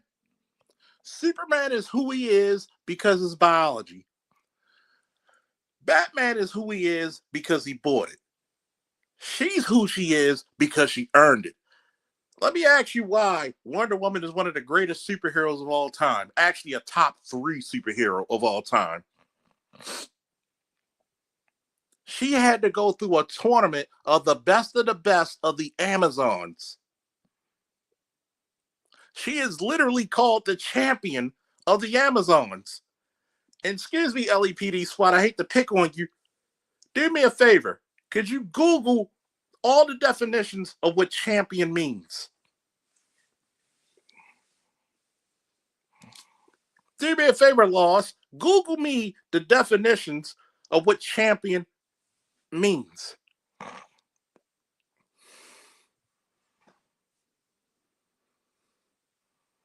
One of my favorite, if you look at my house right now,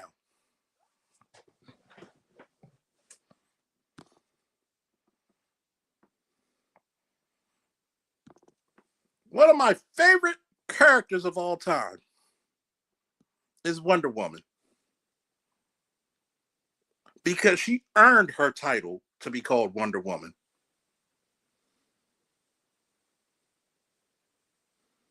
What is the definition of champion, please, folks?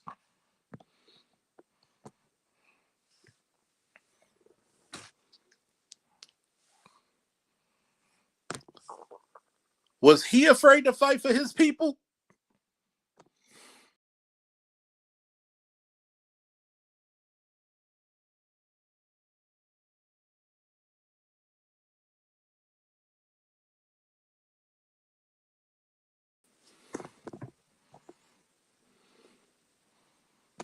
See,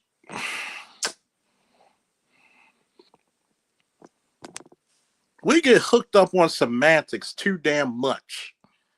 Are you willing to fight, nigga? Are you willing to fight? Are you going to pick up your weapon and follow me all the way to victory?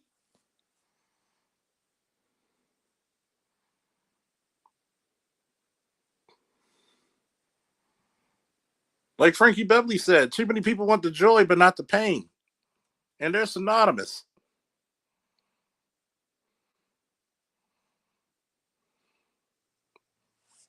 Are you willing to fight? Don't ask the motherfucker who did the fighting.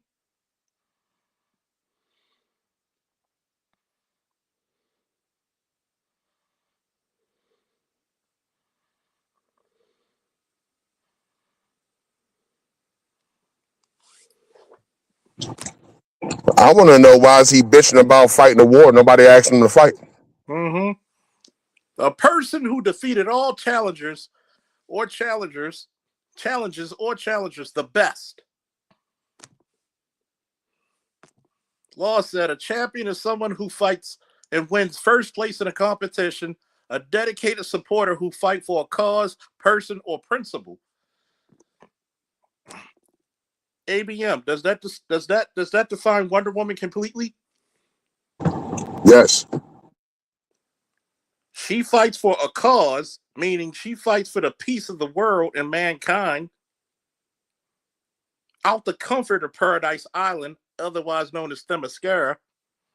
She fights for people who can't defend themselves, and was she also the best fighter Themyscira ever produced? Yes. But I forgot we hate women over here, right?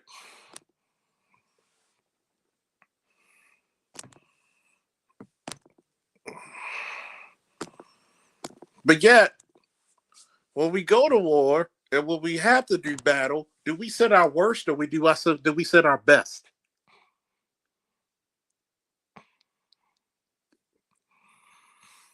Why is it customary when people see a veteran, what do they usually tell them? Thank you for your service. Why do we say thank you for your service?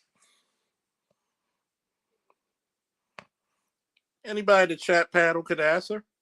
Why do we say it? Because we have a volunteer military. You didn't have to go.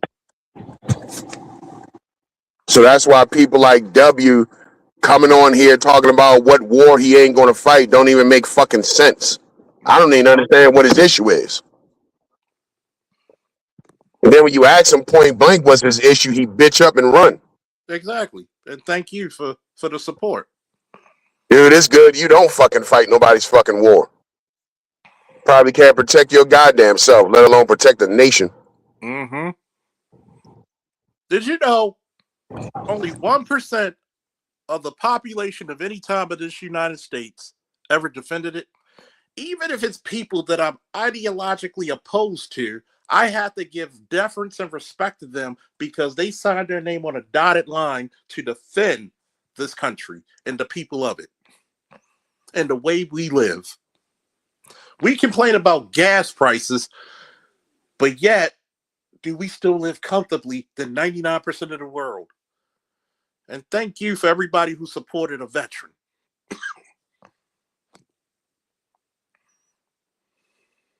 Exactly. 85% of the military is support services. Combat support or support services. Because guess what? The first rule of every military in the world is supposed to be, I don't give a fuck if you're in finance. You better pick up that goddamn rifle if we get invaded.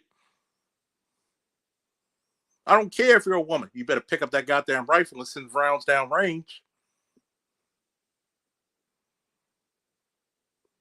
But this is the problem with the black community. Ask not what your community could do for you. Ask what you could do for your community. Let me ask you this question, W. Maker. Did you even volunteer to read to children? I have. Have you volunteered to give food to the hungry and homeless? I have. Have you volunteered to mentor children for 20 plus years? I have. Last time I checked, my son's upstairs asleep. Two of my godsons here. My other godson, he went home to his wife. What says you? I could die right now, and my legacy is sealed for 1,000 years. What about you?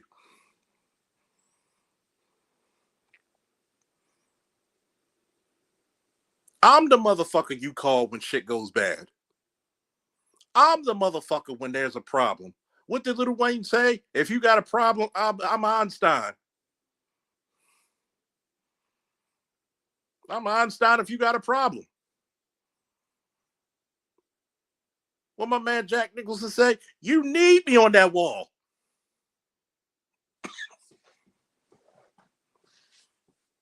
You want me on that wall.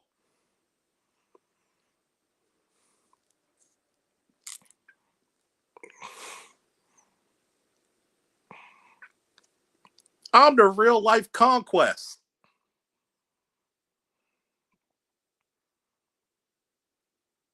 The more wars I fight in your name, you disrespect me.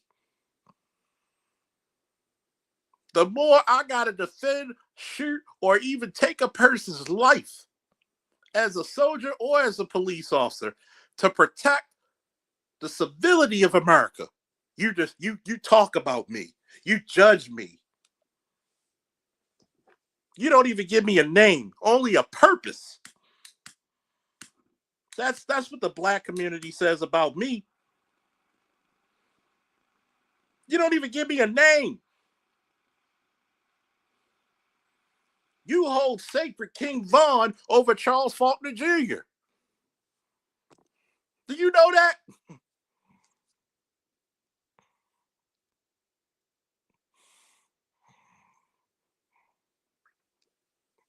Do you know that? King Von get more praise than the fucking black soldiers the black sailors, the black soldiers, the black airmen, guardians both coast and space, Marines who did actual fucking work for this country. You hold him in higher esteem in this fucking community than you than you hold a black. I'm trying to hold it in. I'm not trying to go in. I'm not going to go in. In the words of my fellow Baltimorean, ABM, fuck it. I guess I ain't going to be shit. You black motherfuckers in our community will pick on a fucking black female ICE agent who's sent to a fucking airport to protect your fucking asses. But guess what? You ain't going to pay her bills. You're not going to take care of her loved ones.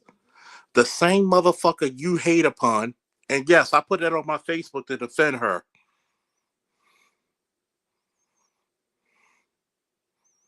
But I hate black women, right? I defended her. That same motherfucker you hate, she might be the same motherfucker that saves your life. Yeah, King Von is more respected than Obama in the black community.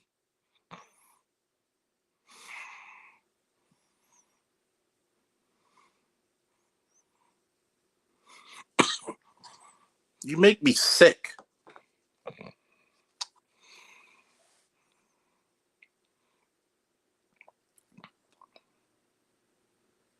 You come up here because I knew you were watching.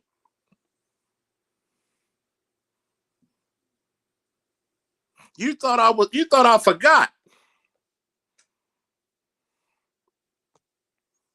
And they wondering why men are leaving, simply put.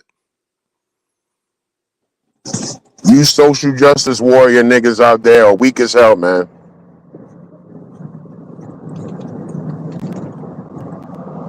Whole house fucking cookies, ABM.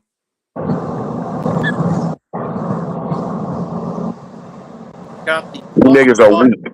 Go ahead.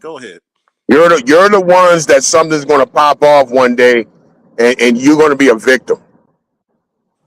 You're gonna be looking for a motherfucker like me to pull you out the fire. They're gonna come scoop your ass up off the floor and zip you up in a fucking bag, like them Negroes in that fucking church down in South Carolina. You in the fucking suck. I'm gonna go in on. I'm glad you said that shit. Like them black people up there in Buffalo in the supermarket. Ain't no fucking way I'm surrounded by racist motherfuckers and I'm unarmed. Like them black people down there in Jacksonville in an open carry state. Mm-hmm. Fucking open carry. Not one shot got sent back. Not one. And the only reason the motherfucking Buffalo got slowed down was from a retired cop who was working security, was the hero of the day. We don't even praise that motherfucker, man. He's a fucking hero. He died defending people that he didn't even fucking know. And if it wasn't for him, the rampage would have been worse because he slowed them down. But you want to talk about sacrifice? You want to talk about Ice Age? Them Ice Age is real nice when they taking away them fucking MS-13 motherfuckers, aren't they? Oops. Oops. Oops. Oops.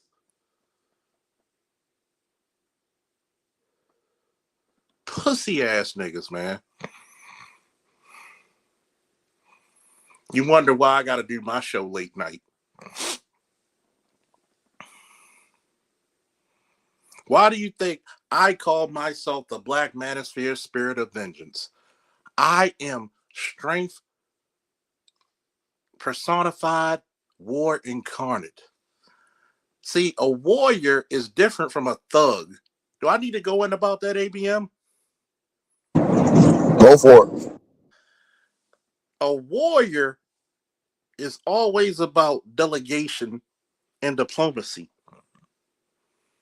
A warrior will do everything in his power not to fight. unless it calls down for it. A warrior will sit down with people. Do you think if I was president of the fucking United States, Vladimir Putin wouldn't respect me? I'll be like, yo, I'm bringing the fucking XO cognac. You bring the vodka. If you got some shit, let's go to the gym, get a few blows off our chest. You do some judo, karate. We do some MMA shit, and we laugh about it in the fucking office. And we right now with some diplomacy. Because a true warrior is very careful who went to war to send other kids, people who are old enough to be his kids, to go, unless it's necessary. You know that word, big word, compulsory, which means necessary, unless it's compulsory.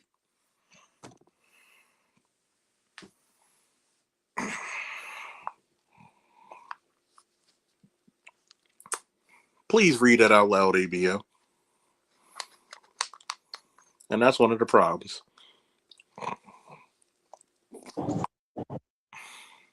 Black people constantly complain about racism and how violent white people are, yet refuse to get armed. Does that talk about black people? It's typical black people. Black people are in love with being a victim. And I'll take it a step further. Not only get armed, but get organized. Mm-hmm. Tell black people get organized. Crickets. Mm-hmm. You are in love with being a victim. Here it is, a black man who can't get, the highest I got tonight was 31 with 6,000 subscribers. Where does that happen? Galvanizing black people to take their safety in their hands. But I'm called a warmonger. I'm called crazy. I'm called angry by people. Oh, you're angry. I'm probably one of the happiest motherfuckers here, even when I'm having a bad day.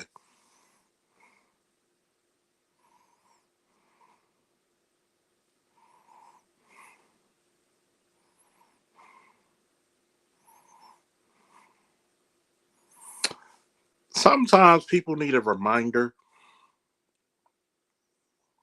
of what the warrior journey really is. The hero journey, the warrior's journey. Because feminism has bred that shit the fuck out of you men.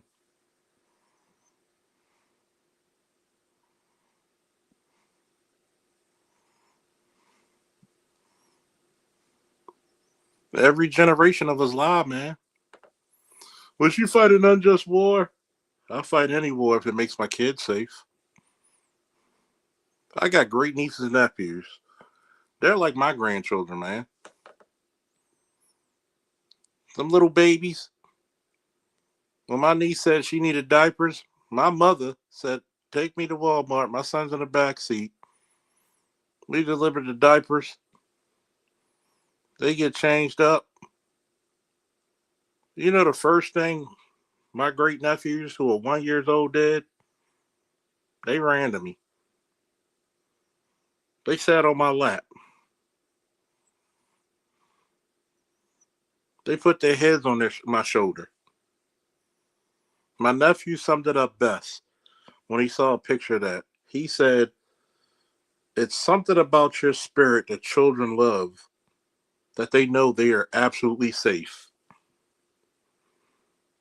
It's something about children when they come near you, and he's seen it several times. He says the child doesn't know you from a can of paint and will come to you because they know that you will turn heaven and earth and hell upside down before you let a hair harm their head.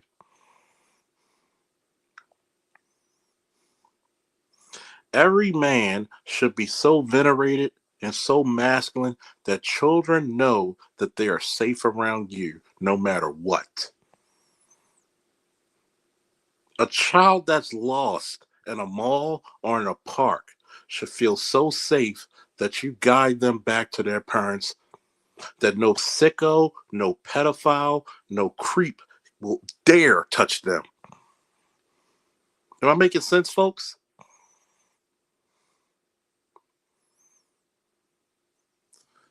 But yet, I get questioned on my knowledge. I get questioned if I'll fight.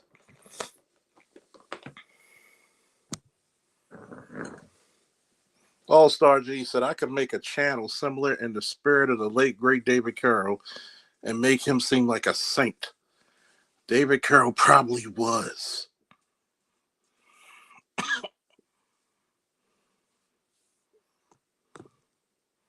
Somebody said if you want a sister, you got nigga max. Well, that's the truth. See, the problem with a lot of people in the black community, when I read you some of the scriptures, when we were talking about that esoteric stuff, remember when I was reading Job, Baby M? Have you noticed how circular the conversation became? When God said, you fear what I create, but you're going to chastise me. If you can challenge God, if you can challenge something that's greater than you, then come back and come tell God.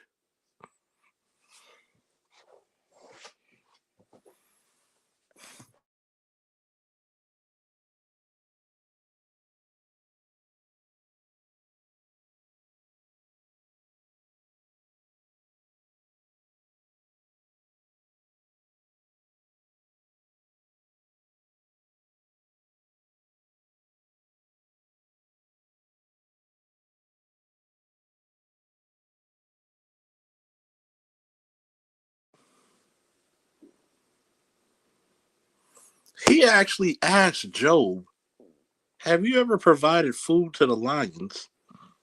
Or have you ever isolated the mountain to give birth? No? Do you understand the feeding patterns of the wild donkey in the roam of the hills, the ostrich, and the strange ways they carry their young? Do you know the aerodynamics of the eagle soaring through the air currents?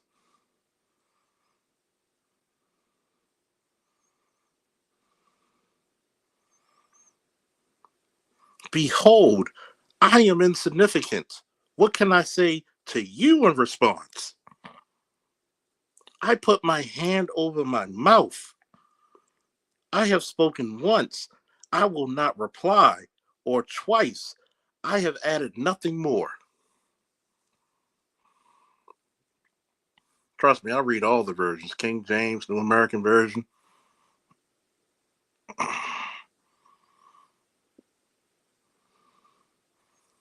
Adorn yourself with pride and dignity. Clothe yourself with honor and majesty. Let out burst of anger. And look at everyone who is arrogant and humble.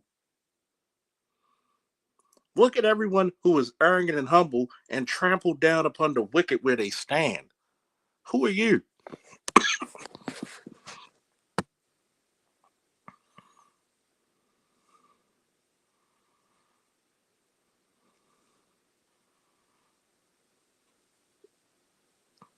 See, here's the problem. The reason why I brought Job up earlier, okay? Because God was telling Job, you overstepping your boundaries, my dude. You don't even understand. You can live 1,000 years and you can't even comprehend 1% of my being. You can't capture the essence.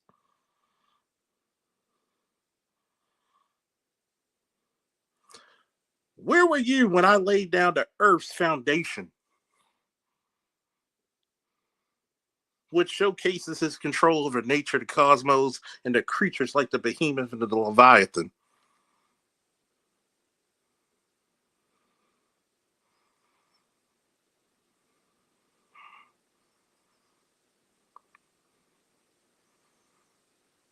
Job's response and his repentance was, I have uttered what I do not understand, things too wondrous for me, which means he actually recognized his lack of perspective. And what have I always told y'all? There's a difference between your perspective, your excuse me, your perception versus your perspective.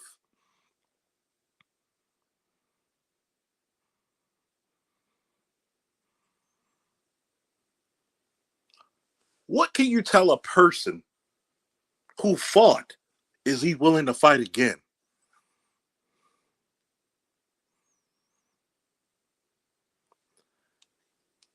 People laugh at the MMA fighter, the scholastic or collegiate or Olympic wrestler, the judo player, the jiu-jitsu artist, the kickboxer, when they get knocked out, pinned, thrown. But you have never trained with them. You never toiled in the art with them. You speak from a place of comfort. Charles, Yes. thanks for having me up again. Shout out Ben, what you describing right now, Ben Askren, I believe his name was. Mm-hmm. He got K'd. He was a champion. So I thought of him. You got it. But people laugh at the guy who gets KO'd, but they don't have the balls to do what he did. Exactly. But I got a guy saying, are you willing to fight? I've done my fighting. If I'd have stayed Oh, in, someone pulled up on the panel or in the chat. That's Then he- interesting. I'm waiting for him to come to the chat. That'd be a blessing. Okay. He willing to fight. If you got, Yeah. if you ever sparred somebody and got rocked, and your friends laugh, Definitely. Definitely. but they won't go into that fucking ring to spar, what does that say about them? If they don't have the courage, they ain't willing to put it on the line because their ego or just outright fear of what might happen up in there. They're not willing to risk that. Do you know? Well, that's my opinion. Do you know in wrestling, I've been thrown so hard, the capillaries in my mouth burst. Meaning, how the fuck do you bleed without an open wound? The impact was so heavy that I didn't have an open wound and bled. Mm-hmm. I've been hit I feel you, champ. I've been hit by heavyweight boxers that I forgot 5 minutes of my life. I never went down, but I was rocked to hell. I've had people put joint locks on me where it almost turned my elbow upward. Mm-hmm. I understand. But the same motherfuckers who will laugh if you get caught in a tight submission and you might have to tap so you don't have a broken limb or you're choked to fucking sleep will never have the courage to step in and do what you did. Not at all. And let me tell you this. My most embarrassing moment as far as wrestling, I was like, I don't know, 10, 11 years old. I got put in a banana split by a much more experienced wrestler. And I was like, yeah, that was not, that was not it. If you've never seen, excuse me, if you've never been put in a banana split, my brothers in Christ, my cousins in Shango, that is the painful fucking holes you will ever be put in.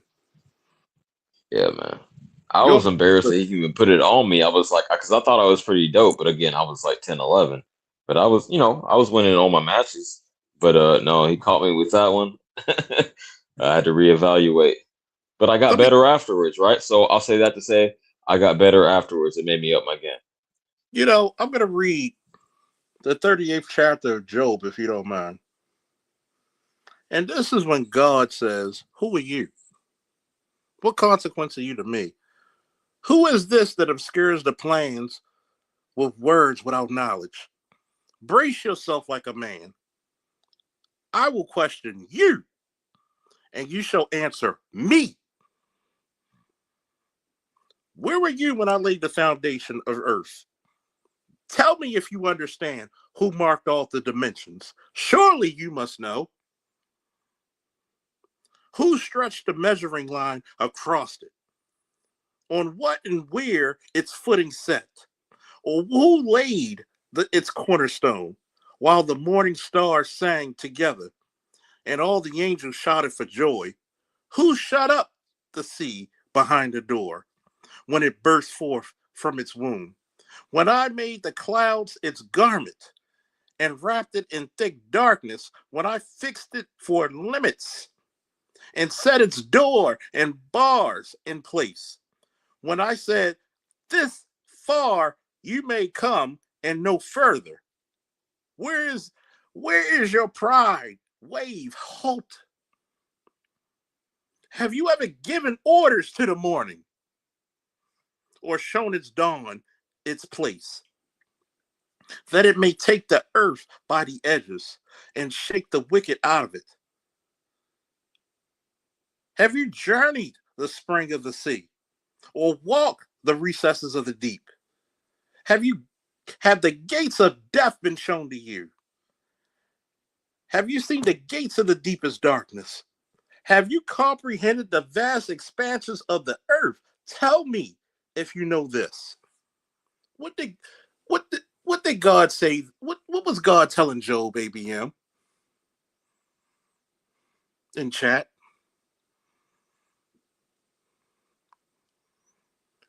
You know what he was saying? You need to mind your limits.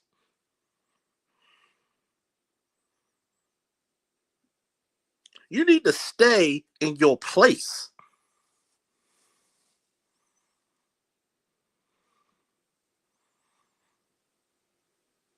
There are some things in this world you can't comprehend that others do on a daily basis. You live in the comfort of the United States, but yet you don't even know who your senator is.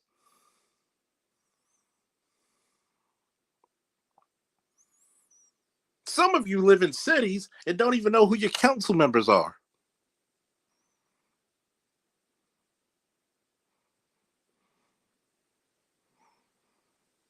You question me, a person who volunteered for one of the most dangerous jobs in a war zone. Would you fight?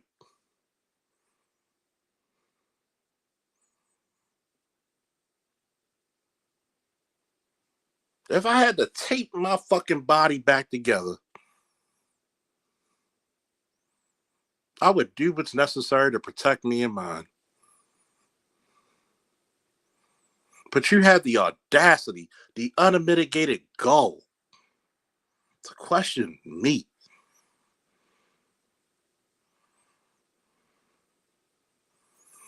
What comprehension of warfare do you understand?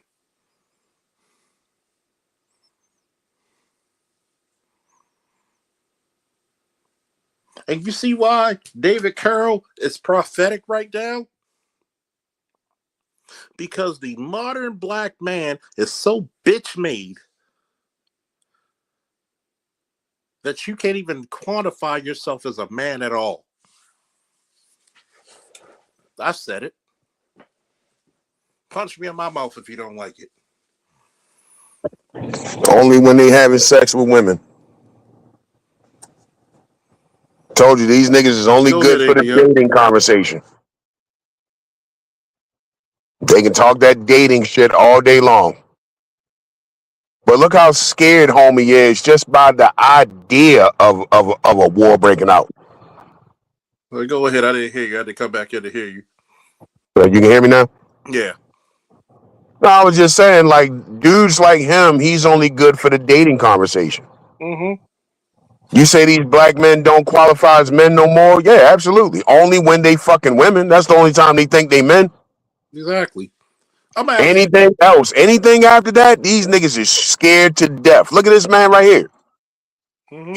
He's worried about fighting in a war that nobody asked him to fight in. Exactly. We don't have a draft. I'm gonna ask you this question, ABM. When I read the book of Job, when God said, "Where were you when I made the foundation of the earth?" What did He tell Job? I missed it. I was all up.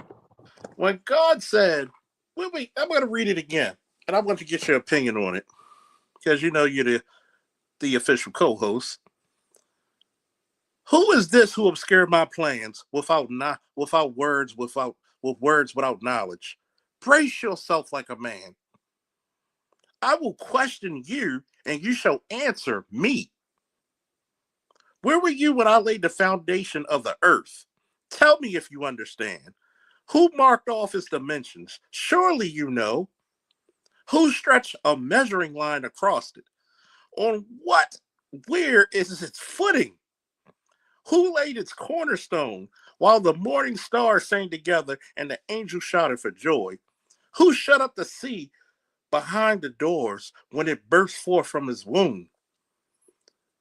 When I made the clouds its garment and wrapped it in its thick darkness, when I fixed limits upon it, set its door and the bars in place, when I said, this far you may come and no further, hence here where you proud waves halt, have you given orders to the morning or shown its dawn its place, that it takes the earth by the edges and shakes the wicked from it?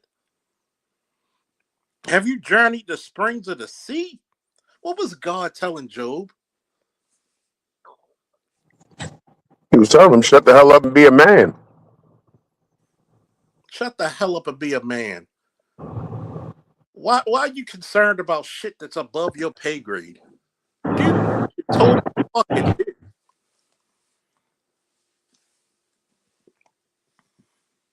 See, people don't like the Bible when you read it for what it is, which is black pill. Thank you for correcting me on that, ABM. And I'm not above reproach. Have anybody noticed that? It's not reading the Bible black pill, because the Bible is black pill. See, the problem with it is this. If there's a mouse in your house and there's a cat, what is that cat naturally going to do?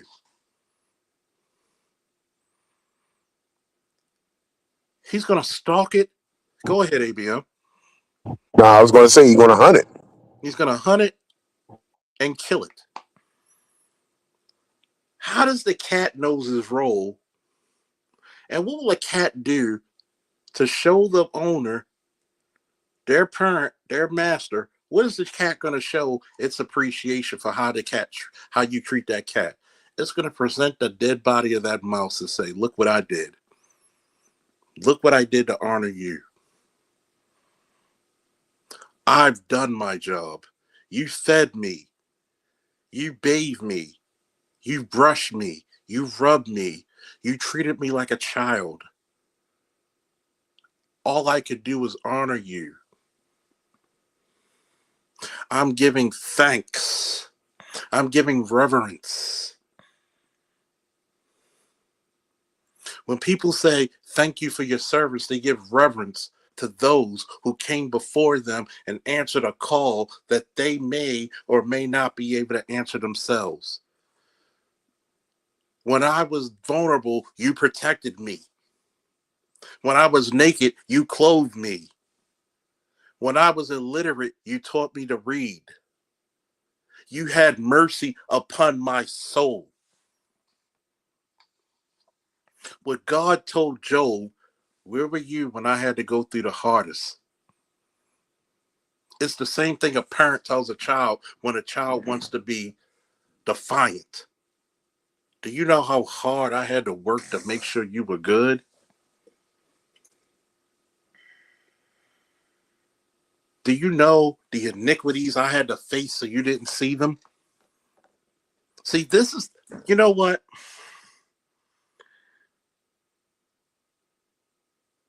BGS and I said this unanimously. You can hear the men in the space who has children and don't very, very, very vividly. And this is how you know. Because the lack of responsibility is so relevant and so evident that you don't even understand what's being spoken to you.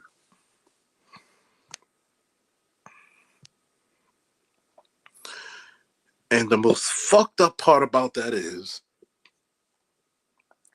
that God Almighty had to check a human being and said, where were you when I had to fucking put this shit together? And you're going to question me like I'm leaving you? Yes, I'm going to put you through tough times because I want to make you stronger.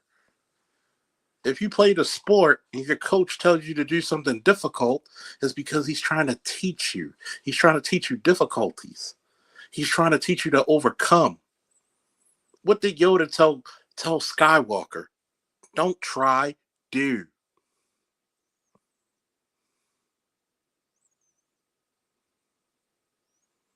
But what do we fail? We fail to look at the forest because we're stuck only looking at one goddamn tree. Are you willing to fight? I've fought. You're not my equal. There you go. God saves his hardest battles for his strongest warriors. One of the most honorable things I received when I was working security at fucking Columbia in the Apple store, when you had a Vietnam veteran Army Ranger come to me with his cane, and when he saw my hat that says Combat Veteran Iraqi War, you could see the years fall off of him. You could see the young man. He was limped over with his cane and his medical person, and somehow, some way, by the miracle of Almighty God, the years fell off of him. 40 years, 50 years fell off of him. And that man walked so straight to me, saluted me. I went to attention and saluted him. He said, thank you for coming home, brother. I said, it's the war been 20 years. He says, I don't give a damn. Thank you for coming home. And I said, sir, it is an honor to shake your hand because you've been through much worse. No, thank you, sir. You were the example. You were the bedrock I lay claim my house upon. You are the foundation within the bedrock I build my house upon. I wish I could meet a World War II veteran that's black. You are my superhero.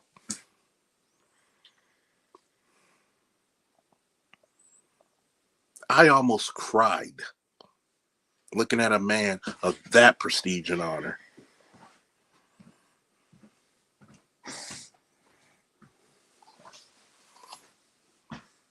But too many Negroes are trying to win the big dick contest and worried about women. Who's your heroes, W? Who do you look upon? Who's your foundation?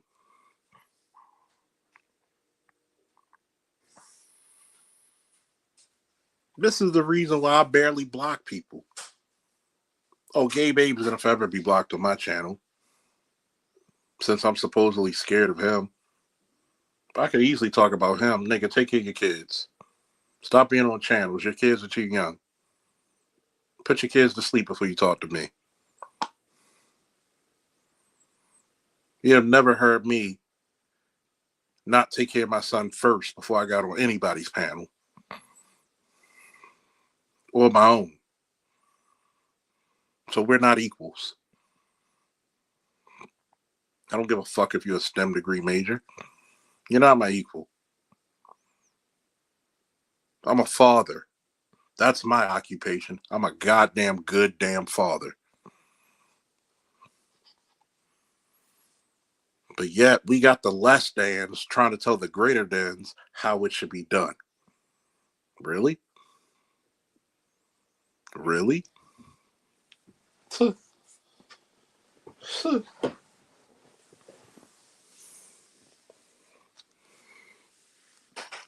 And that's despicable. I got a young YN trying to clown me when this nigga can't even fucking say a 3-syllable word. Little nigga, go get an adult class.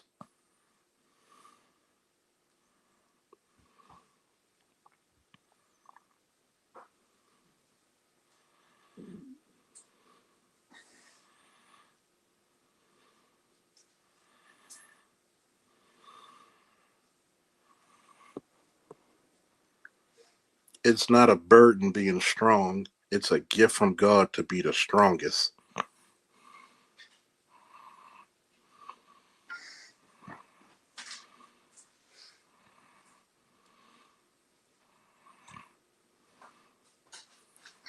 And I take responsibility and pleasure in it every day.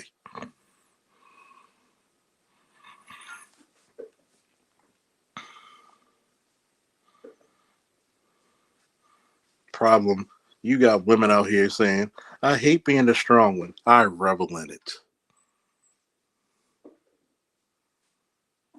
Have you noticed back in the 80s and 90s, our heroes were the strongest?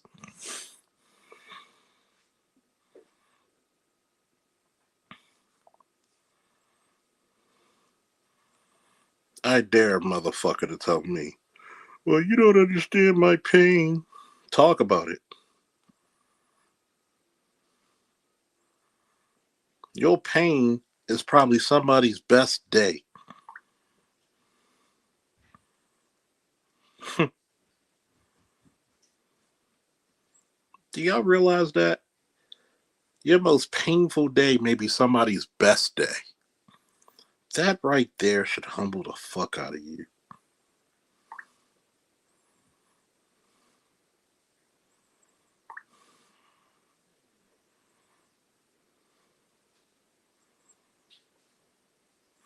We complaining about gas prices when you got motherfuckers who can't even live in a fucking house.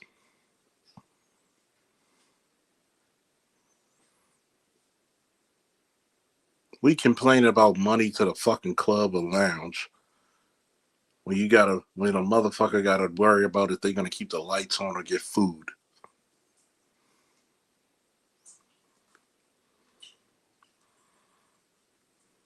You black people do not love strength. You don't love talent unless it's something that's entertaining. I don't get it. Sometimes I just don't want to get it. Because sometimes we're afraid to live in disgust.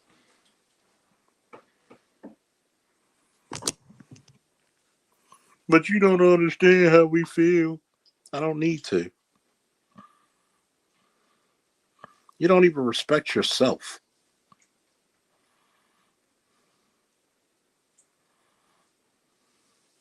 And I can tell you're not respectful. Because you weren't here to have a conversation. You were here to derail shit. But when somebody checks a troll, you don't like it. You don't like it at all. Why? Because he got something for you? He ain't afraid of you? 2 days removed, and you still have not even manned up to get on the panel and have a conversation with yours truly. And I'm supposed to respect you?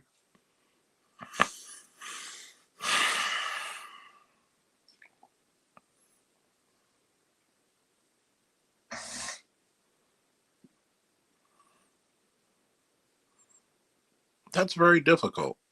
What's up, Snowman? I'm supposed to respect you. And you can't even get up on this virtual social media platform and say, well, I don't agree. Why don't you agree? Stake your claim, Negro. Stake your claim.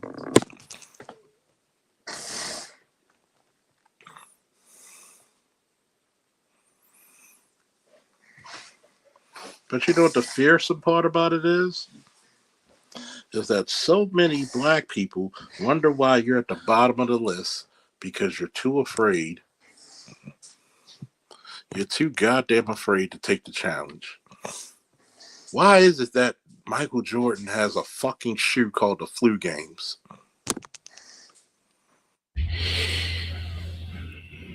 You might know why we call that shoe the Flu Game, Snowman. June 13th, 1997. Salt Lake City, Utah.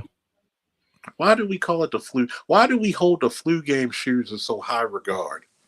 Because Michael Jordan on that day that I just mentioned had the worst flu ever. Also had food poisoning. And then he went out and dropped 38 points on the Utah Jazz, including what turned out to be the game-winning three-point field goal. Bulls won that game 90-88, took a 3-2 lead. They came home that Friday, because that game was on a Wednesday. Came home that Friday and wrapped it up.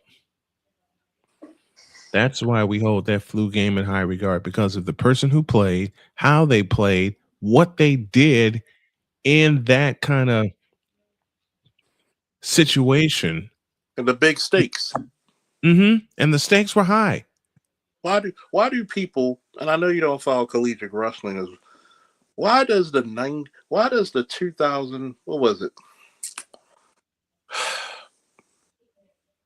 What was it in the Olympics? 2012? Why was the 2011 World Championships with Jordan Burroughs held so fucking good? Because how Jordan Burroughs performed. That's simple. Because he won the 2012 Olympics, but this is the reason why he won the 2011 Worlds. He's coming off his second NCAA title. He's one of the few guys who won a world title to simultaneously the same year he won an NCAA title. And the final gold medal match for the world at 165, he had a nasty gash from a headbutt. Yep. That if he didn't clean it, they were gonna they were gonna call it, and he would have took silver. His coaches wrapped him up like King Tut. He finished the match and won the Worlds, and became for a decade the #1 wrestler in the world. It's all about finishing the fight. It's all about finishing the challenge in front of you. Fuck, I had stage 4 pancreatic cancer. I was not given a chance to live. You were not even given 6 months. No. They said death was imminent. I'll tell y'all exactly what happened. Jody and I drove back to North Carolina, to Durham, North Carolina, to be exact. We decided to make it a fun trip out of it because I had a doctor's appointment at Duke University Cancer Center. So we said, you know what? Let's take a few days. Let's go down. We'll see what happens. If they schedule surgery, then we'll stay for a month. You know, those bastards told my wife that there was no way they can do the surgery. I will admit out loud, I was fogged out on cancer, on chemotherapy, I beg your pardon. I was fogged the hell out. Went back home. Jody said, you know what, honey, I'm going to find me a job with some benefits. All I want you to do is heal, because we're going to get rid of this. Found the surgeon who performed the surgery to save my life. I looked him dead in the eye and said, can you get this motherfucker? And he repeated my question and turned it into a statement. We'll get this motherfucker for you. And they did. Why do I have a question? Why am I questioned? If they called you up, would you fight? Why are you going to ask the person who fought if they're willing to fight? Exactly. Are you willing to fight? Are you willing to dig deep? Are you willing to be the man? Are you willing to beat the man to become the man? I'll tell you what. My parents could not beat this monster. But in their honor, I did. You learn from their flaws. Yep. You learn from their tribulations and tragedies. Mm-hmm. This is the part where, have you noticed, I don't talk about the gynocracy as much. No, you don't. And that's a good thing. I may not date interracially. That's everybody's thing. But I don't tell black men not to find love when you find it. Maybe if I did, maybe I would. Who knows? But this is the point that I tell a lot of black men. Why do you question men who've done it and are still doing it when you have never tried yourself? I tell men all the time, I didn't find Jody. Jody found me. And it was the right time for her to find me because, man, I'll say it again. I was ready to step off the cliff and not come back. Jody raced the clock and found me. 8 years later, we're still kicking it and even harder than ever. I married this woman because of who she is. And not what the color and anything else. I married Jody K for who she is and gave her one of the most precious gifts that a man could give a woman. I gave her my last name. Mm-hmm. And guess what? She doesn't even hyphenate it. Nope, she doesn't. That's the most pleasing thing. Her maiden name was Reese. Her last name is Snow now, and she doesn't hide it.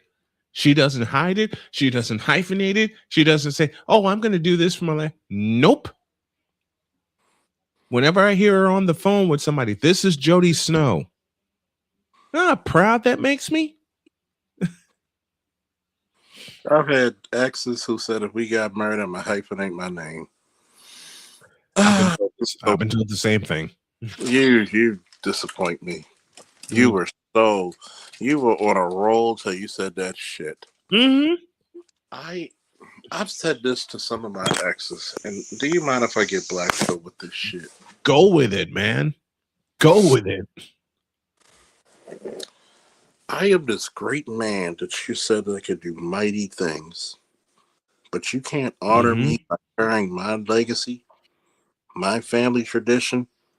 My family tradition is greater than yours. A woman usually better than her, so she can carry that legacy forward. This is the olden days, if you mind me calling it. Women marry men better than them because she knew that man's legacy would carry her forward. And see, you disrespect me because you want to hold to the old instead of making yours anew. You want me to protect you, but you don't want to respect me. I can't go. What does the Bible say? Cleave to your husband. I can't go for that. No can do. Exactly. You want me? She told me straight up. Jody told me straight up before we even got married. When we get married, I am not hyphenating my name. My last name is going to be Snow, and I am proud of it. And she got more snow than Columbia, and and both the polars. Yep. 8 years, man.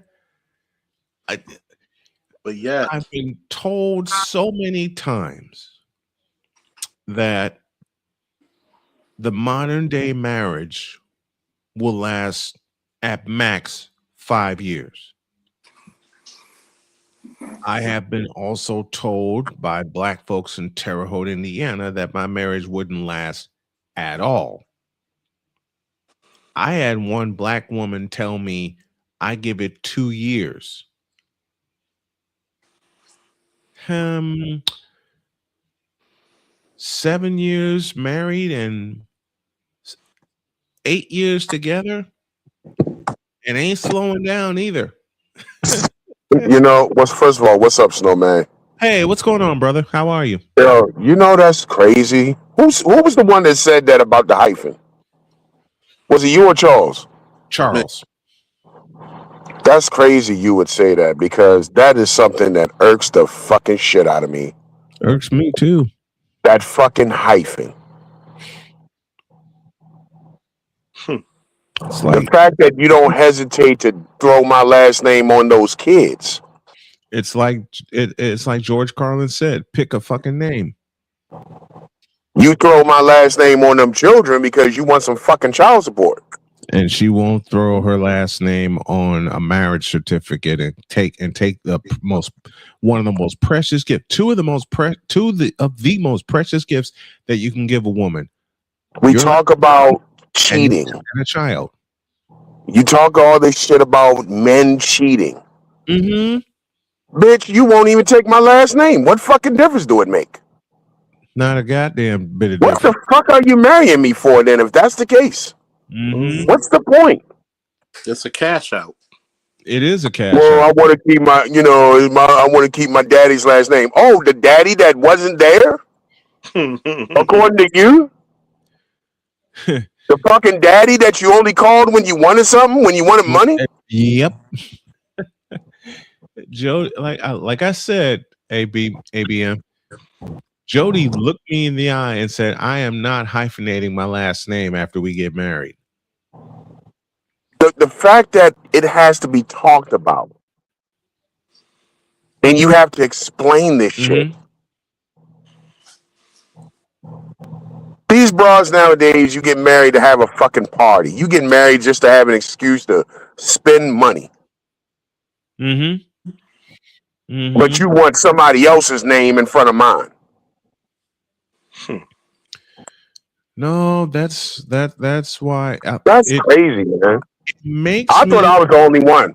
I'm sorry. I thought I was the only one that pissed me off. I'm glad it's other people. Listen, my ex-wife hyphenated her name. My ex-wife hyphenated her name. Jody said, "Fuck that shit," and she proves it every time when she either makes a call or takes a call, and the first thing I hear out of her mouth, "This is Jody Snow." Now how proud that makes me. You know, there are so many things women can do for men that don't cost shit. Exactly. So many fucking things. Don't cost you a damn dime. Well, let me take that back. I guess you do got to spend some money. You probably got to get new IDs and shit. Yeah. But that's That's fucking minimal. That's small shit. That's paperwork. That's all. Thank you, ABM. You just said the correct thing. That's paperwork, and that's all. That's it. That's all, man. Processing fees. And nothing further. And nothing further. A week after we got married, she said, "I'm going to get my ID changed." She went and gotten her driver's license changed in the blink of an eye. You can tell when a woman is proud to have your last name when they say fuck everything else and they claim you, hold on to you, brag about you, even when going through the tough times. When they, how does BGS put it? When they are 10 toes down for you.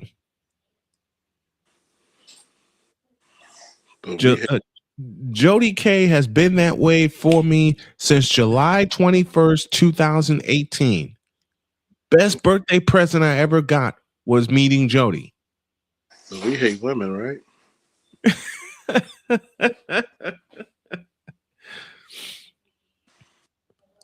The best birthday present I ever got was that first message from Jody to pull me back from the cliff. The joys and the pain. Mm-hmm. I know I'm going to be April 1st. Y'all know Wednesday my birthday, right? That's my Magnum year. You're doing a stream, right? If I do a stream, I'm gonna get kicked off of YouTube playing so much Frankie Beverly. Woo. Because Matter of fact, I'm gonna give everybody my fucking TikTok so we can play some fucking music, and I'll be at the water. And if anybody want to request, then that afternoon I have a present for you. woo. You made a request of me 4 years ago to hear me call an entire baseball game, all 9 innings. After I did that sample with the Phillies and the Astros for Game 6 when Yordan Alvarez hit that 3-run homer. I'll never forget your message to me. I want to hear you call a full game. Well, April 1st, on your birthday, April 1st, I will send you the link and you will have that opportunity. Woo. I'm gonna tell y'all heard it here. April 1st, which is Wednesday, at 2:00 Eastern time. I'm giving Charles a birthday present that he's wanted for 4 years from me, and that is me putting on the headset and doing a full baseball broadcast, all 9 innings. all night long. Oh no. That happens to be one of my favorite songs. But yeah, Charles, that's my first present to you. Oh no. Do you believe we've known each other 11 years now, Charles? Hey, life is good. Life is wonderful. And we're still living. We're still living and we're still kicking ass. Man, I'm gonna buy me some rounds this week. I'm gonna go ahead and spring for the 500 box, 556, and then my birthday. I'm going down to what's that steakhouse downtown? The Brazilian joint. Oh yeah. Yeah, Fogo de Chao. Yeah, Oh I'm yeah. going there. You at Aries too, aren't you? Yes, sir. Oh yeah, that arrogant ass. What my friends call it, the arrogant ass attitude. Arrogant ass attitude. You arrogant ass fucking Aries. God damn this thing. We may take a trip for Jody's birthday in June. I mean, we just took a short trip this past weekend just to get away. You know, just to get away and just to breathe for a little bit. But I think we're going to take a short trip for Jody's birthday and then get away for a couple of days. You know what I'm going to do? I'm going to make my summer a good damn summer. You know why? Because I'm going to relive my fucking year. Man, I can't find the sort of power to bring that with me when He-Man come out. I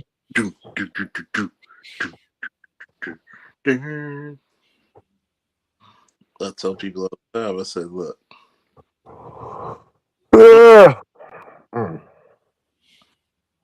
Speaking of that, when is Spider-Man coming out? I think in July. Oh, I'm going to have a good old time being a nerd. God, I'm gonna have to take all the fucking kids to go see that shit. God damn. I'm gonna be a nerd. Then you got everybody has an area where they are straight up nerds. My area is sports and old cartoons, but especially sports. Especially since I became a play-by-play announcer in 1995. Oh shit, we got to take you back there.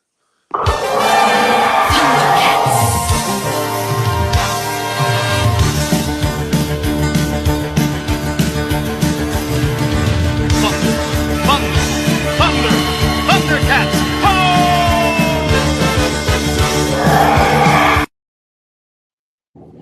God damn, that shit was epic. 3:30 Central Time every day when I came home from school, I watched it. And then they fucked up all the programming and moved it to 4:30. Yeah, Jordan.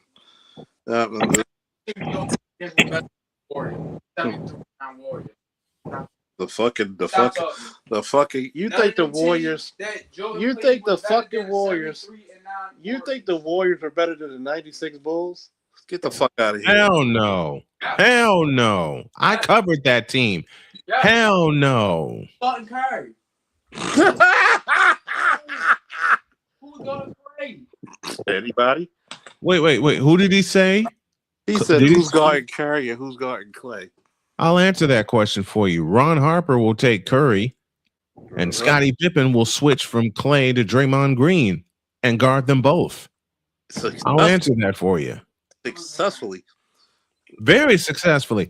You know, listen, Scottie Pippen had a pair of the longest arms in the league when he played. Curry gonna be banging on y'all, bro. He wouldn't. Shooting them threes on He y'all. wouldn't, especially if they playing him with the rules back then. He wouldn't have been banging shit. Exactly. Curry, if they play with the rule, if they play with the rules in the 90s, Ball he shoot. if they play with the rules of the 90s and actually call travels when the step back jumper is happening, because the step back jumper is a straight up travel. Thank you, James Harden. No, y'all just didn't like how James Harden did it. No, he just was traveling. No. James Harden sucks ass. You heard me say. I will say it a lot. I will say it aloud, and I'll say it proudly because I'm old and I'm old school, and I've seen my share of great shooters. James Harden is not one of them. Period. That's all he do. Is simple. Is a 20-20 step back three. And can't do any goddamn thing. And can't do any goddamn thing else. Absolutely right. You ain't lying about that. He can't do anything. You know what? I will give you the name. And Charles, I'm gonna make you smile when I say this. He's traveling. He don't. Listen, I'm gonna give you the name of a guard that could guard James Harden, even though Harden has 2 inches on the fellow I'm gonna name. Does the name Mark Price mean anything to you? I don't know who that is. That's above his pay grade, kid. Georgia Tech it came out of Georgia Tech in the 80s and spent his career with the Cleveland Cavaliers. He was the first guard that I saw that was a combo guard. And he wasn't when he was at Georgia Tech, but he became one, I say, about his 3rd year when the Cavaliers traded Kevin Johnson to Phoenix.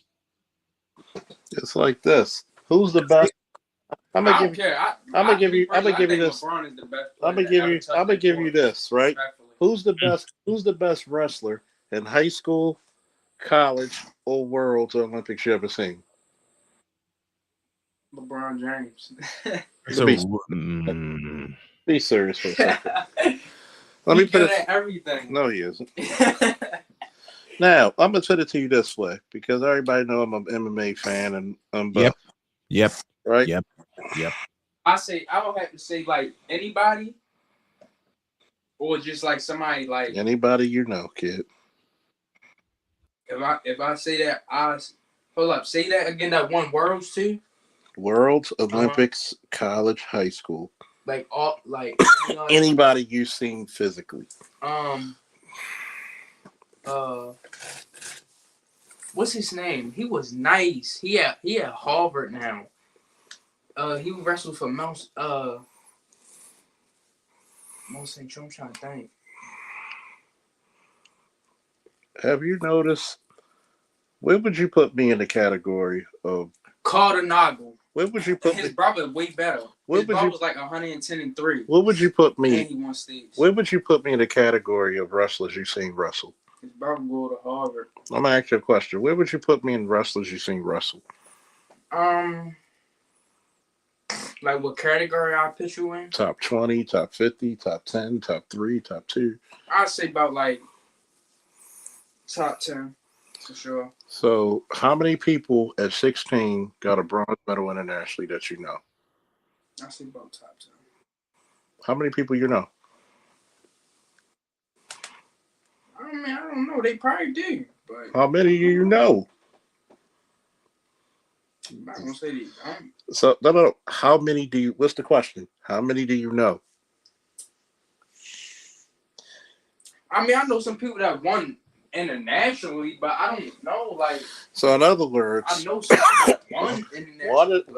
One of the best athletes you know You live in a house with them. Yeah. Top 10 not bad though. You make it seem like that's trash. So in other That's words, not trash. have you noticed when you could ask a question and not even mention me? Even your brother did it. Who's some of the legendary wrestlers you heard from Lake? And dude told him. There's only three people I know. It was Cox and Falcon. Not mentioning me.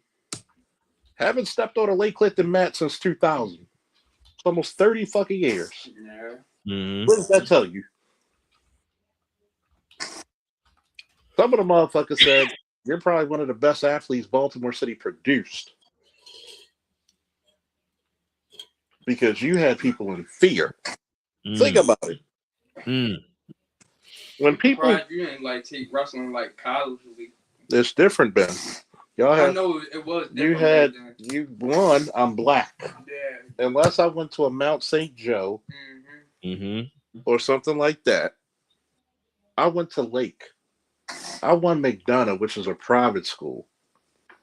I embarrassed their private schools. I wanted to ask you, Snowman, out of 4 matches, how many points total were scored against me? None. 2 in 4 2. matches. Everybody else, I tech falled and pinned, meaning 15 points or more, and you're getting pinned. That should tell you something.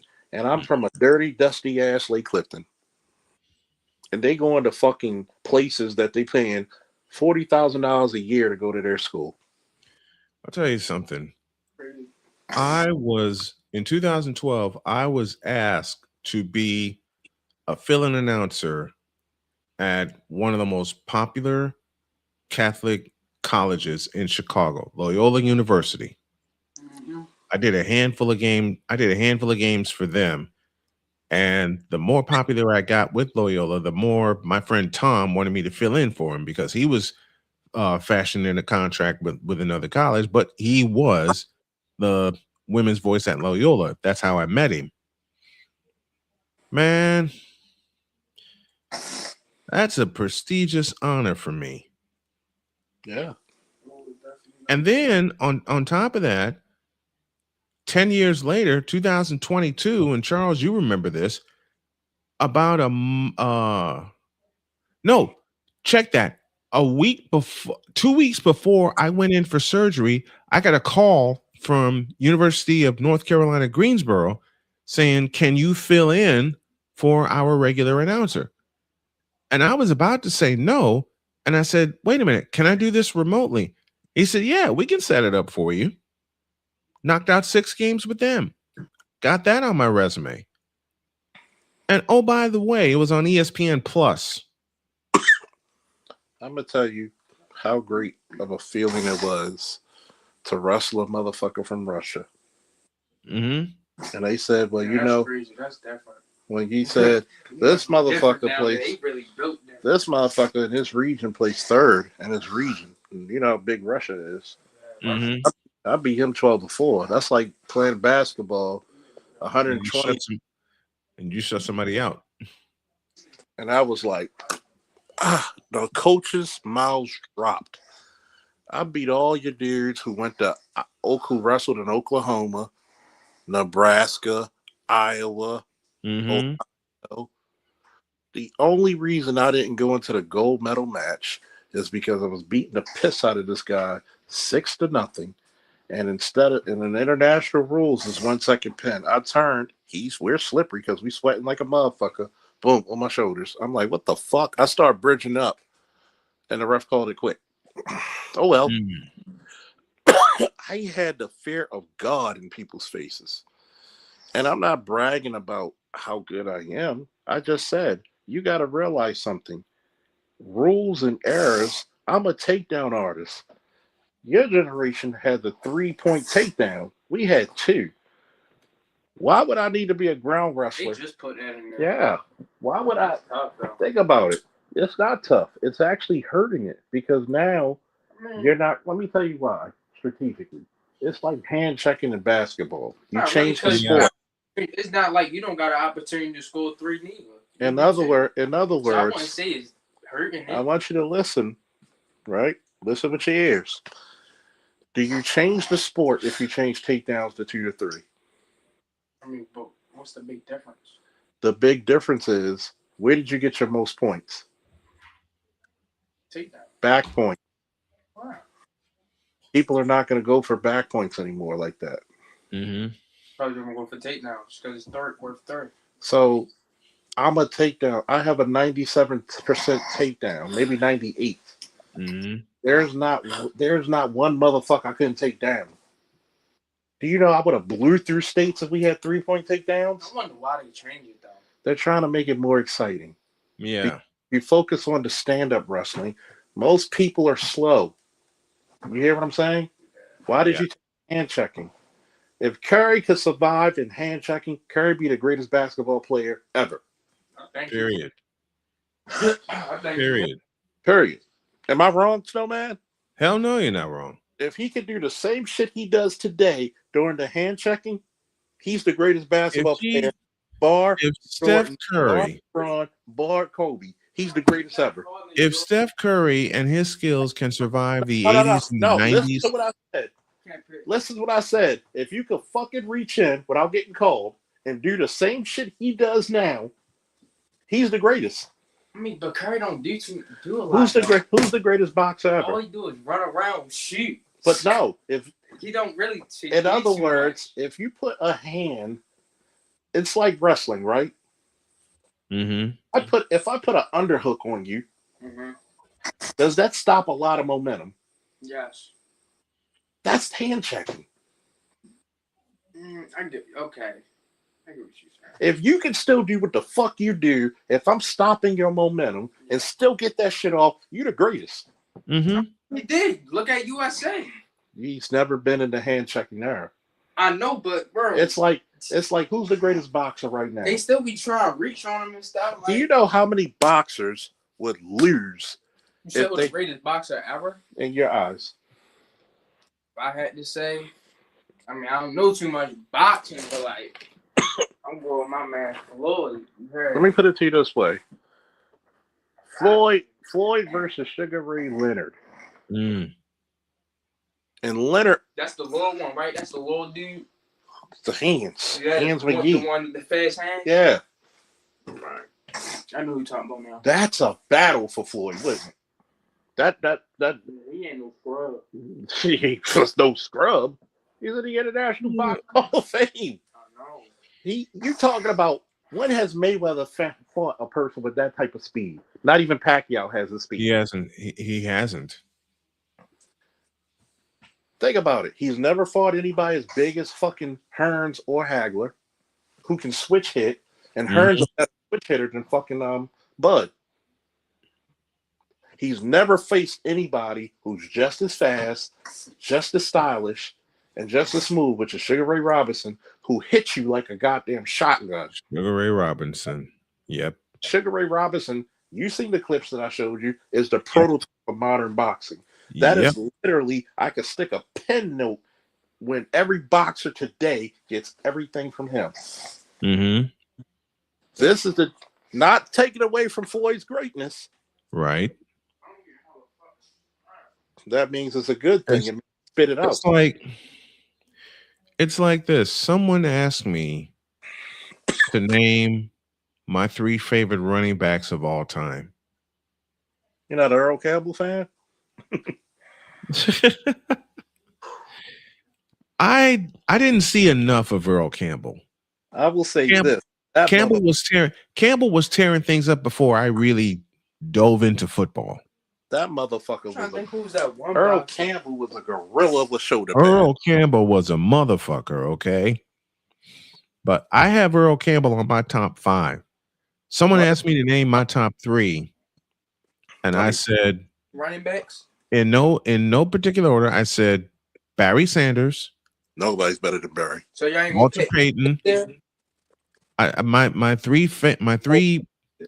top 3, and these are my 3 favorites: Barry Sanders, Walter Payton, and Roger Craig. Roger Craig was sweet with it. Roger Craig was the prototype of the catching.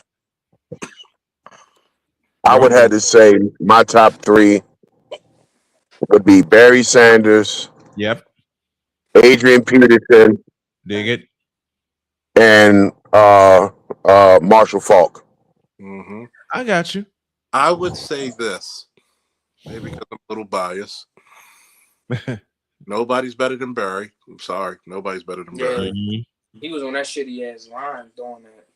That tells you how great he was. Man, Barry could His make it. offense, he was Barry, listen, Barry could make a run out of nowhere. Barry was a fucking East-West runner. So imagine if he was Mhm. on the probably If he had, He if he, was. if he had the Pittsburgh, if he had the Patriots fucking line of the 2000s, If he had the 49ers offensive line of the 80s and 90s, he would have had If 20. he ever had a quarterback, that too. Barry Sanders never had a quarterback. That's He never had a quarterback and he never had an offensive line. Think about it. Barry Sanders had 8 in the box every single play. Single trip. Every single trip. I'm gonna tell you what, Barry. Nobody's better than Barry. I don't give a fuck. Jamal, for his little time that he played, Jamal Lewis was a fucking juggernaut. Mm-hmm. I think it was the, correct me if I'm wrong, Charles. It was the 2003 season where he got $2,000. Yeah, 2003. People forget how great Jamal Lewis was. Mm-hmm. 2000 club. Yeah. Matter Yep. of fact, he held the fucking record till AP broke it. You have almost 300 yards in a game. No, And no that's one's ever gotten. and that's a 250 running back. And And he's another one that never had a quarterback. he still holds. He still never had a holds the quarterback. record. He still holds the record to this day of most yards in it. No, I take that back. He does not hold that record. Adrian Peterson does. He broke it by like a yard or two. Yep, he broke it by a yard. Lewis got 295. Peterson got 296. 300 yards in a game is stupid. Now, and that's why I said Jamal Lewis at that time when we didn't have an offense. Good God. And Derrick Henry. Derrick Henry. I would put Derrick Henry over AP, and this is the reason why. Longevity. Yeah. Yeah. And then on top of that, his stiff arm, what he Will- did, His stiff arm will kill you. Fun fact. huh? Fun fact about Derrick Henry. Derrick Henry spends $250,000 every offseason on conditioning, That's why he can do it for so long. dietitians, and all that type of shit. His Mhm. stiff arm will 250 grand every year. Every year. What, 99 touchdowns boom. in whole high school. Do you know how many records Derrick Henry broke last year? And one season. Alone. One high season, And he's supposed to. Alone. And then the year before that, he almost got another fucking 2 stacks. Yeah. Yep. Like, good God. Like, He's just so big, bro, but he be running so it's fast. not just he's so big. Like, how Let do me put you it to you know? this It's way. not even that, bro. He's that. Yo, what? Listen, You can't let him no, ain't no way, bro. He's like big as shit, running fast, what's up, Super faster Duper? than other defenders. Super duper. What's going on? You gotta understand something. His fucking stiff arm hits you like a right cross from God. See when he did Mhm. when he did the Josh Norman. Nah, but he did the What? fucking who played safety for the Ravens? It was Earl Thomas. Earl Thomas. Mhm. He did to him. He used him as a block. He hit him so hard. How do you get hit with a stiff arm and he turns you around and holds you? Yeah, block him. Yeah, block him. Nigga, I'm not on your team. That's how it is. All right, here's a little trivia for you. People talk Who about was the I can't give it who to was- Emmett. Had a quarterback. He had a quarterback in his prime. He had and he the had a greatest lines of all time. mhm. You didn't do it. Okay.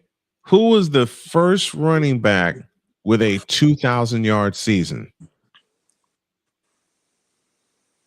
Oh, Orthel James. Orenthal James Simpson. O.J. Simpson, 1973.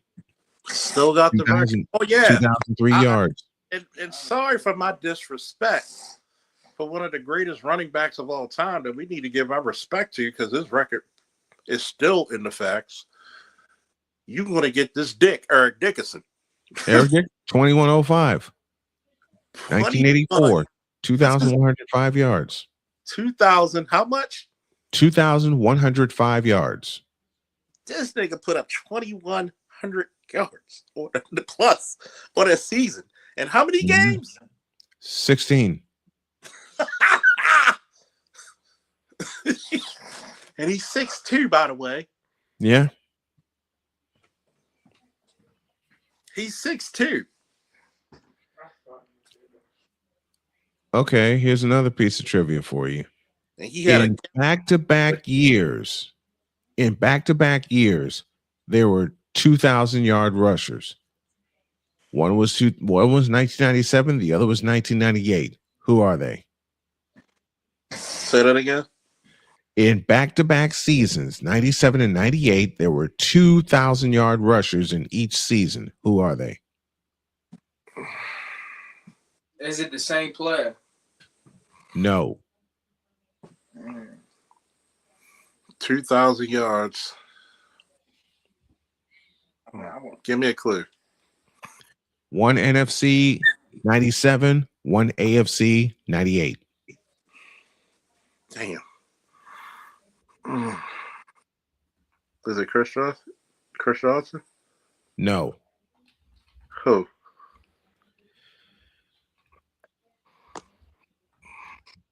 $1997, it was Barry Sanders. 1998, Terrell Davis. Terrell Davis. Oh, yeah. It was nasty. Terrell Davis. I tell people, man. I even looked at the whole Max Crosby situation. Mm-hmm. I was like, I was happy we got him, but then we dropped him. Yep. But I had to understand why. Yep. Let me give you a couple more before I go crash, because I know wife's got to get up early to go to bed, go to work, and I got to be up with her. Who was the first quarterback with a 5,000 passing yard season? Dan Marino. Correct. Oh, Dan the man. Dan the man. Now try this one. That's a travesty. That tells you how hard the NFL was if Dan Marino ever ring. Dan Marino, he did that his rookie year, 1984. God damn. Guided his team to the Super Bowl. Ran into Joe Montana and the 49ers. Well, that's Joe Montana. That's Broadway Joe. I mean, what's listen. Like I said, Marino, I love Dan Marino. How do you put up 5 yards as a rookie? Because the Dolphins loved to throw back then. I mean, Don Shula was their coach. Brett Favre was a great quarterback. He was a gunslinger. Mm-hmm. 2 things about Brett Favre: it's either going to be a touchdown or an interception. He didn't give a fuck. Here, how about this one? There are 3 quarterbacks with multiple 5,000-yard seasons. Who are they? And Super Duper, you're right. It was his second year. It was Marino's second year. God damn. Brady, Manning, and Rodgers. Right, wrong. Breeze. Yep. Got Brady. Got Breeze. There's one remaining. Philip. Say again. I would say Dan What's your guess? the man. No. Damn, who? Is he currently all time? All time. He is current. Oh, shit. Okay. You got 2 of them. You got Drew Brees and you got Tom Brady. There's a 3rd quarterback with multiple 5,000-yard passing seasons. Don't tell me Mahomes. Yeah, Mahomes. Yep, Patrick Yeah. Mahomes.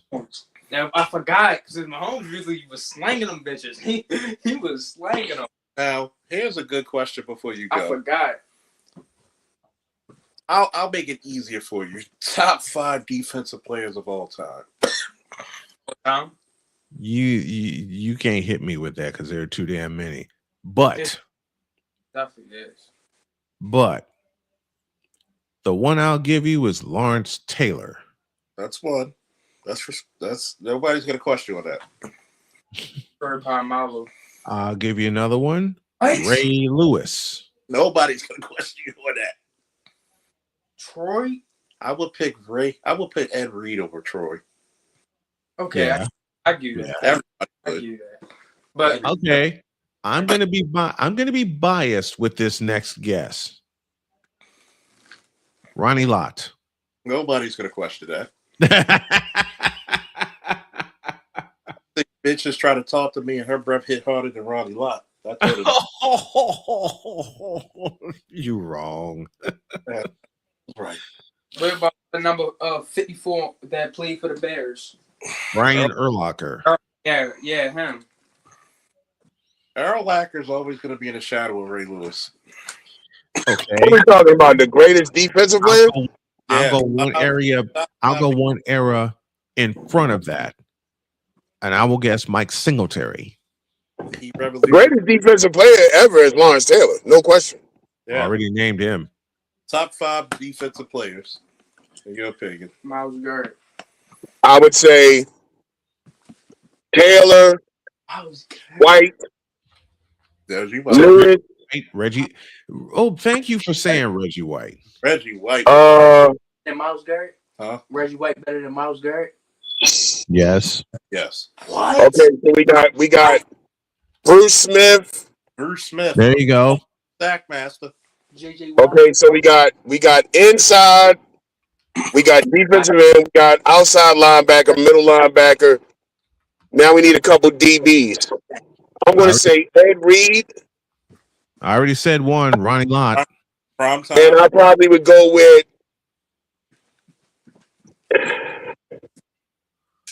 I won't I'm gonna go with Chad Bailey. It's either Honest, Reed Allen or That's too Prime. easy. I'm gonna say Chad Bailey. I won't. You know who I'd have back there? I'd have Ed Reed on one side and Ronnie Lott on the other. Because you're either gonna get picked or you're gonna get the helmet knocked off. Yep. Just ask. Hey, Charles, here's one for you. Just ask Willie Flipper Anderson. Yeah. We get your shit rocked. Here's why I mentioned Willie. Here's why I mentioned Flipper Anderson. In the 89 NFC Championship game in Candlestick Park, Jim Everett lofted a pass to him that he should have caught. But guess who came from the other side of the field to breathe down his neck? Ronnie, I'm gonna hit Ronnie you. Lott.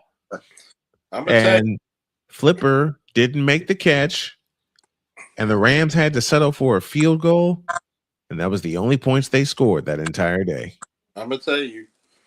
I could say Rod Woodson as a safety as a corner because Rod Woodson never really was bad. No. As a safety or a corner, you're gonna get picked. Yeah, Rod Woodson has to be on this squad. Rod Woodson.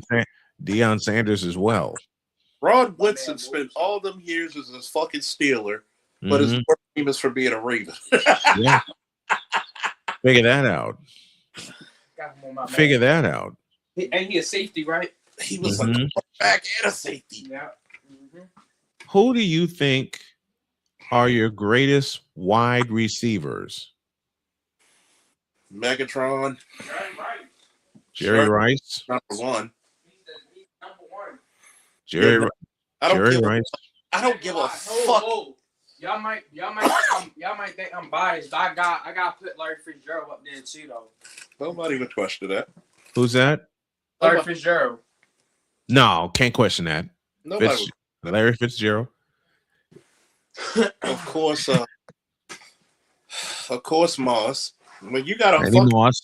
Gotta have Randy Moss. You know you're good in a sport when they name a fucking technique after you. That's how you know you're good. Not even that. He don't even look at the ball. He just raised his hand up and grab it. Like he's not even looking at the ball. That's how nice he was. All time wide receivers, of course. Jerry and Moss, you're never gonna question. Larry's nobody gonna question. No. Nope. Can't question those. Shit. If I had to do a slant receiver, I would what's the dude from the fucking Cowboys? Nah, I'd do Edelman. Michael Irvin? Yeah. I'd do Edelman. You said slot? Slot. Nah, You know an underrated wide receiver I'd love to have on that team? Of course, T.O. I'll give you an underrated receiver. Who? Andre Reed. No, I'm not gonna question that. I'll give you another underrated receiver. You ready, Snowman? Talk to me. I don't know about him. Art Monk. Out of Syracuse. And I got one for you in return, AB. John Taylor. That's out of Delaware State. You know what? You know what? A lot of people don't bring him up. AB. But if you go watch his highlights, listen, Chad Johnson. Chad yeah. Johnson. Still AB. Chad Johnson was nasty. Ocho Cinco. Oh, he was nasty. He was nasty. Okay. I'll leave y'all with this trivia question. AB. There are 18 players with at least 1,000 receptions. Name them. Well, what's the dude from the JJ Jefferson? He had No. He not in the thousands? No. Well, of course, T.O. Well, you already know Jerry Rice. Terrell Owens is one. Jerry Rice is another. Is Fitz on there? Fitz should be there. Yes. Okay, Fitz on there. Matter of fact, Fitz is second all time. Damn.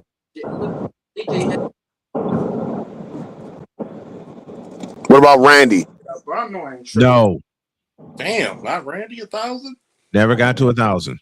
Well, he didn't. He only had a quarterback for a season and a half. Hey, Super Duper said one. Marvin Harrison. Antonio. Hold on, I got one. Tim Brown. Tim Brown? Tim Brown is on there, right? No. Damn, Tim Brown ain't on there? Tim Brown is not on there. Damn. This is a tough one. JSN. Wait, you know what, AB? I stand corrected. Tim Brown is on that list. Oh, okay. I stand That's corrected. another underrated wide receiver. Nobody talks about him. Absolutely. I apologize for that. Tim Brown is on that list. What about Reggie Wayne? Reggie. Yes. Reggie's on the list. Jimmy Smith? Good God. Is it some current players on the list? I know it is. It gotta be. There are two of them. Three. There are three current play. There are, check that, 4 current players that have 1,000 receptions that are still playing. Same, bro. He said JSN. JSN. No. Hell no. What about Oh my God! Can I hold the charger, bro? I'm dead. What about fuck, I can't even think right now. Okay, you might as well give it to us because we're gonna be all night. All right. Here's the full list. Jerry Rice, Larry Fitzgerald, Tony Gonzalez, Mike Evans, there you go. Jason Witten, Marvin Harrison, Chris Carter, Tim Brown, Travis Kelce, Terrell Owens, Anquan Bolden. Oh, what the fuck? Reggie Wayne, Andre Johnson, Mike Evans better be on this list. Keenan Allen, Steve Smith Sr., I was about to say that, you motherfucker. Isaac Bruce, Devontae Adams, DeAndre Hopkins, and Hines Ward. Damn. I'm surprised you didn't come up with Anquan Bolden. He was a Raven for the longest time. I know, probably the greatest Raven receiver. He's another one of those. You forget about Anquan. Yep. God damn it! If you saw that playoff, You forget about Andre Johnson. You forget about Tim Brown. Yeah. Mm-hmm. You forget about Hines Ward. Yeah. And you talking about Anquan? I'm gonna get it up. I don't give a fuck if two people are in front of me. I'm gonna go get that bitch. Yeah, exactly. Boy, when he did the people that playoff run, I mean, he little boyed everybody. Yeah, he did. And think Yeah, about it. He caught passes in the end zone and didn't fall. Mm-hmm. Fender fell. And all he did was just put. So you telling me Mike Evans don't have 1,000? Oh shit! I'm researching it now. And for what I'm seeing on this list, the answer is no. But let me confirm it. Let me confirm it. Well, just 1,000 catch. Is it? They said receptions, right? 1,000 receptions. Okay. Not receiving yards, Right. receptions. Okay. Mike Evans. I'm surprised. Yeah, Mike. Mike Evans. No, I have an answer. The answer is no. Damn, Mike. What's Mike Evans on? 866. God damn. He got to play. I know. He got to play for how many seasons? I was arguing with a coworker Mm-hmm. who's a Cowboys fan, Uh-huh. and he tried to tell me that CD Lamb was in the same category as Justin Jefferson. Bullshit. I told him, I said, sorry, bro. No. What he said? He said my coworker's a Cowboy fan. He tried to say that CD Lamb is in the same category as Justin Jefferson. No, he is not. Told him to fuck off. No. Not even close. Justin Jefferson is another level. Just like Jamar Chase. Just like Jamar Chase. Absolutely. I told him, I said, Jamar Chase and Justin Jefferson, they're a notch up. Yeah. Yep. That's the creme de la creme. Yeah, they're CD is not there. They're the top. Go. Let me ask this one. Let me ask this one. Would have caught them goddamn balls. How many 5,000 yards? First of all, who is the only quarterback with multiple? Well, we already did that question. We already did that question. Who has the most 5,000 yard passing seasons? Brady. Drew Brees. Drew Brees, correct. He's got 5 of them. He's got 5,000 yard seasons, and I think he went back to back with 5,000 yard seasons. You got to think about how tough the NFL was if Brees only has 1 ring. Right? Like, you got some legendary motherfuckers, and you just thinking, like, how the fuck did this happen? Oh, you gotta think about it. I mean, look who he was playing against. Right. Brady, Manning, Rosenberger, Rivers. Fucking Kurt Warner. Kurt Warner. I'm like, dog, it was stiff competition back then. At the tail end of his career. Aaron Rodgers, like, God damn. Like, yeah, he played through the murderer's row. Tail end of Brett Favre. And no MVP? God damn. Nope, because the 2 years he was supposed to win MVP, I know Tom Brady got one of them. I think Aaron Rodgers got the other one. I mean, God damn. Breeze was forgotten. Do you really think Homeboy in Buffalo should have got that MVP? Josh Allen? Yeah. No. Fuck no. For this year? And at best, they could have did the co-MVP thing like they did that year with Steve McNair and Peyton Manning. And Peyton Yeah. Manning. Yeah. They could have did that if they wanted to. That was just a gift. It was. Better than him. Lamar. You forgot they lost us, right? I mean, Somebody somewhere really did not want to say 3-time league MVP Lamar Jackson. That's really all that came down to. Yeah. Huh? Mm-hmm. That because they didn't want Lamar to get a back-to-back MVP. Cause he black. That was a robbery. I'm sorry. White over black. You tell That's me, another quarterback that Breeze had to go against. Steve McNair. Steve Steve McNair. McNair. Aaron McNair. What was McNair's alma mater? Alcorn State. Alcorn State. You know another. People do not know. Steve McNair was so good in college. Yes, he was. They started showing Alcorn State's games on ESPN2. Mm-hmm. I remember when they said it, when they announced it, they was like, look, we're going to start showing these games because we want to show y'all this kid. Mm-hmm. I watched Alcorn State every fucking Saturday. Matter of Same fact, here. people forget how good Randall was. Yeah, Randall Cunningham. You know what? If you get on YouTube and watch some of those old Philadelphia Eagles games, Yeah, buddy. with John Madden and Pat Summerall doing the announcing, Mm-hmm. man, that shit takes you back, man. It does. That takes you back. Who's To this day, I say the 3 best announcers ever for sports ever: Pat Summerall, John Madden, and Jim Ross. Yeah, Jim Ross. I got an underrated football announcer for you. Before he started doing baseball for the remainder of his life, Dick Enberg. Yeah. Dick Enberg was good. What's my man from college? Used to be on ABC. You know who I'm talking about. Did the college football on ABC.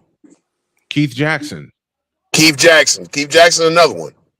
You telling me during that time when I was asking Cam about these players,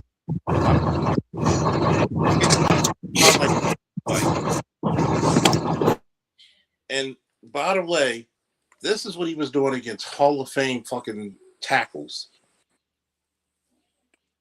Nobody bitched Larry Allen the way that Reggie White did. Nope. You talk about one arm and you see a 330-pound man just fly. Mm-hmm. Reggie White did that. And then he'll pray for you. And you're talking about one of the greatest offensive linemen to ever play the game in Larry Allen. Larry Allen had a 700-pound bench press. Yes, he did. Oh, here's one. Drew Brees threw for 5,000 yards in 3 consecutive seasons. What are the seasons?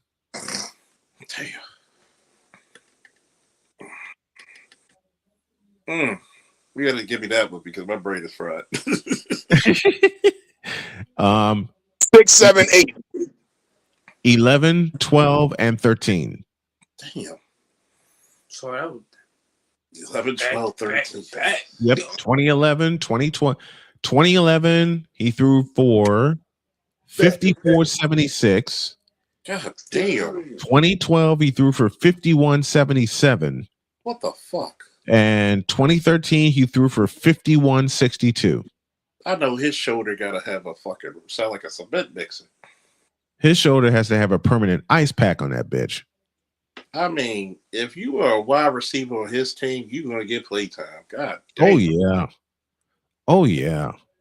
You might as well tell the running back, yeah, sit your ass down. You ain't getting this shit. Sit your ass down. was getting it. You sit your ass down. Yeah, but he was tired.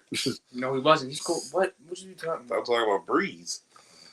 What you mean when he was tired? Alvin Kamara had 4 touchdowns in one game. Yeah, when Breeze 300 yards. When Breeze was tired. He wasn't tired. Yeah, he like, hey, take They this was ball. giving it to him the whole game. Yeah, from the get-go. When Breeze is tired, like, hey, take this shit. I'm about to show this fucking rock.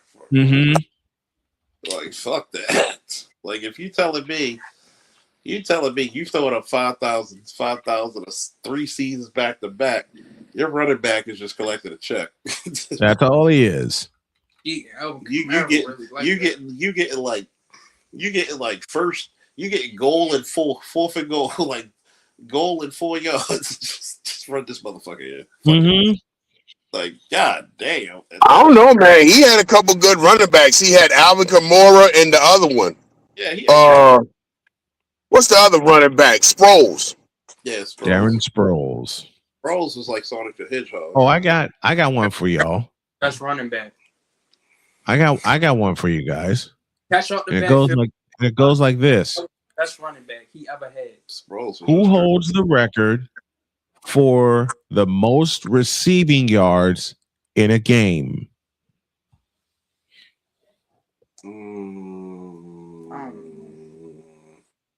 Megatron. No. Moss. Say again? Moss. No.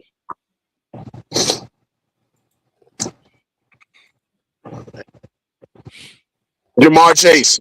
In a game? No. God damn. In a game? Who is it? 300. Listen, I'll repeat the question. Who has the record for the most receiving yards in a single NFL game? That's going to be a blatant answer, isn't it? You're going to kick yourself when I tell you who it is. Who is it? Because I mentioned him earlier. Don't say Anquan Bolden. Hell no. Who is it? You about to say it. Willie Flipper Anderson. God damn. He still got the record? 336. God damn. Jesus Christ. 336 in 1989 versus, of all teams, the New Orleans Saints. And that was a Sunday night football game. How the fuck do you get through? God damn. You go up and down and up again, and then a third of the field. Yeah, Willie has the record for 300 yard 336 in a game. You know how hard that is? And that's what they were hitting. Yes. That motherfucker didn't remember his name after that fucking game. God damn. God. That's crazy. Second to him is Calvin. There was a couple seasons in the 80s the LA Rams had a legit team. Yep.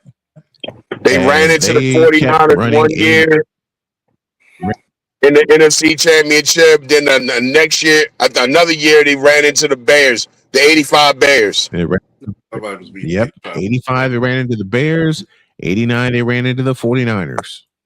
And nobody was going to beat that 89 49ers team. I still think it's a disgrace. And AB, when the Rams ran into the 49ers at Candlestick Park for the NFC Championship, they were hearing shadows. They were seeing shadows from kickoff. I'm sorry. I still think it's a disgrace that Sweetness didn't get one touchdown in the Super Bowl.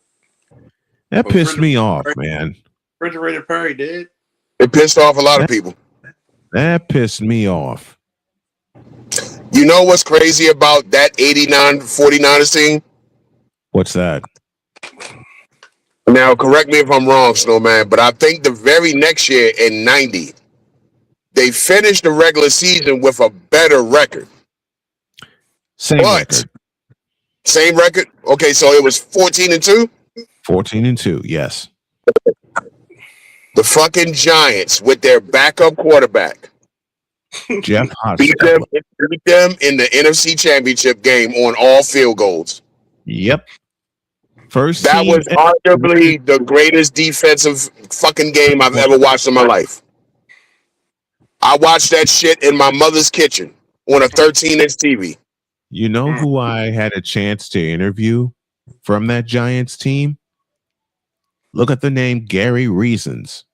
Oh, I know exactly who Gary Reasons is. Yep, I had the pleasure, and I think he's going to come back this year for this coming year for college football on the show.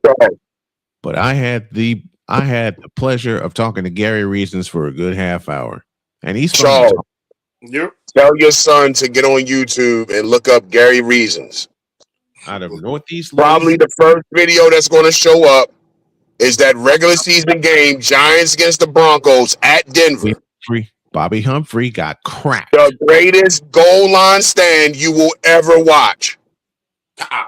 And Gary Reasons flies over the top on fourth. What was it? 4th and 1? 4th and goal.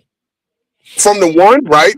Yep, 4th and goal and from he the smacked the shit out of Bobby Humphrey. By the way, Bobby Humphrey, who's his son?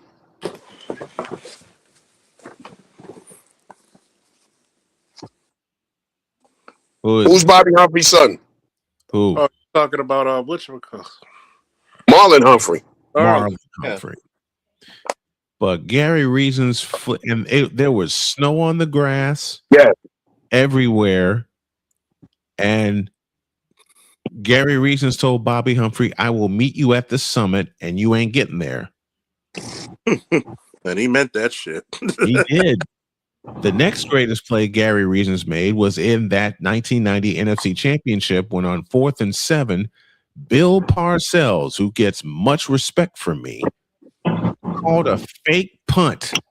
The fake punt, yes. Gary Reasons gained 32 yards to set up what would be the winning point. It got them to within 1, 13-12. Beg your pardon. It got them to within 1, 13-12. He called a fake punt, and the Niners didn't recognize it. They snapped it to Gary Reasons, and he ran right up the middle. People do not understand how great of a defensive fucking game this was, because nobody thought you could possibly fucking hold the 49ers under 25? Yeah, 13 points in that game. With Jeff Hostetler, your backup? You know who else? You know who else killed us? ABM, you'll remember this name. Otis Anderson. Otis Anderson. Who went on to be the Super Bowl MVP. I watched a lot of New York Giants football because, they by being in the Northeast. Yes. And, so the Colts had already moved. So now they're showing a lot of Redskins games in Baltimore every Sunday. Mm-hmm. So I had to watch a lot of fucking New York Giants football. Anybody remember RFK Stadium? I had a chance to see it before they tore it down. Yeah. A lot of people. The lone trip I made to Washington, D.C., I was on a conference trip, and I was with Chicago State University. The lone trip I made there, I heard a go-go band playing Hail to the Redskins. I could have listened to that all night, man, the way they were going. You know what's interesting about DC?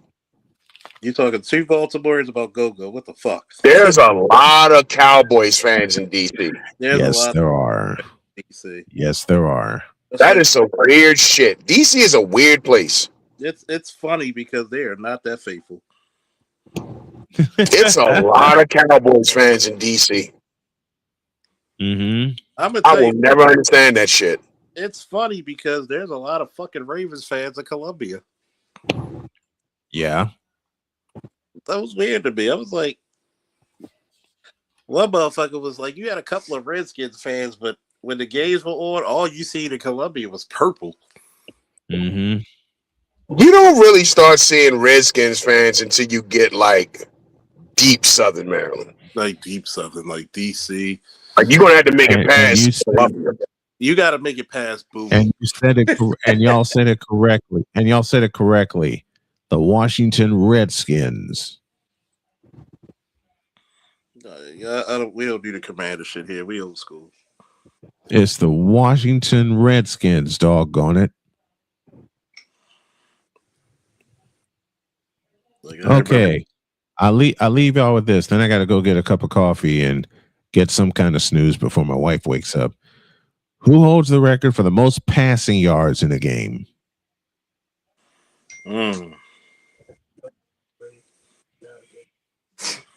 And I can tell you, Charles, since your brain is fried, you ain't gonna get this one. Who is it?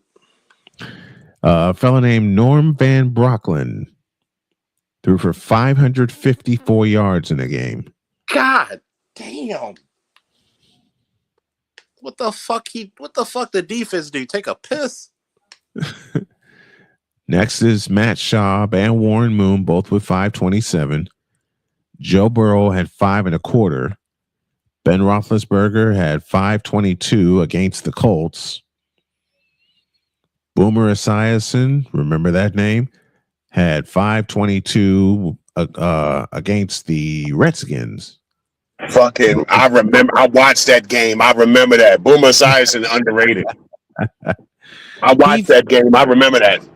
He threw the ball, and you remember this one, AB. Esiason threw the ball in that game 59 times. I forgot who he was playing for. It wasn't Cincy. Who was he playing for? Arizona. Yup, I remember. I watched that shit.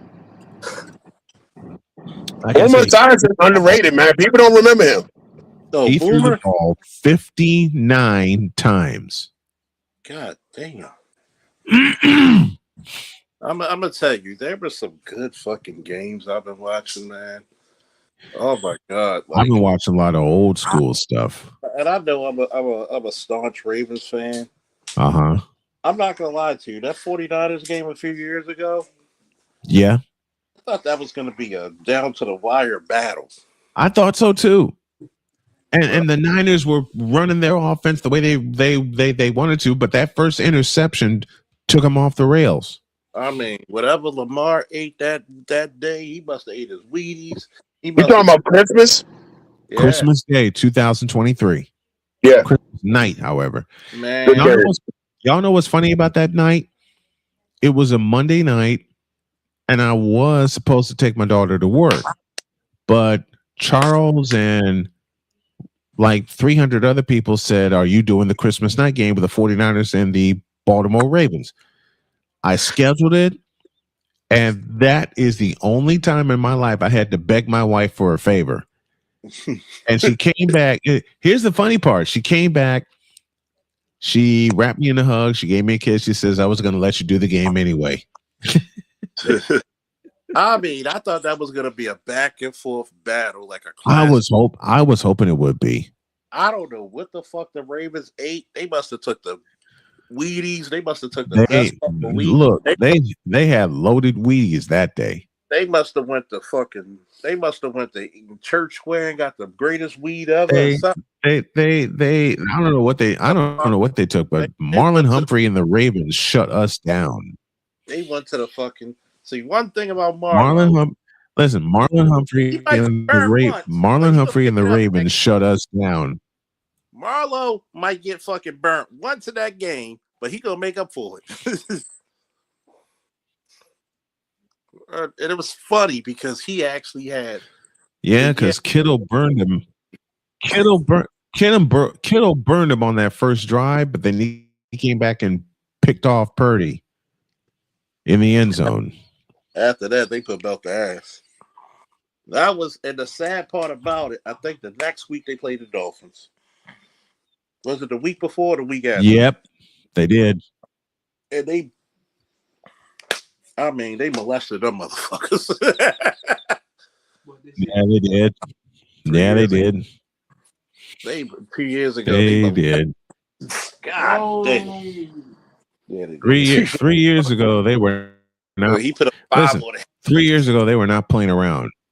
It don't matter. He just 3 years ago, they were not playing around. That was the season we should have won the And Super we Bowl. lost to the Chiefs, right? Yeah, dumb ass shit. Lost to the Chiefs. That's our kryptonite. That is literally our kryptonite. Here's the crazy It's the part. Chiefs and the Bills. That's our Lamar kryptonite. literally caught his own fucking pass. Don't matter. And I think, Yep. I think that in his head he wanted to prove that he could pass they could win the game. I can't be his sports Because psychologist. he went. Listen, the Chiefs marched down the field and scored on a 12-play drive. The Ravens matched them, but did nothing else. It seems like to me in that game, and Charles and AB, you can correct me.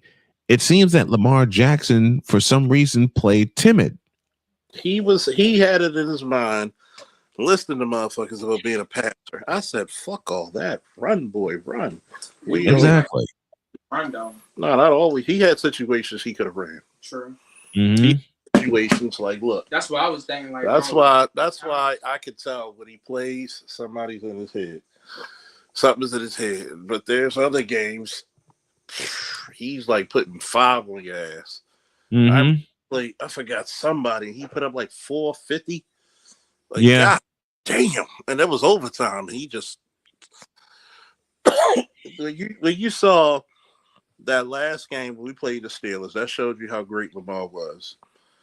When I don't know how the fuck the Ravens let fucking Likely go, but I mean, because they already played Mark Andrews, but when fucking Likely caught that pass with 2 on his ass.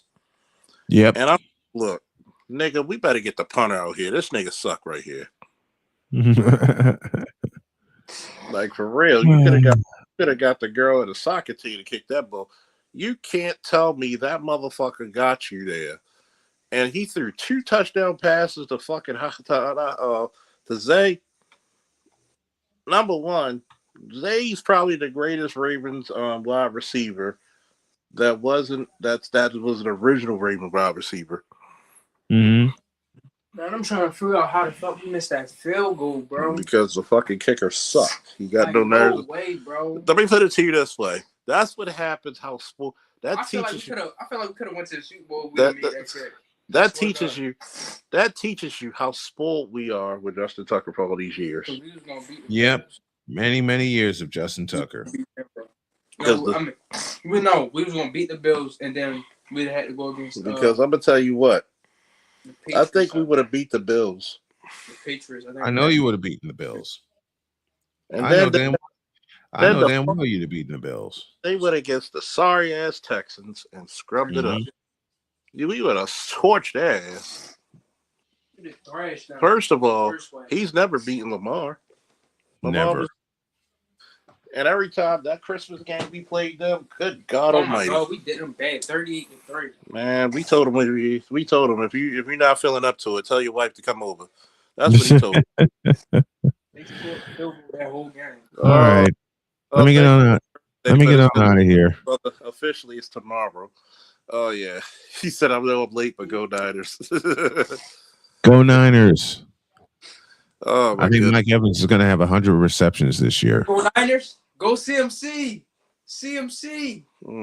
I think CMC's real daddy. I think CMC's real daddy. Even though his daddy was a great player, but I think he got like black somewhere in that little.